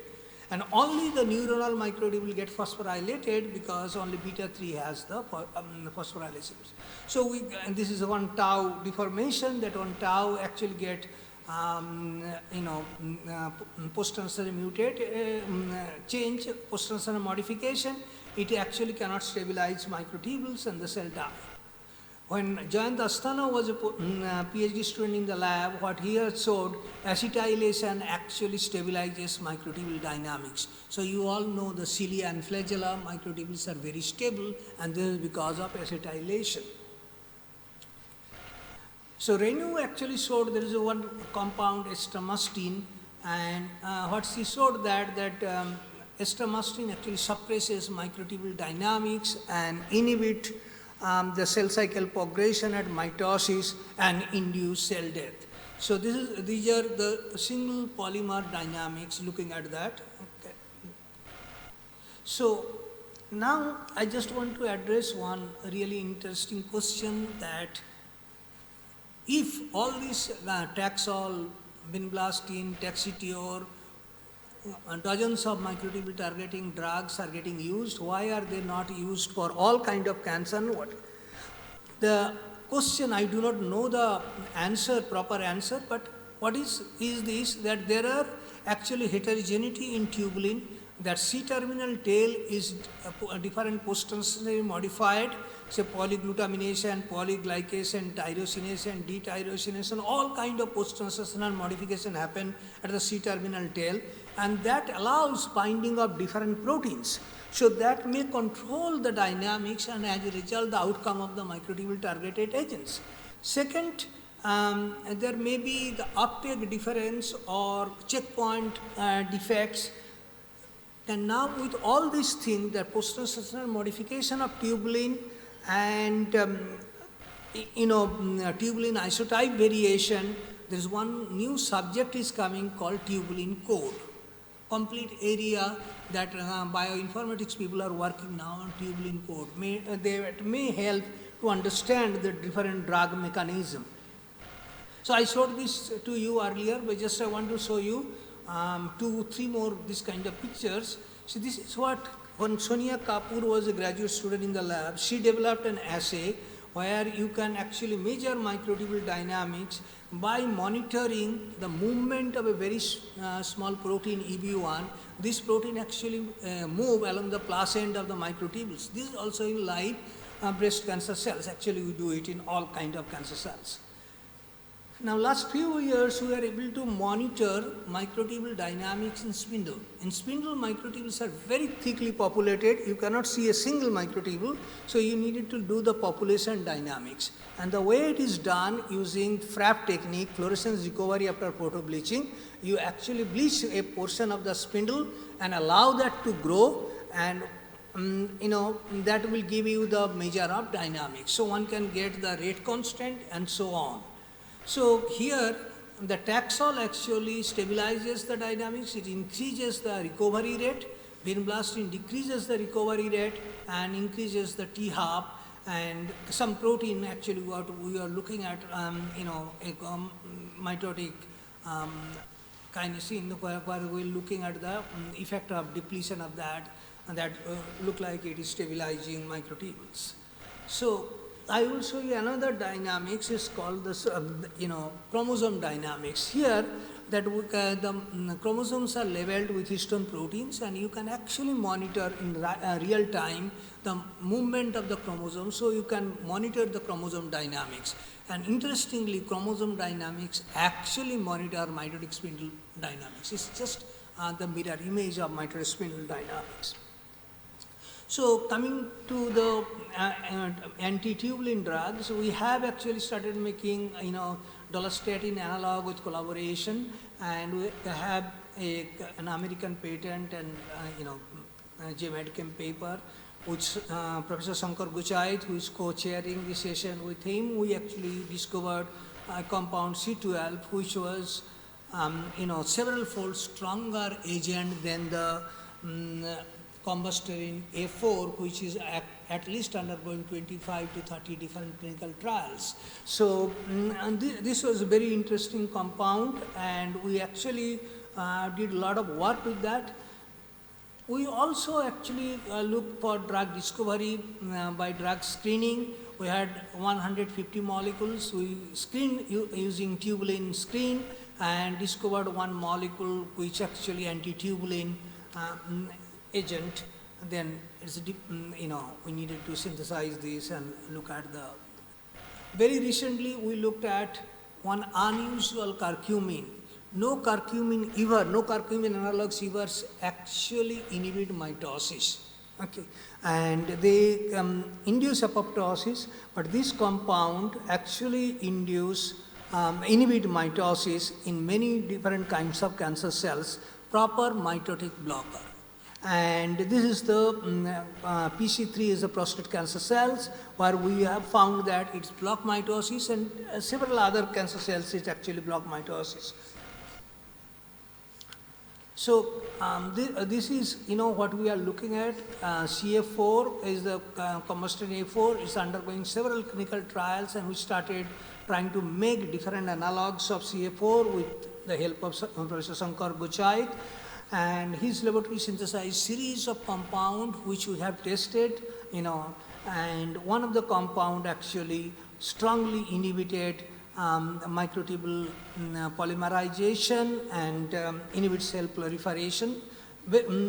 later on, what Anuradha Kumari was a graduate student, what she found, the compound has a very strong differential effect on cancer cells and non-cancerous cells. It's much more effective on cancer cells than non-cancerous cells. If you look at the lung cancer, non-lung cancer cells, skin, non-cancerous skin cells, or breast cancer, non-cancerous breast cell, there is a huge difference in terms of potency.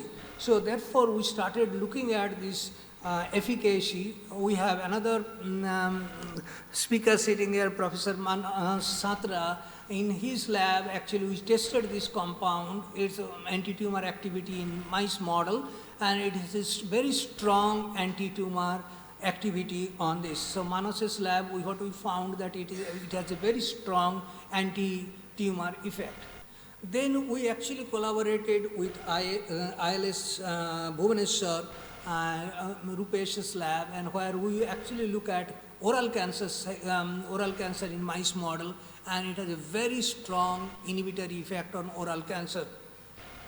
So in different mice model, it has strong anti-tumor potential, and what I'm going to do it now, we did a lot of cell biology to show that it works on tubulin. It actually, suppresses microtubule dynamics. It suppresses spindle microtubule dynamics, interphase microtubule dynamics. And here is very interesting thing. If you look at this, in control cells, when we are doing the real-time dynamics of chromosome movement, see in 30 minutes, the same cell, actually the chromosomes are nicely separated. Okay. And this in mitosis only about 30 minutes. You see there's a real separations here. But we add the compound, there is no separation even 3 hours in higher concentration, and this is nanomolar concentrations. So this is, they stop the chromosome movement, and the chromosome movement got halted because of the suppression of microtubule dynamics. So I'm not going to show you all the data on the details, but what we have shown that basically it cannot capture, because of change in microtubule dynamics, it cannot capture the chromosome and cannot put the chromosome properly, and that actually triggers many different pathways and induce apoptosis. So I just skip this part. This is while doing this last year, what we found that all microtubule targeting agents actually inhibits Wnt signaling, and in particularly this oral cancer cell line. And that when we wanted to see, then the idea was that if we inhibit Wnt signaling and add microtubule targeted drug, what do we see? Now, if you inhibit Wnt signaling along with microtubule inhibitors, there is a very strong anti-tumor activity. Okay, so that is there, and we actually propose this, that inhibiting Wnt signaling along with microtubule inhibition will lead to better treatment. So I'm not going to go through all the data with you, but so the way it inhibits Wnt signaling, we did a lot of cell biology experiment to show that it actually inhibits kinesin 2 movement that actually inhibit Wnt signaling. Now, last few moments I wanted to talk about nano, because it is very difficult to discover new molecules. So it may be useful if we can actually deliver the old molecule in proper way. So the liposome, if you look at this liposome formulation of vincristine and paclitaxel is already in the market, and several other formulation are under different clinical trials. Looking at that, we started making the liposomal formulation, and it actually inhibits the growth of spheroid and cancer stem cells. We have to do a lot of work. This one single slide is a work of 10 years of a postdoctoral fellow, Radhika Pujari. We have made this C2-MAX functionalized corona as a protein drug delivery system, And in mice model, it has a wonderful effect on mice model with a minimum cytotoxicity. We have a couple of patents on one American and Indian patent and a couple of publications on this. So, but it's a huge amount of work to make this thing. It's basically precisely 9-year works of a person to show that this work on this. So, I'll just go first. I just want to tell you that nano is one of the way we can go. One, the compounds which are very highly toxic, if you can deliver it properly, then you can actually reduce the toxicity. So one of such compound is now in used. We also tried to make in different targets, say tyrosine kinase and microtubule inhibitor together, and we made a nano conjugate and delivered this system. So it actually worked. It induced a lot of microtubule bundling and so on. So I'm just going to leave with this idea that it is probably time to have much more collaboration with chemists and biologists and nano or pharmaceutical people to look at this. Along with, actually it is important for NIPER and this to look at this pharmacologist. Toxicology is a very important thing. Most of the drug failed because of lack of understanding of toxicology. Okay, so that is very important, and we should look at more collaboration with pharmaceutics to make the old drug work. One of my former PhD student, Manu Lopez, his students has come to make poster presentation, I believe. When he was in California, he worked with a compound with the antibody conjugate, which is now getting used. And that compound was actually banned for almost 20 years. There was no work on metenzine. So antibody targeted metenzine now is used for breast cancer.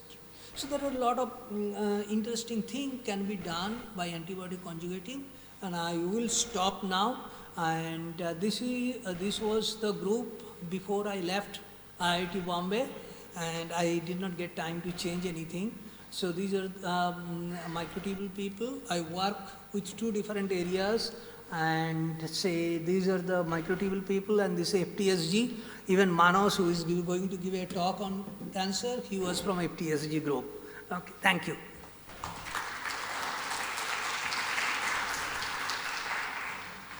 Thank you, Dr. Dulal Panda, for your excellent lecture. Second, congratulations to you for your exact completion in 26 minutes. You should have been in All India Radio or Doordarshan for maintaining the time. Why did you come to science? I don't know. Wonderful. And I have a small question. Yeah. It is a generalized question. Vincristine and vinblastine, what is the market strategy of vincristine and vinblastine? Vinblastine and vincristine, both of them work on tubulin. They make, basically they depolymerize microtubule, bind at the end. So if you think of this microtubule, what they do, they bind 12 or 13 molecules of vinblastine at the end of the tube and then don't allow microtubule to grow, and ultimately if there are more binding, they depolymerize. But if you give lot of vinblastine, the protein gets paracrystal, and then actually that's the specific reason why that all these clinical trials started. Many years ago, I think it is late 50s or early 60s, a child was given vincristine and he died, and when the brain was, see all the protein from paracrystal. From vincristine actually make paracrystal formation of tubulin, so protein get crystallized and deposited. So from that time, the more of the clinical trials actually started. And but these are very useful compounds, but there are huge side effects on both vinblastine and vincristine, because all the cells, dividing cell has vinblastine and vincristine. So many side effects. And paclitaxel also exactly the same thing. Bone marrow suppression, loss of hair, all these kind of things that happen. It was on dividing cells. Thank you. Audience.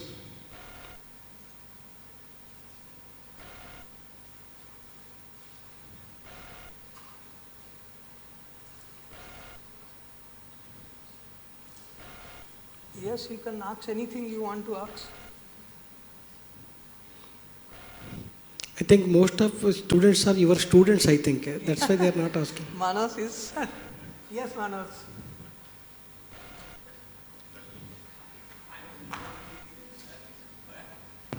What?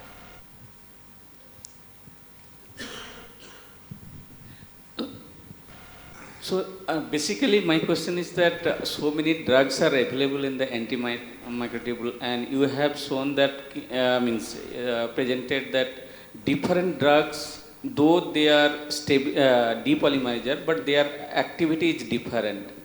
Now that, how do you think that the C12 we can proceed further?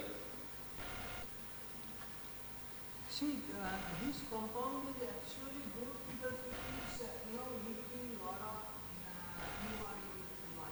But we needed to look at this with a good toxicology profile and then try to see any, one is you can say any company. And few more human model study and look at the toxicology pattern, and that's the aim of academic lab. We can't go beyond this.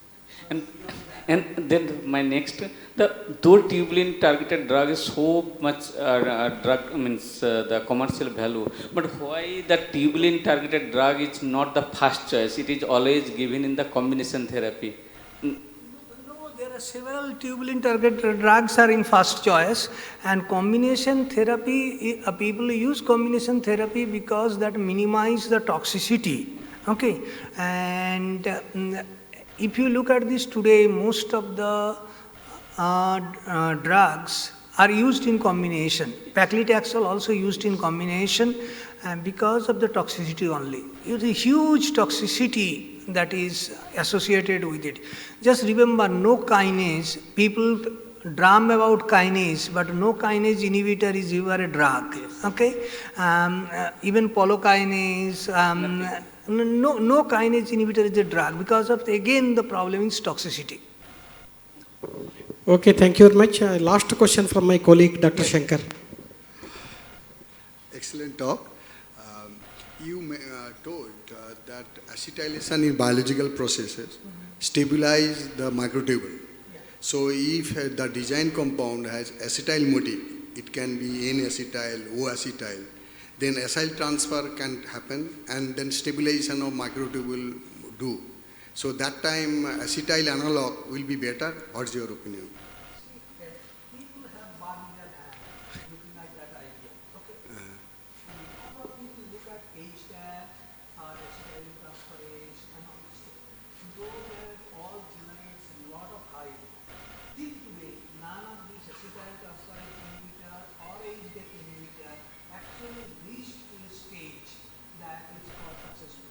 Because of the, if you look at HDACs, okay, there is at least I know of 6 or 7 different HDAC 6 actually deacetylates tube.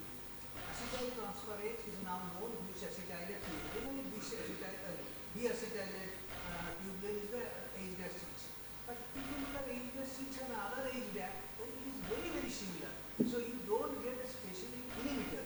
And even in S tube, if you get a specific inhibitor, just many of you actually will not complete this thing. I will tell you one thing. If you look at this taxol, you add taxol in cell culture media, 5 nanomolar, cells die. But if you look at intercellular concentration of taxol, it is actually 500 nanomolar or 1000 nanomolar. So almost 200 to 500 times more. So and what happened to curcumin? What curcumin is so far felt, curcumin will add 17 micromolar, it will kill the cell. Inside the cells, the intercellular concentration will be 35 micromolar, just 2 times or 3 times more. So if the uptake is less, then it will not do anything to the cells. That's why curcumin does not work most of the time. So if you look at the acetylase inhibitor or others, they may have some difference in test tube or cell culture level. But as soon as you give organism data, say animal, mice or other, what will happen? Because the concentration will increase that level, okay, and then you will not see the difference. So minor difference. So that's why the kinase inhibition not working, or many other inhibitors not working. It is wonder that how do the microtubule inhibitors work, but it does work. Thank you, Dr. Dulal, for your wonderful talk. On behalf of organizers, a small token of appreciation.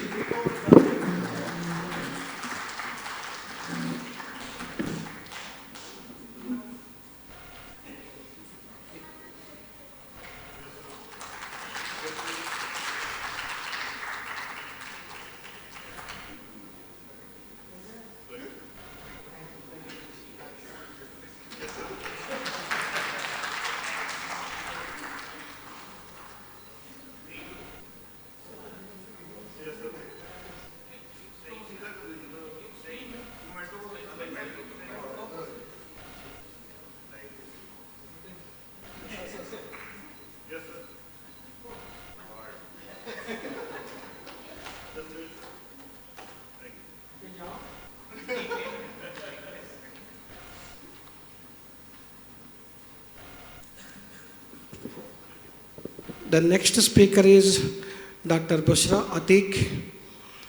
Very happy to introduce this wonderful scientist. She is Associate Professor and Joy Gill Chair at IIT Kanpur from Department of Biological Sciences and Bioengineering. As far as awards are concerned, she is elected fellow in the year 2021 of the Indian Academy of Sciences, Bangalore, elected fellow in 2021 of the National Academy of Sciences, India, NASI, and 2020 Shanti Swarup Bhatnagar Award and CNR Rao Faculty Award for the Excellence in Research at IIT Kanpur. With this brief introduction, I request our speaker Atiq to deliver her talk. Dr. Bushra.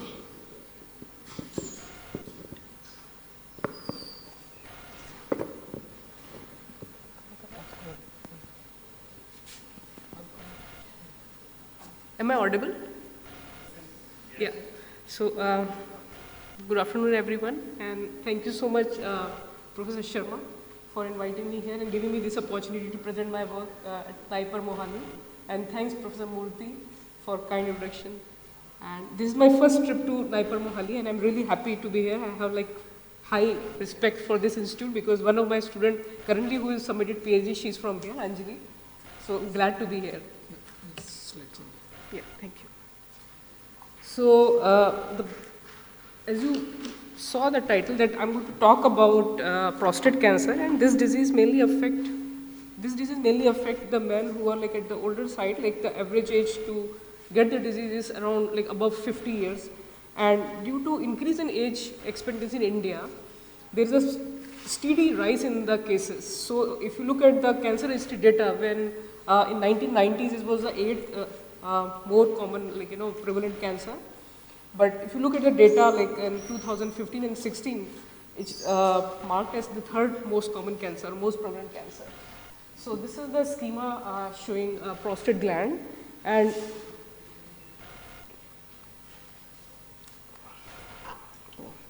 so this is a schema of showing prostate gland. There are 3 different zones, and all the 3 zones, they have different propensity to develop the cancer. So most of the cancer they develop into the peripheral zone, followed by the transition zone. And this difference is probably that many school of thought, they think it could be probably because of the androgen signaling. Histologically, if you look at the gland, it's one foci, and there are multiple thousands and thousands of such foci in the gland, and there are 3 different kind of glands: luminal glands, basal cells, which are lying down the basal lamina, and few neuroendocrine cells. And with neoplastic transformation, most of these luminal cells, they start dividing uncontrollably, giving rise to adenocarcinoma. So as the first, Professor Panda mentioned about docetaxel and other Taxol used in prostate cancer, but in majority of the cases, the first line of therapy is androgen deprivation therapy, where they use either surgical castration or chemical castration.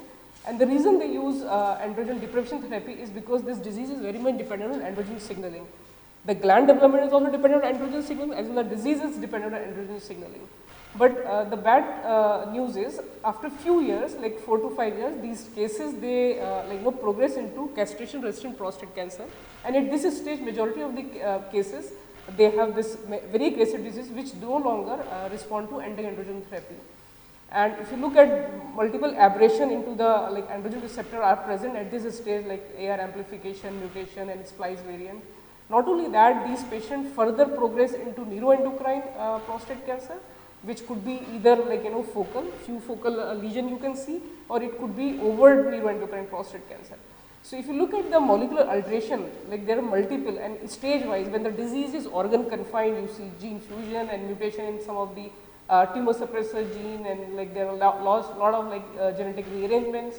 And as I mentioned, AR specific alteration and neuroendocrine shows more of different, more epigenetic dysregulation, epigenetic regulator, and some of the transdifferentiation marking coming up. So again, the disease is very heterogeneous, and because of this heterogeneity, the clinical outcome of the patient is very varied. Some patients respond nicely to certain drugs, some patients show certain rational mechanism. And one of the most recurrent subtype is TMPRSS2 fusion, and here you see that TMPRSS2, which is an androgen driven gene, contributes the enhancer region to this ERK and structure factor family, and this is about 50% of the cases they have this genetic rearrangement, followed by RAF kinase, which is present in 2% of the cases where you have CRAF and BRAF, and SPINK1, which is serine protease inhibitory calcium type 1, which is highly expressed in 10 to 15% of the cases, and these patients they show very aggressive disease and shorter biochemical recurrence. Now, when I started my group, one question was what is this molecular heterogeneity in Indian prostate cancer patient, and there was not much information available. So, with the help of my clinical collaborator, we gathered some 121 samples, and instead of going for expensive technologies such as WS and RNA-seq and all that, we just focus which is more relevant in clinic, such as immunohistochemistry for ERK, oncoprotein, which is which as a result of fusion is highly expressed, and validation at the genomic level whether there is a person having genetic rearrangement or not. So this is a case of a prostatectomy specimen, and you can see ERK is highly expressed. Not only that, if you look at this fish data, these two distinct dots, red and green, is showing genetic alteration involving ERK locus. Not only that, about 10 to 15% of the cases they show SPINK overexpression. So this is the data we got from Indian cohort. So one thing that caught our attention was RAF kinase, which was only 2% in Caucasian cohort, was around 6% for Indian prostate cancer patient. Now, knowing that in this disease most of the time there is needle core biopsy, at least in India, there is no such non-invasive diagnostic test available, but in many European and US country, US, you can see these kind of urine based biopsy tests. So here what they do, they either use urine sediment or they isolate exosome, and they look for certain marker. The marker that I told you, TMPRSS2 ERK and PCA3, which is a non-encoding RNA, DLX1 and HOXY6. So one thing interesting about DLX1 is it's a gene which is involved in development. It's involved in differentiation of the GABAergic neuron of the basal ganglia and cerebral cortex. Not only that, it's also involved in the craniofacial patterning and the mandible jaw development. And it's true for many cancer genes. They are known to be playing very critical role in embryonic development, but later on in cancer they again abruptly overexpress and then they drive the cancer. So with this, one of my students, she asked the question how DLX1, if we could detect into the urine, in the urine sediment, what is the expression of DLX1 in localized and metastatic prostate cancer? What is the mechanism? Why embryonic stage is there, but why in the prostate cancer is coming up? And if it is coming up, what functional role it's playing in disease progression? So with this, what we did, we collaborated with Dr. Nalla. And what we did, we stained around 124 prostate specimen, which were more of a naive, they were not treated with any drug. And we looked for the expression of DLX1, and we found around 60% of the prostate cancer patient, they show DLX1 expression. This is an in situ RNA staining, and these red dots represent the RNA transcript for DLX1. Not only that, since I told you like majority of the 50% of the cases they overexpress, they show genetic alteration between TMPRSS to ERG, so ERG is high, then the obvious question is like if it's 60% present, what is the connection between ERG and DLX1? And what we found that 96% of the ERG positive patient, they also have DLX1 overexpression, and about 50% of the cases or 42% of the cases, they are though positive for DLX1, but they are negative for ERG overexpression. So there is a positive correlation for DLX1 and ERG. Moving forward, since I told you that androgen signaling play critical role, so the obvious question is like what is the connection between androgen receptor signaling or androgen receptor in DLX1 positive cases? Sorry. So when we looked into that data, we again stained for the same set of patients for androgen receptor immunohistochemistry and ERG, and what we found that majority of the ERG positive patients, they show AR staining, they are positive for androgen signaling. Not only that, like around 50% of the DLX1 positive patients, they show overexpression of ERG. When we look into the clinical data, majority of the patients which have higher Gleason score, which is a pathological grading and considered to be much more aggressive if the Gleason score is high, they positively correlate or they show much more higher expression of DLX1 at advanced stage of the disease.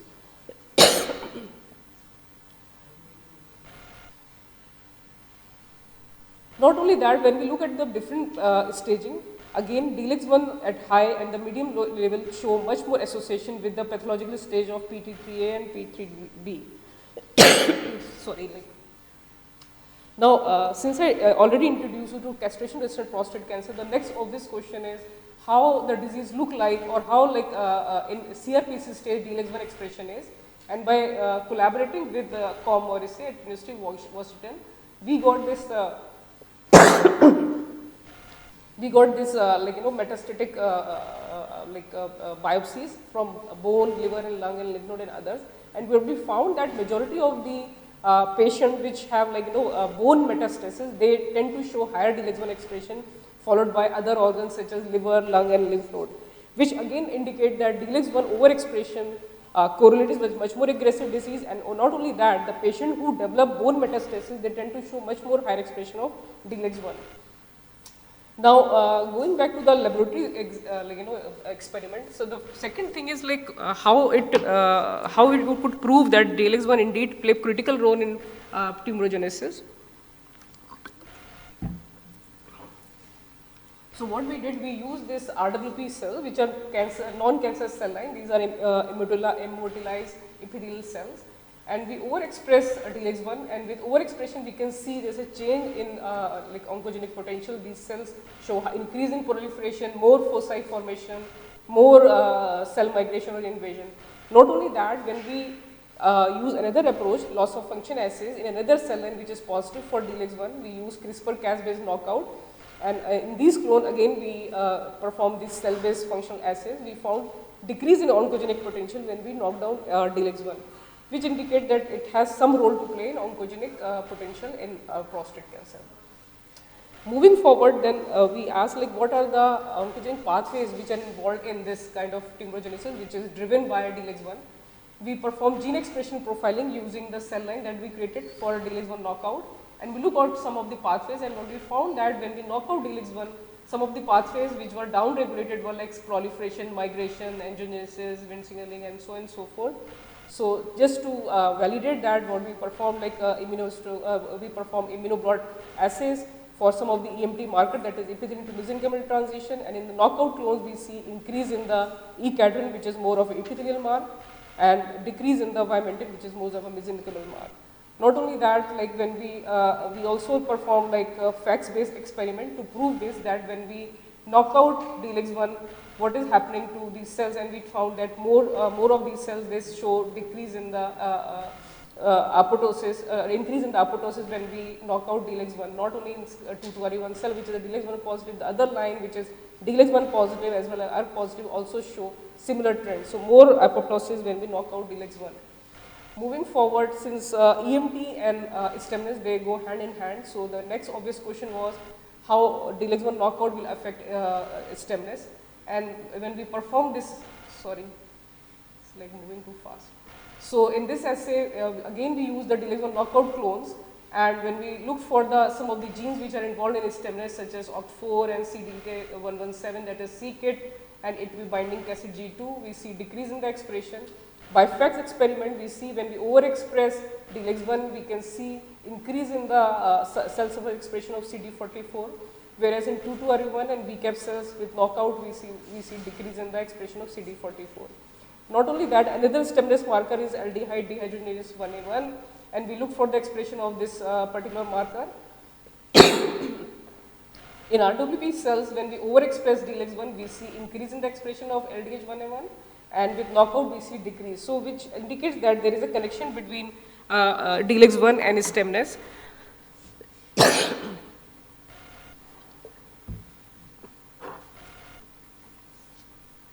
So now, to prove that DLX1 has a role to play in tumorigenesis, what we did, we implanted this DLX1 knockout clones that we generated in immunodeficient mice and monitored tumor growth. So you can see here, like with the knockout clones implanted in the mice were growing much slower than the scramble control, which has much higher DLX1. And at the end of the study, the mice were euthanized, and bone and the lungs were isolated from these mice. And the idea was to check the micrometastasis in these organs by performing LU-PCR, which is specific to primates in the human, because mice usually they have B1 and B2 repeats. So if we are getting LU sequences, that means the cells are metastasizing. And you can appreciate here with the knockout, you can see very small number of cells metastasized to bone marrow and lungs, which indicate if you ablate DLX1, there is a decreased metastatic potential in these cells, which as a result of that you see decrease in the metastatic cells in the form of micrometastasis reaching to bone marrow and lung. Now, since I told you one of the most preferred site for metastasis is bone, so we performed experimental bone metastasis where we implanted these scramble control and the DLX1 knockout cells in the tibia of immunodeficient mice and let the tumor grow for 4 weeks. And at the end of the 4 weeks, these bones were isolated, tibia was isolated and subjected to micro-CT. And this is a micro-CT images, and you can appreciate here with this morphometric analysis that the DLX1 knockout clones, they show more bone volume and more bone surface area as well as trabecular number, which is evident here as compared to the scramble control where you have more DLX1. So which again indicate that higher DLX1 expression in prostate cancer results in bone loss as well as destruction of the bone architecture once the prostate cancer cell they metastasize to bone. Now moving to the mechanistic regulation of DLX1. So I told you TMPRSS2 ERG is present in 50% of the cases. Then I also told you 60% of the cases they have TMPRSS2 ERG genetic rearrangement as well as DLX1 overexpression. So we thought, could it be possible that ERG, which is a transcription factor, is driving DLX1, and because there's a big overlap, and with this notion we decided to do another set of experiment where we took this immortalized prostate epithelial cell line, overexpress ERG. So you can see here with the overexpression of ERG, we also see increase in the DLX1 expression. Not only that, we perform some cell-based oncogenic assays, we see increase in oncogenic potential of this cell line. Now to prove that indeed that this ERG is binding on the DLX1 promoter, we scanned the promoter region of DLX1, we found 2 ERG binding motifs upstream of the DLX1, and when we perform chip PCR, we see a significant recruitment of ERG on the DLX1 promoter region. Not only that, we were when we perform a chip PCR for H3K9 acetylation mark, which is a chromatin activation mark, we see increase in the enrichment of this mark on the DLX1 promoter region on the both ERG binding site, and RNA pol was also present, which again indicate that ERG is driving the DLX1 expression in TMPRSS2 ERG positive cases. Now the question is that is about the ERG positive cases, and I showed you 50% of the DLX1 positive cases, they don't show TMPRSS2 ERG fusion. Then the question is how in those cases DLX1 is driven. So here we perform another set of experiment. We thought, could it be androgen signaling which is playing a critical role, and we stimulated these cells with synthetic androgen, and as a result of this stimulation we see increase in PSA, which is an androgen target, as well as ERG, and DLX1 was also seen to be increased. Not only that, when we went back to the promoter region and we look for the ARE site, we do see in the first exon of this gene, in the middle of the in the second exon we see there is a ARE, as well as in the intronic region we see AREs. And again, we perform chip PCR for ARE1 and ARE2, which are two AR response element on the DLX1 promoter region and the introns. And when we stimulated these cells with synthetic androgen, we see significant recruitment of androgen receptor. Not only that, when we treated these cells with enzalutamide, which is anti-androgen, we see decrease in the recruitment of AR. Likewise, we also look for FOXC7, which is a pioneer transcription factor. So usually AR and FOXC7, they work together. It's a pioneer transcription factor. So one is get recruited, then recruit the AR. So we thought, could it be that FOXC7 is also getting recruited? And yes, indeed, when we perform this experiment with androgen stimulation, we do see recruitment of FOXC7 in these cells, VCAF cells. So again, it indicates in the TMPRSS2 fusion negative cases, DLX1 is driven by androgen signaling. Then again, like since androgen receptor and ERG, they both co-regulate multiple genes. So the question was, is this happening in this case also, in case of DLX1? So what we did, we performed a sequential chip, and what we found that ERG and AR, when we pull down this immune complex with ERG and followed by AR, we do see significant recruitment of this complex on the DLX1 ERG binding motif. And using this publicly available CHIA-PET data for RNA-Pol, we integrated the data with the chip PCR data for ERG and AR and FOXC7, which are the regulator for DLX1 and as well as STK estimation mark. We do see a looping, so which indicate that enhancer-bound androgen receptor and FOXC7, it's kind of looping with the ERG, which is sitting on the promoter region of DLX1, that is EBM. So with this.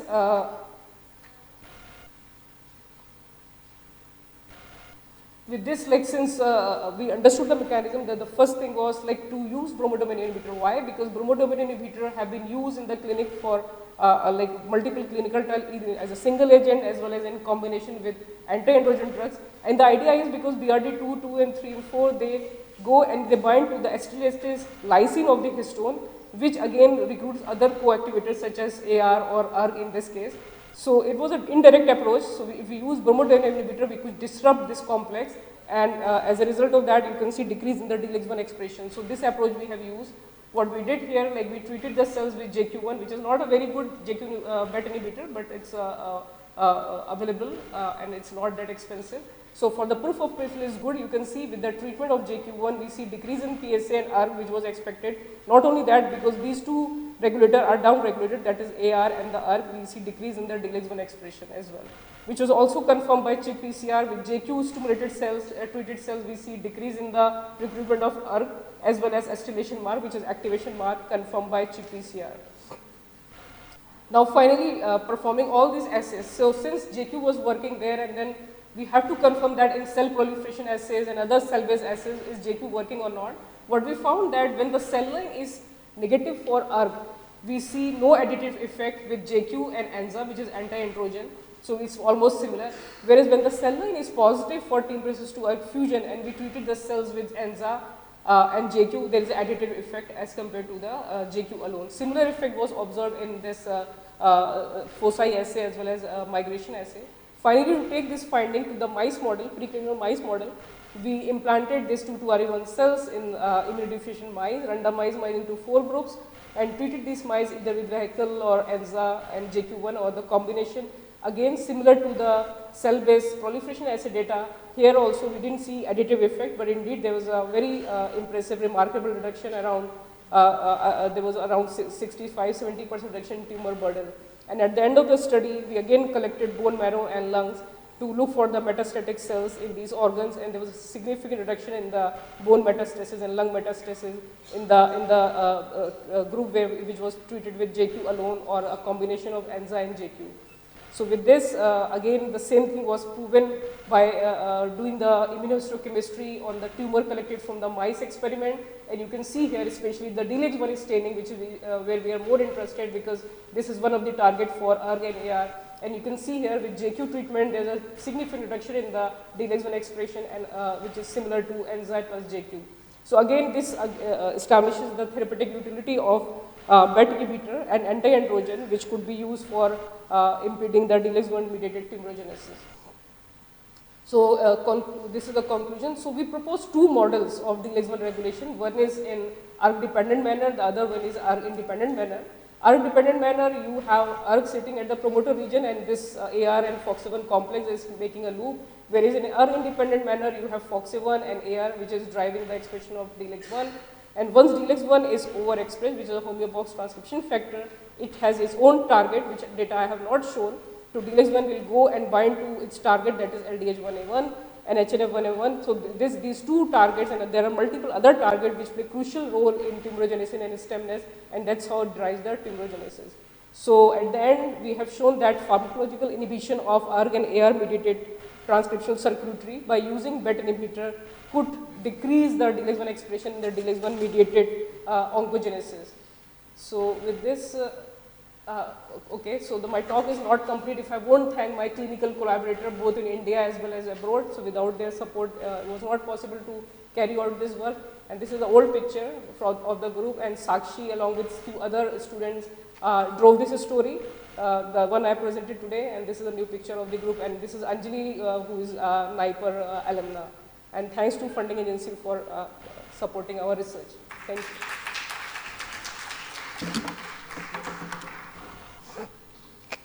Thank you, Dr. Bashra, for your most informative talk. Questions? Please. Give the phone to him.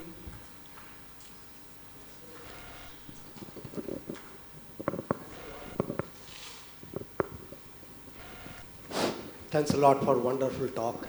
Actually, thoroughly enjoyed it.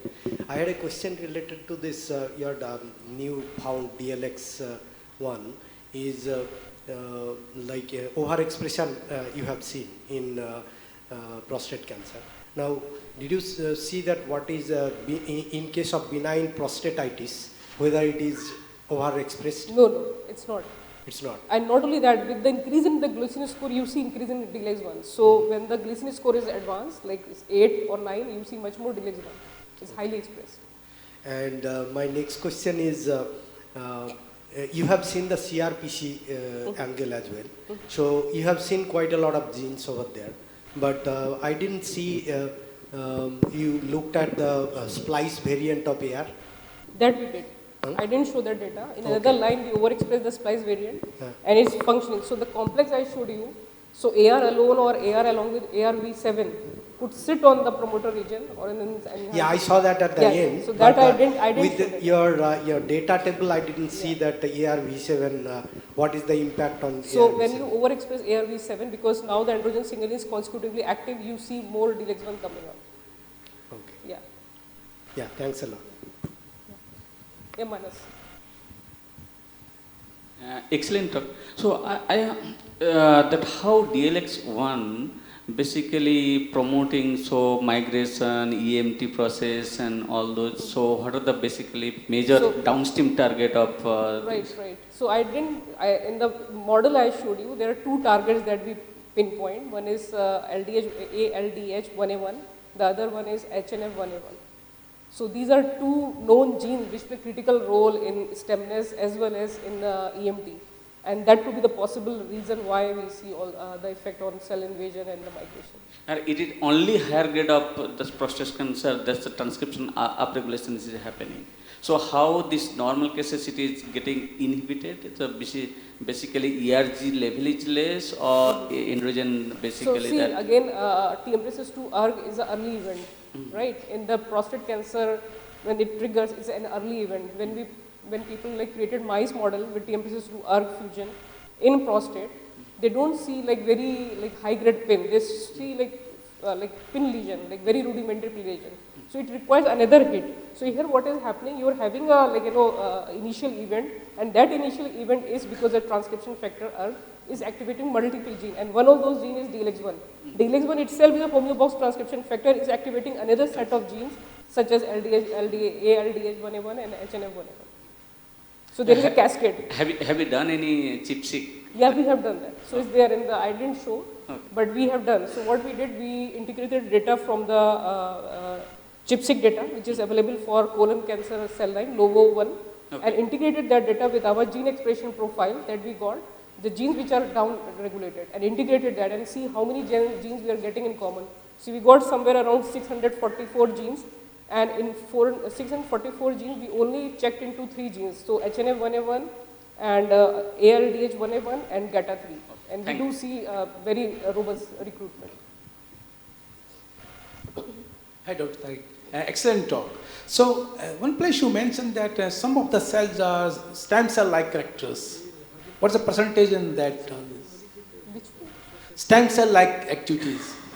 So, when I say stem cell-like activity, we see overexpression of some of the stem cell marker. For example, I have shown that CD117, that is c-KIT, is highly 44. expressed, SOX2 is highly expressed, CD44 is highly expressed. We also did prostosphere assay, where we do like the efficiency of replating of the prostosphere. So when we knock out DLX1, we don't see increase in that replating efficiency. So you mechanically disrupt the prostosphere and then replate, then again let them grow, then again mechanically disrupt and regrow. So in that efficiency we see decrease when we remove DLX1. So these are cancer stem cells. These are not, yeah, you could say that, but I won't say the entire mass of cell is a cancer stem cell, maybe 5% or like, 6%. If you look at the facts, data is only like 5%, 6%, 8%. It's not the entire population is cancer stem cell. So have you tried to killing these cancer stem cells by another strategy? No, because that was not the purpose of the project. Maybe next project. Okay, thank you very much, sir. If there are no questions, let us give a big round of applause to her. A small token of appreciation from the organizers, Dr. Basra.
The next speaker, Dr. Manas Kumar.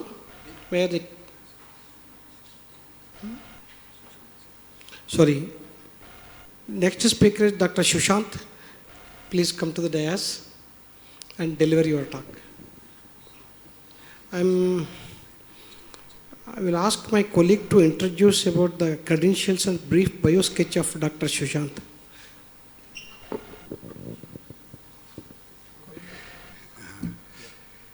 It is my immense pleasure to introduce this talk speaker, Dr. Sushant Samajdar.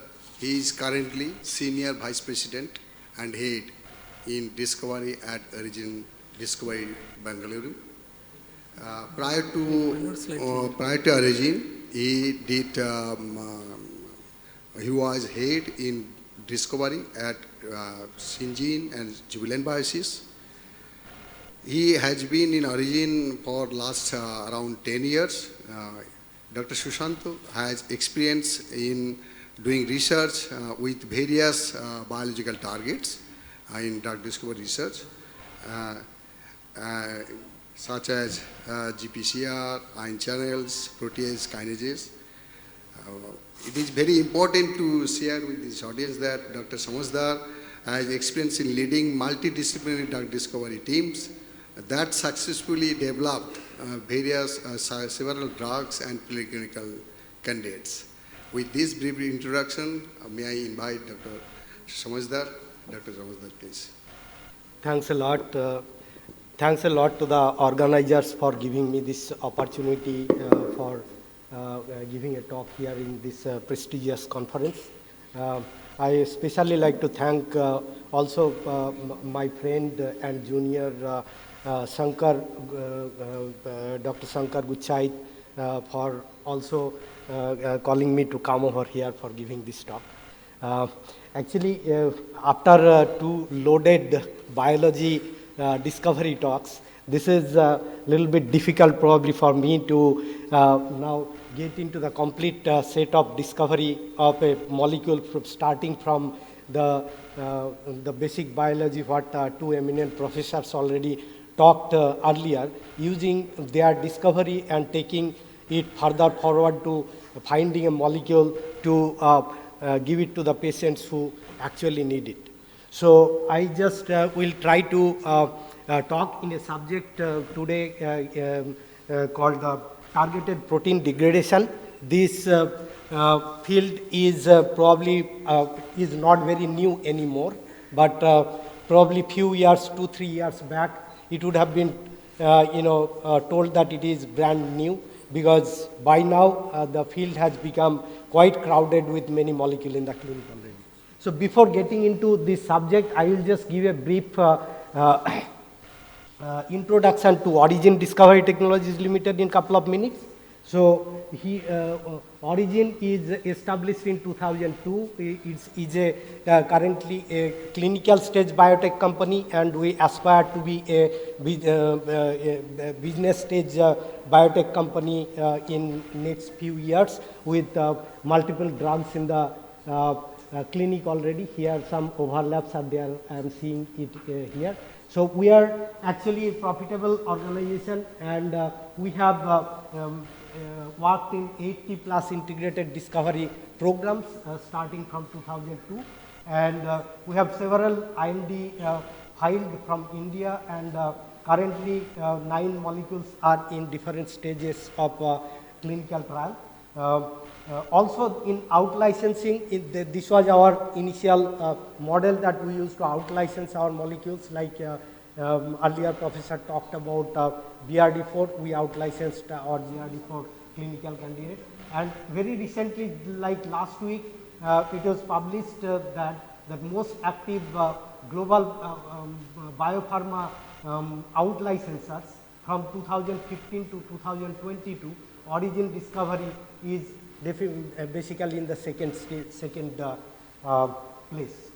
So the other thing is our pipeline. If you look at the compounds discovered at Origin in the clinical trial, there are many molecules. So we out-license some of them. We are working on our own.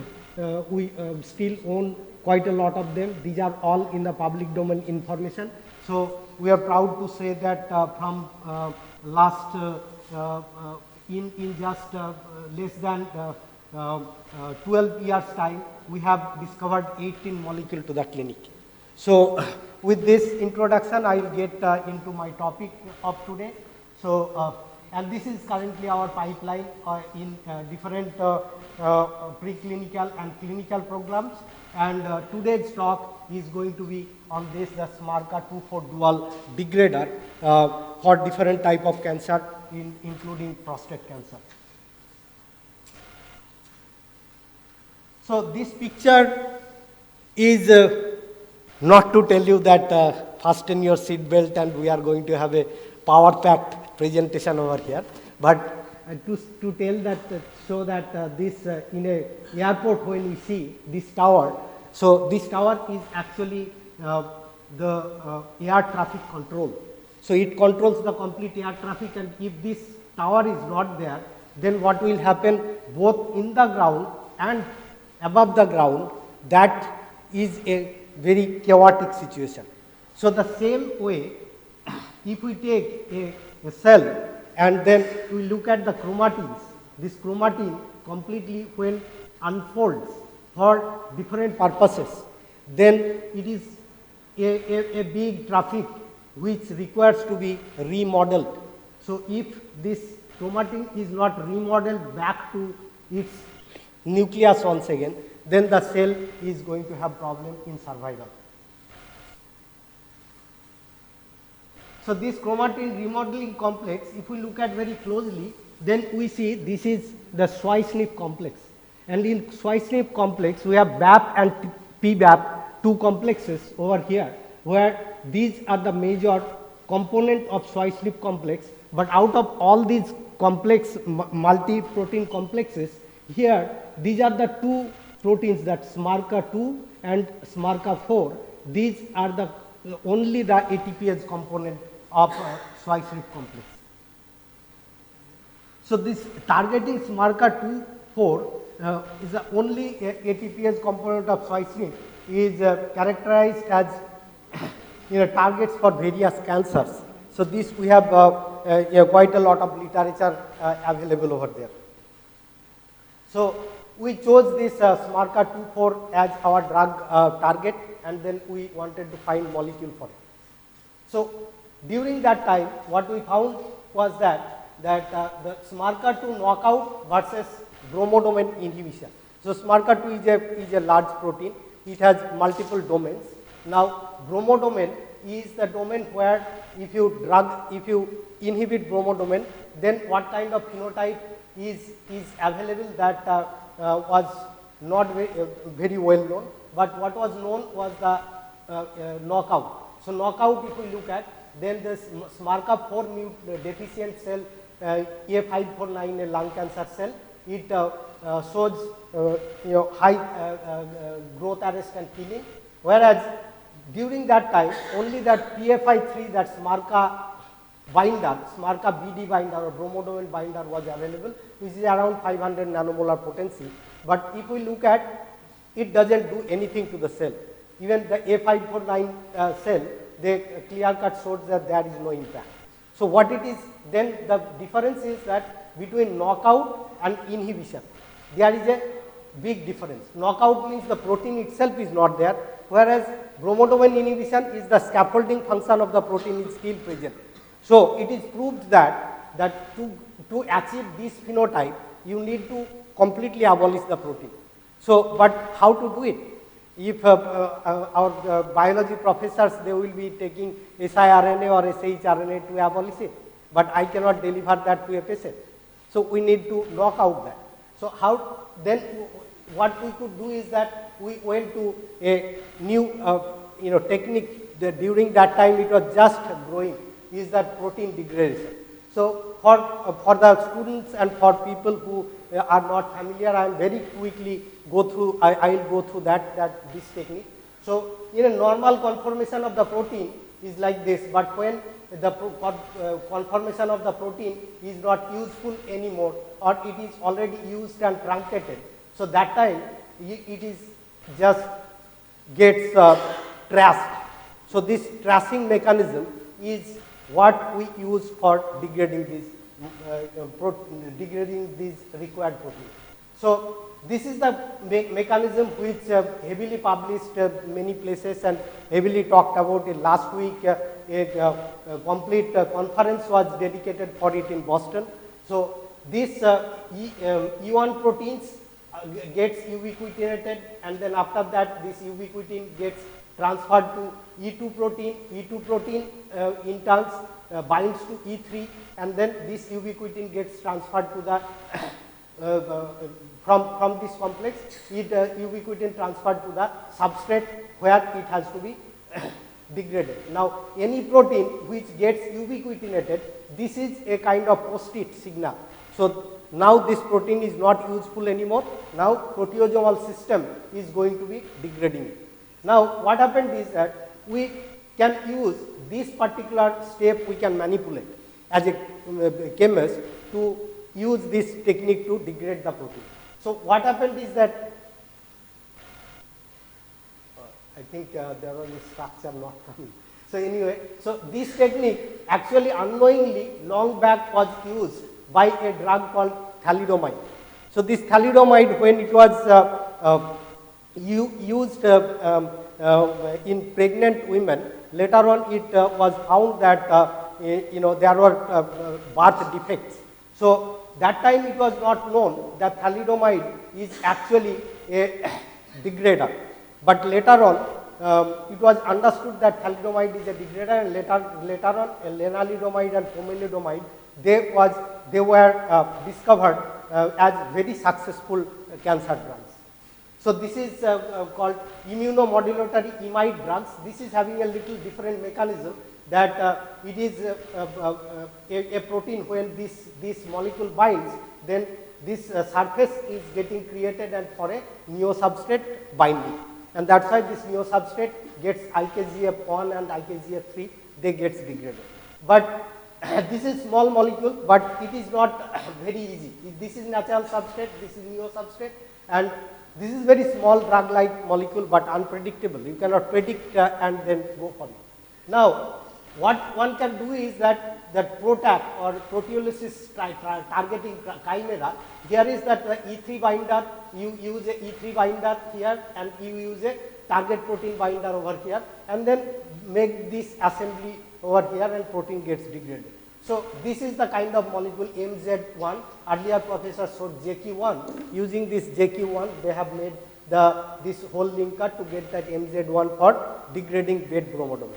But problem here is that this is bed binder, this is the VHL binder, but easy and efficient but large. This is more than 1000 molecular weight. So it is not going to have the drug-like property. So it is extremely challenging. So what we did is that we have married this together, and then in origin we identified a new technique which we call is that a directed neosubstrate degrader. We now direct that neosubstrate to degrade the protein so that we can keep the size smaller. So this is how our a very talented molecular modeling scientist, he put them together and then developed an algorithm and then did lot of simulation work and then found out this algorithm, he named it ALMON. So it is that algorithm for modeling neosubstrate degraders. We tell that if you want to cut down the size of the molecule, use ALMON. So this is how we is not going. Okay. So I don't know, yeah. So during that time, for SMARCA bromodomain, these 3 binders were reported. This binder is from Pfizer, which is around 500 nanomolar. This is around 200 nanomolar from Genentech, and this is another molecule from an academic place, around 1 micromolar BD binder. So we have used this GNE binder, and then we have used VHL binder. So now using this technique, we need to have connect this to get that TPD, targeted protein degradation. But using our ALMON method, what we could do is that we could bring them very close, and then we could make this a extremely small molecule. So this is 756 molecular weight with this, we call it 15330. It is a very, very potent degrader of SMARCA 2 and 4. So Sanjita was working in this project during that time, and she found it out. So if you look at the degradation profile of this molecule is extremely good. So these are all in nanomolar scale. If you look at SMARCA 2, SMARCA 4, they in multiple cell lines like MB411 is AML cell, this and then VCAP in prostate cancer also, we have seen extremely potent degradation profile of this molecule. They are sub-nanomolar almost. So they are, and also many other cell lines we have seen. So now we looked at the sensitivity in different cell lines, and we saw that most of the hematological cell lines, this molecule was very, very potent. Many cell lines we have tested later on as well, and very high sensitivity we have found. So this work was done by our collaborator from Michigan, Arul Chinnayan. So he has done also this kind of cellular this cell line panel, and found out that prostate cancer which are AR positive, they are highly, highly sensitive. So we have now gone to look at the specificity of this molecule, how selective it is. So we did the global proteomics, and show that SMARCA2, 4 and a very similar, very close protein called PBRM1. This is only getting degraded and nothing else. This KRT8 and 10, these are all the downstream markers. So here we could show that KRT8 modulation was very nice. This is the downstream marker in all those cell lines tested. So we have also seen that the cross-species reactivity of this. So all these like mouse and then dog, monkey, human, rat, every species we could see that it is degrading. We need this data because otherwise when you are going to show the toxicology, then there will be a question that whether this molecule degrades the protein of that species. If it doesn't, then your toxicology data doesn't make any sense. So then we went and looked at the PK. So we have looked at the mouse, rat and dog PK, and it was still not oral compound, but we could show reasonable clearance and exposure was there. So we used this molecule and then tested in different models. A549 is not a very sensitive model here, but we could still achieve pretty good 60 milligram per kilogram QD dosing in IV route. It is very highly tolerated and also it was giving nice efficacy. The same thing, this H929 MB411 also as low as 10 milligram per kilogram everyday dosing, we got very good efficacy with this molecule. Now this data is generated by our collaborator Arul Chinnayan. So he showed that he did it in prostate cancer model. Here with the enzalutamide combination, it is showing very good combination efficacy, and also all the markers, SMARCA2, SMARCA4, PBRM, here AR, ERG and CMYC are wiped out completely. So as per his comment that this kind of clean combination he did not see very often with a drug. So we published it together with Arul in Nature a couple of years back, this one. Then after that, looking at this is this is a tool compound. So we have gone and we started looking for an oral molecule, because IV molecule is very difficult for the prostate cancers. So what we did is that we worked on that. This is our IV tool compound. After that, we identified these two molecules. These two molecules are orally bioavailable. We could improve the permeability and we could decrease the efflux ratio over here significantly, and then that gave us a good result. We could show very good oral bioavailability. If you look at here, that in mouse and rat for this particular compound in HCl salt of it, but 39 to all the way 50% in across the species oral bioavailability we could achieve with these degraders. So with this degrader now we have gone and looked at the oral dosing in 10 milligram per kilogram dose and 30 milligram per kilogram dose. We looked at this 30 milligram per kilogram alternate day dosing and 10 milligram per kilogram alternate day dosing. We could achieve the tumor regression in MB411 cell line in AML here. So I'll just summarize over here with we could identify highly potent and dual degraders SMARCA2 and 4 and IV lead compounds 15330, it showed wonderful efficacy and later on we found out orally bioavailable compound and that could achieve, we could achieve 10 milligram per kilogram dose. At present this molecule is going on in a high canine tox study and hopefully by early next year we will be able to declare a clinical candidate from this series. So with this, thanks for your attention. Wonderful talk. And also I would like to thank NIPER Mohali and other NIPER units for providing us with lot of trained and well-trained scientists. In our team, there are many people we hired from these institutes. Thanks. Wonderful talk. Now talk is open for question and answer. Hello. Excellent. Excellent. So basically, is there any, because the resistance are coming in this new technology, the Protect, is there any report available? So actually, a very good question. The thing is that currently the most advanced molecule is both AR and ER.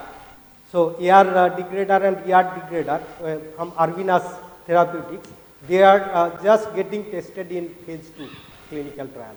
So it is not understood till now that what way it is going to be, but my guess is definitely there will be a resistance, but what way it is going to be resisting, we have to learn from that.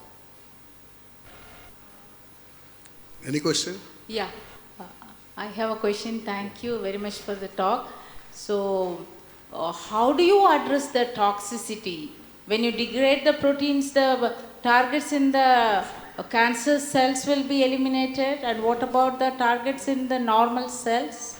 Yeah, so this is what is the problem with any cancer targets.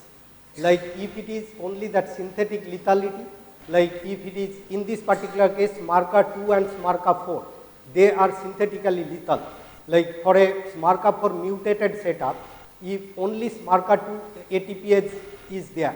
Now if you inhibit SMARCA2 selectively, then what will happen? Cancer cell will die.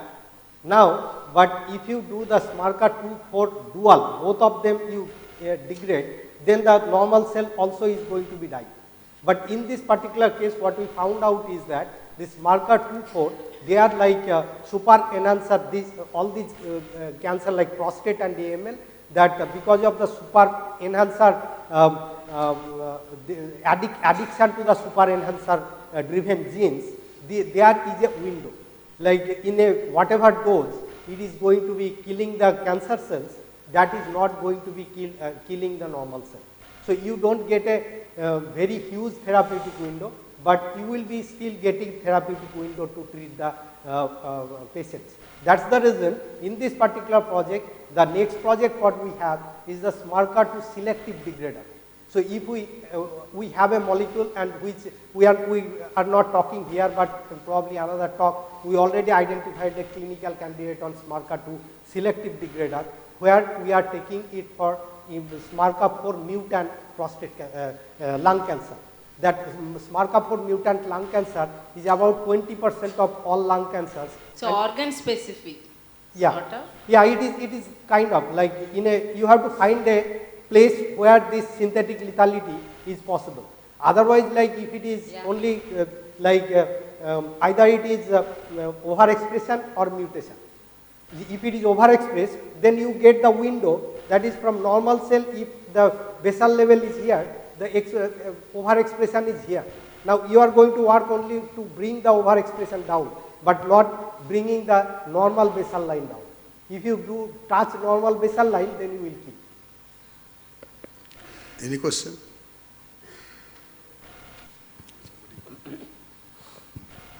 So, sir, I have a question. Like one of the slide you designed Protect molecule. So there are similar molecule called molecular glues. So how they are different? Because I see they are kind of same. They are similar in structure. Like one part is CRPN and other part is a target protein. So molecular glue is also similar. It is have one E3 ligase part and the other part is protein of interest. No, molecular glue is not like that. Molecular glue in theory, it is that it does bind to only a E3, and then the part which is protruding out of that pocket, that creates an environment so that another protein come and sit on it. So how they make it a difference is that, like if you put a trap on your garden, now that if in that trap the overnight any animal come and fall. So it is just like that. Glue is like that. Whereas if you think that you want to catch only tiger, then you have to keep a tiger size trap. So this is what is the difference. Here is that the size, you don't know what is going to fall on that. That's why only the molecular glue is that it looks like that you have kept a glue and anything comes on that and it gets cast over there. Whereas in the PROTAC is that you are catching this one separately, you are catching this one separately and connecting them like this. So these are the difference. Now what we did is that if you look at the PROTAC, then PROTAC requires a long chain in between. And for molecular glue, you don't need a E3 binder. So what we did is that we have used the E3 binder and we have used the protein of interest and we brought them very, very close together so that the part of this molecule and part of this molecule, they share the interest to get it into that assembly. And later on, they, because of the surface complementarity between those two proteins, they actually do that job. They don't depend anymore on the binding to the targets heavily. That's why the surface complementarity is our motto over there for almond. Sir, I have one other question. Like you are working on SMARCA. Already there are molecule crystal structure which was deposited in the crystal PDP for the SMARCA inhibitors based on PROTAC. Not, no. There are, I have seen. No, what you are saying I couldn't understand. You are working on SMARCA. So there are PROTACs which are reported for SMARCA only and their crystal structure is already available in the yeah. So how is that? So yeah, crystal structure will be available. So what is the problem? No, they further are going in the clinical trial. So how is it different? See, from look at it. What I told is that 1000 molecular weight when a molecule is there, just dosing it orally is itself is a huge job. So you have to optimize the molecule such a way that you can deliver it through mouth. Yes. That oral route of administration. So bromodomain degraders, there are hundreds of them. Even SMARCA degrader nowadays, lot of at least 2 or 3 other company also works. The SMARCA ATPase inhibitors are in the clinic already. Foghorn Therapeutics, they have a molecule there. And people will be publishing the crystal structure when they get it, but they did not get a molecule to make it a drug. No, just the molecule, how different would be yours, that for the question. Exactly, ours will be orally bioavailable. I did not show the structure of the oral bioavailable molecules because that is just not filed the patent yet. Okay. I have shown you the tool compound structure. I am realizing the interesting talk, that's why many queries. You can have discussion during dinner time, speaker is available. Yeah. Now I request audience to appreciate this speaker for his excellent talk.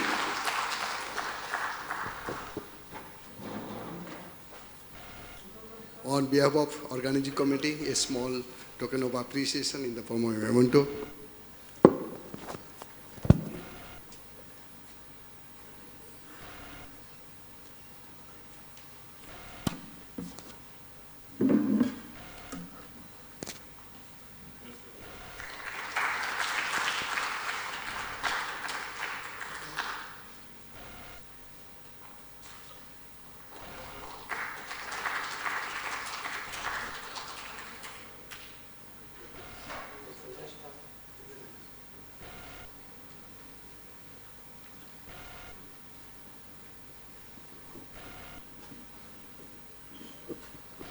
The last speaker of this section, Dr. Manas Kumar. Dr. Manas Kumar biosketch will be read by Dr. You can read it. Shankar.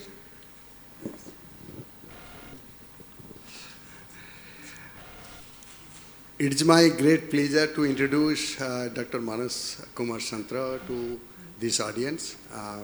Dr. Santra is holding now scientist A position in the Institute National Center for Cell Science, NCCS, Pune. Dr. Santra did postdoctoral research in the University of Massachusetts Medical School, USA, with prestigious Charles A. King Trust Postdoctoral Fellowship Award. He is fellow of National Academy of Science, which is popularly called as FNSC, Allahabad. Dr. Santra has received award, National Bioscience Award from Department of Biotechnology, Government of India. He has published around 100 peer-reviewed articles in international journals. With this brief introduction, may I invite Dr. Santra to deliver your talk. Dr. Santra, please. Thank you for kind introduction and good evening to all of you. I know you are anxiously waiting for the tea, so I'll try my best to finish as early as possible. And also I'd like to thank Professor Sharma and Professor Panda for inviting me.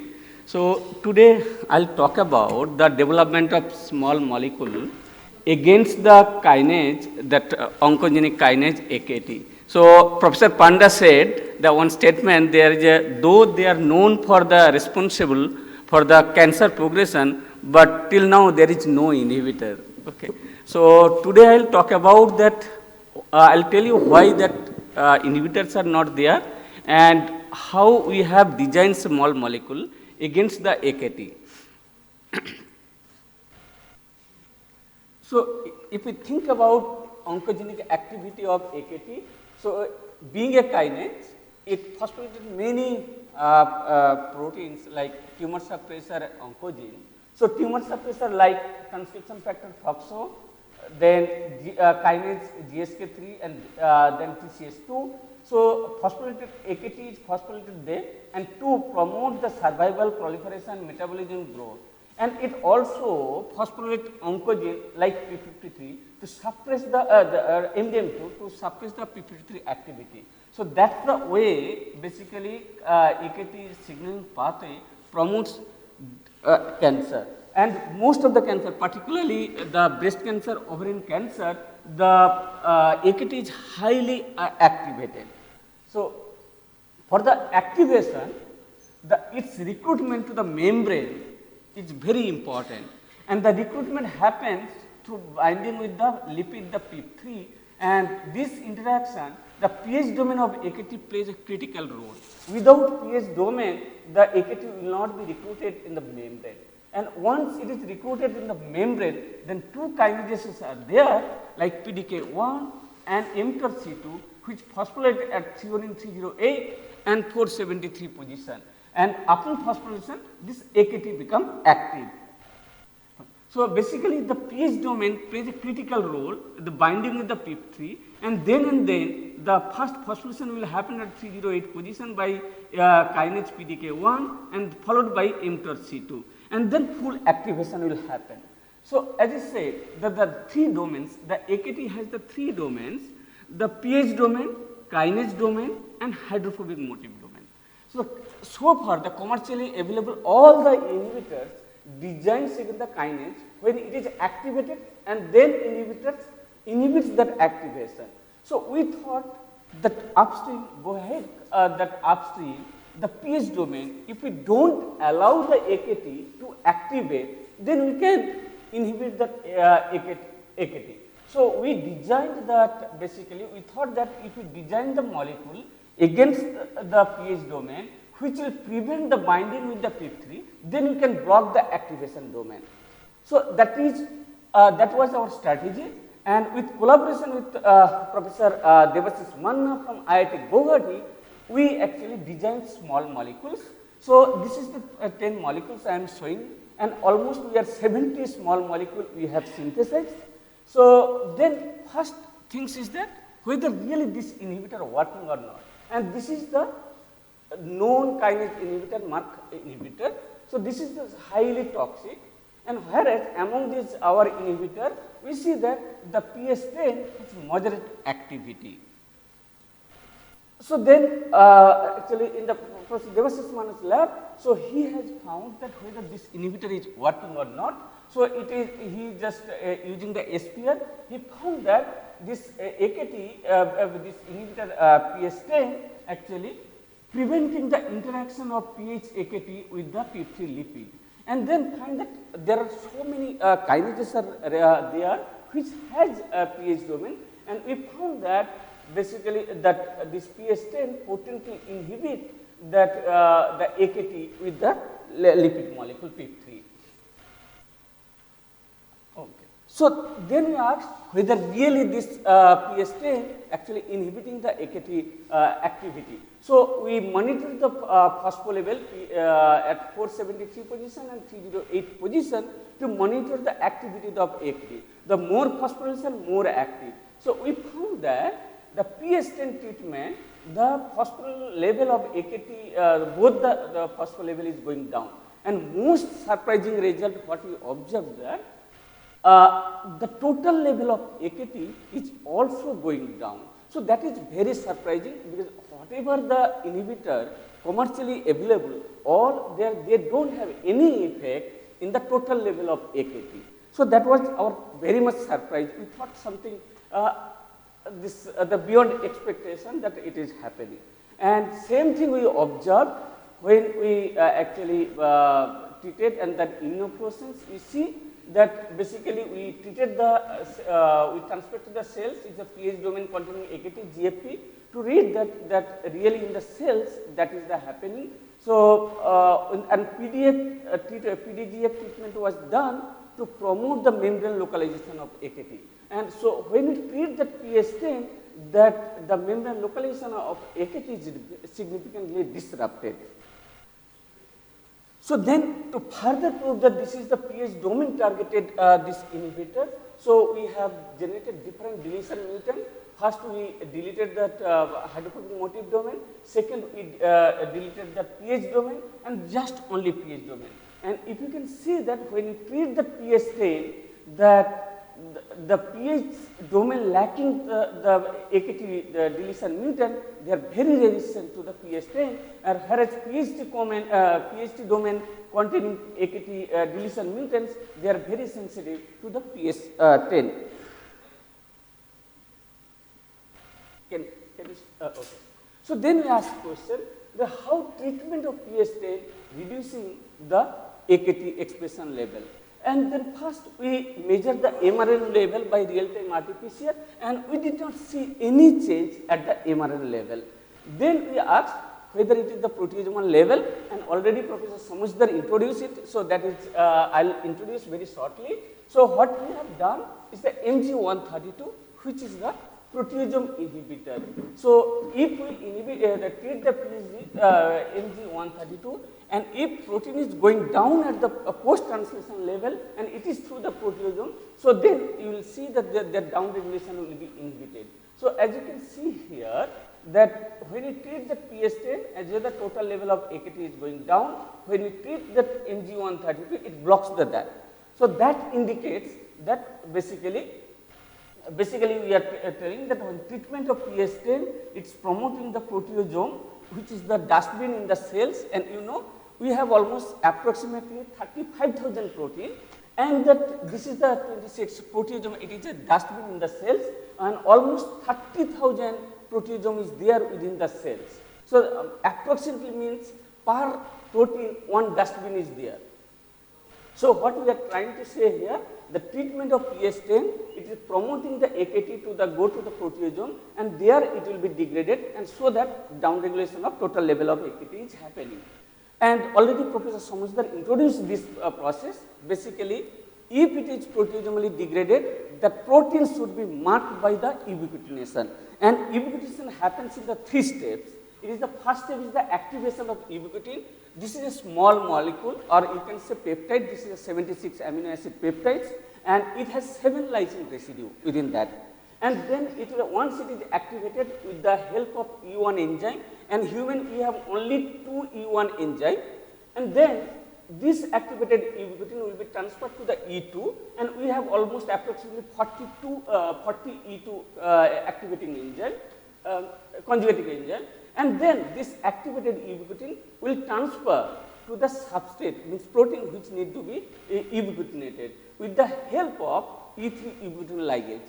And with in the human genome, we have almost 600 E3 ubiquitin ligases, and among them, the SCF is the most widely studied, and it's also involved in cell cycle progression. And also, you know, as I said, the AKT is also involved in the proliferation of cells. So then we thought that maybe that SCF may be involved in this process. Okay. So, and the promote the ubiquitination. So, first we check whether AKT is getting ubiquitinated more when you treat the PH10. So, basically this is the experimental strategy.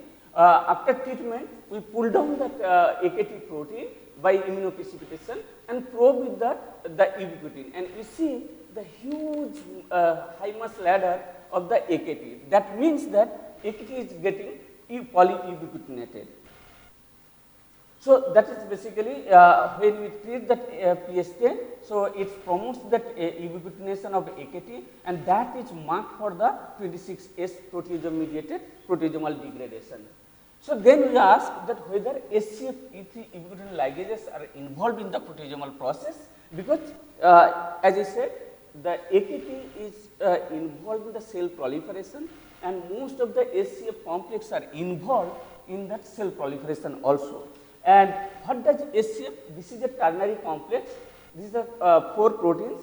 This is the 3 RBX ring finger protein. This is the scaffolding, and this is the adapter protein. This is the invariable in the component. And F-box protein, which has a conserved by a motif that is called F-box domain, that is responsible for the interaction. And basically, the F-box protein function as a substrate receptor, and mostly they recognize the phosphorylated substrate, bring the substrate to this complex, then with the help of E2, basically it actually transfer the ubiquitin and make that polyubiquitination. So, polyubiquitination definition is there. If protein is at least conjugated the polymer of 4 ubiquitin, and this polymer formation happens also covalently. Basically, that lysine residue of one ubiquitin will conjugate the carboxyl group of that other ubiquitin. So, that way it forms a polymer, and this as I said, the ubiquitin has 7 lysine residue.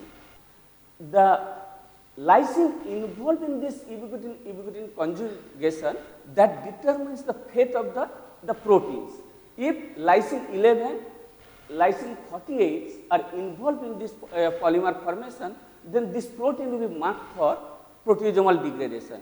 And if the lysine 63 is involved, it increases the stability, like that AKT. AKT is getting stabilized when that K63 linked polyubiquitination happens, and it's much more functional. So, to address that, basically we asked that whether SCF is involved. So, we have done a screen and we identified 6 F-box proteins are involved in the AKT pathway degradation. So, among them FBXO31 we selected because of 2 reasons. FBXO31 is known to be a tumor suppressor in many cancers, and our own study in the 2018 we showed that AKT negatively regulates FBXO31. AKT promotes actually degradation of FBXO31 through APCC complex. So, based on 2 reasons that we selected FBXO31 for the further study. So, first we check that whether FBXO31 targets the AKT or not. So, we see the total level of AKT is going down when we express FBXO31, and conversely when we deplete FBXO31, so then that AKT level goes up and polyubiquitin level goes down. So, then we asked whether the PH10 mediated AKT downregulation is happening through FBXO31 or not. So, simple genetic approach we have taken. So, we have depleted FBXO31 with short hairpin shRNA, and then we treat the PH10. So, we see that when the PH10 mediated downregulation of AKT was blocked when we depleted FBXO31. So, that FBXO31 is involved in the PH10 mediated proteasomal degradation of AKT. And then same thing, if it is protecting, we see that also if we deplete FBXO31, polyubiquitination level of the AKT significantly declined when we depleted FBXO31. So, that is further telling that FBXO31 is involved in the PH10 mediated proteasomal degradation of AKT. Then we examine that whether PH10 is actually inhibit the tumor progression. So as you see that the tumor volume is reduced if we treat that FBX, that PS10, and this is the kinetics, and we found that when we treat that PS10, the FBXO31 level goes up and total level of AKT goes down. So then with the help of Praveen Kumar Sethi from SDM Medical College, we found that there is a converse correlation of AKT. So higher rate of cancer, the FBXO31 is going down and AKT level is goes up. And this is the cell line data, different cancer cell line data. There is also good correlation of converse correlation of FBXO31 and AKT. So, and this is not, so far whatever the results I have shown you, so that those are for breast cancer. So then we asked whether it is only specific to breast cancer. So we have used a cell line of different cancer like lung cancer, colon cancer and ovarian cancer. So we see the treatment of PS10 actually significantly downregulate the total level of AKT. So in summary, what we have shown so far that basically this PS10, it is binds to the AKT, it's changed the conformation, and that leads to that FBXO31 recognize this AKT, and then FBXO31 then promotes the K48 linked polyubiquitination. Once it is getting K48 linked polyubiquitinate, it actually directed to the 26S proteasome mediated proteasomal degradation, and that prevents the tumor growth. Okay. So that I would like to thank Professor Devashish Manna from IIT Guwahati and Professor Praveen Kumar Sethi for that helping us to find out this study, and this whatever the data I presented today is done by Rajesh, and I would like to thank also that NCCS for intermodal support and Department of Biotechnology and Department of Science and Technology. Thank you.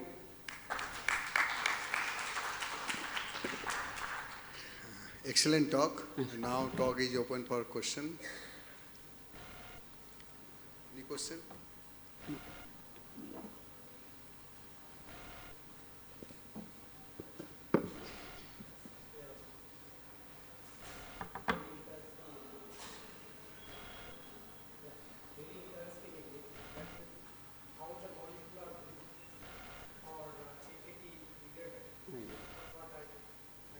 Yeah.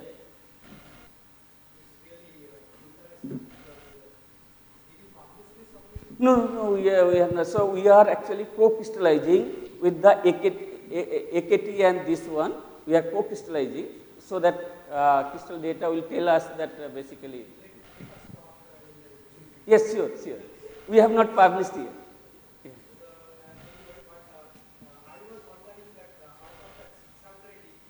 Yes.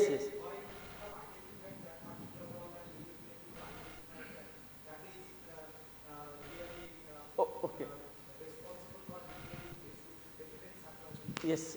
So as you know that basically we have done a screen, and then screen we got the 6 molecules, 6 proteins, and then from the 6 protein that FBXO31 is known to be tumor suppressor, and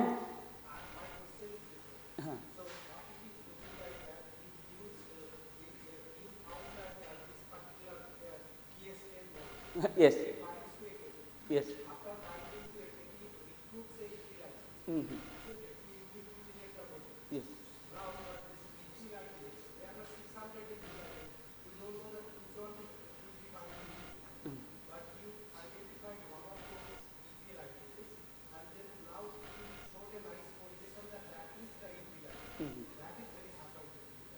Okay.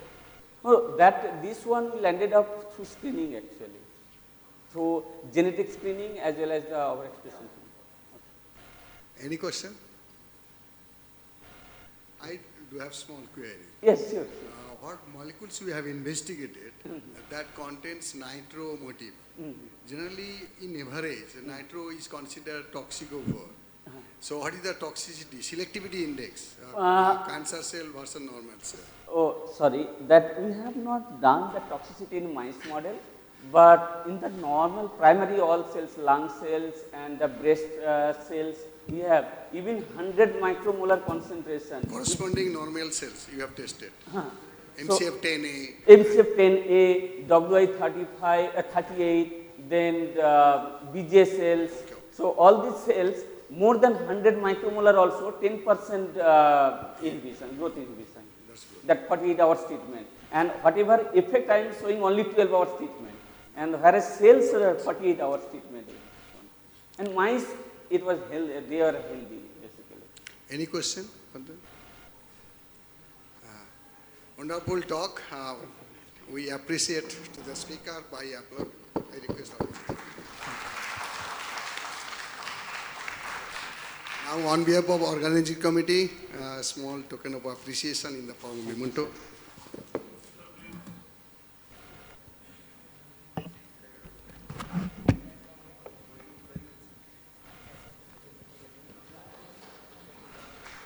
Thank you, sir.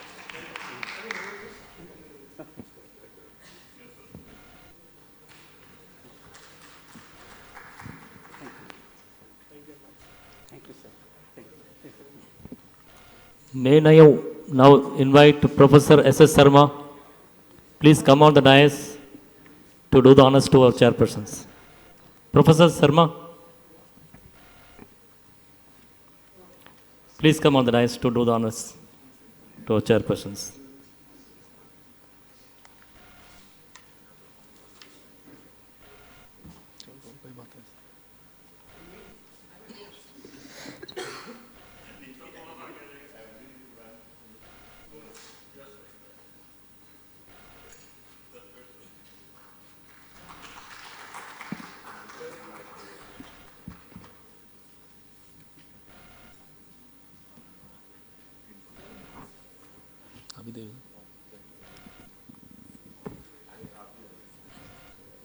Professor Sankar Gujayat.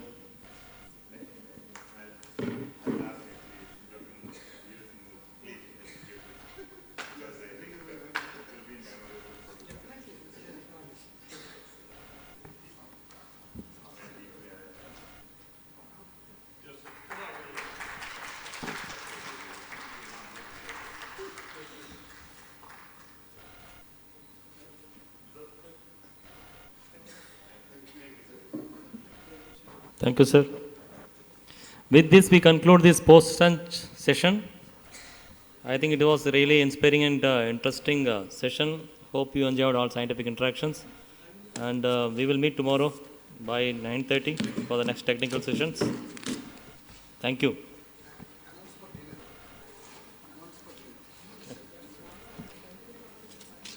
So you are all invited for the dinner today by 7:30 p.m.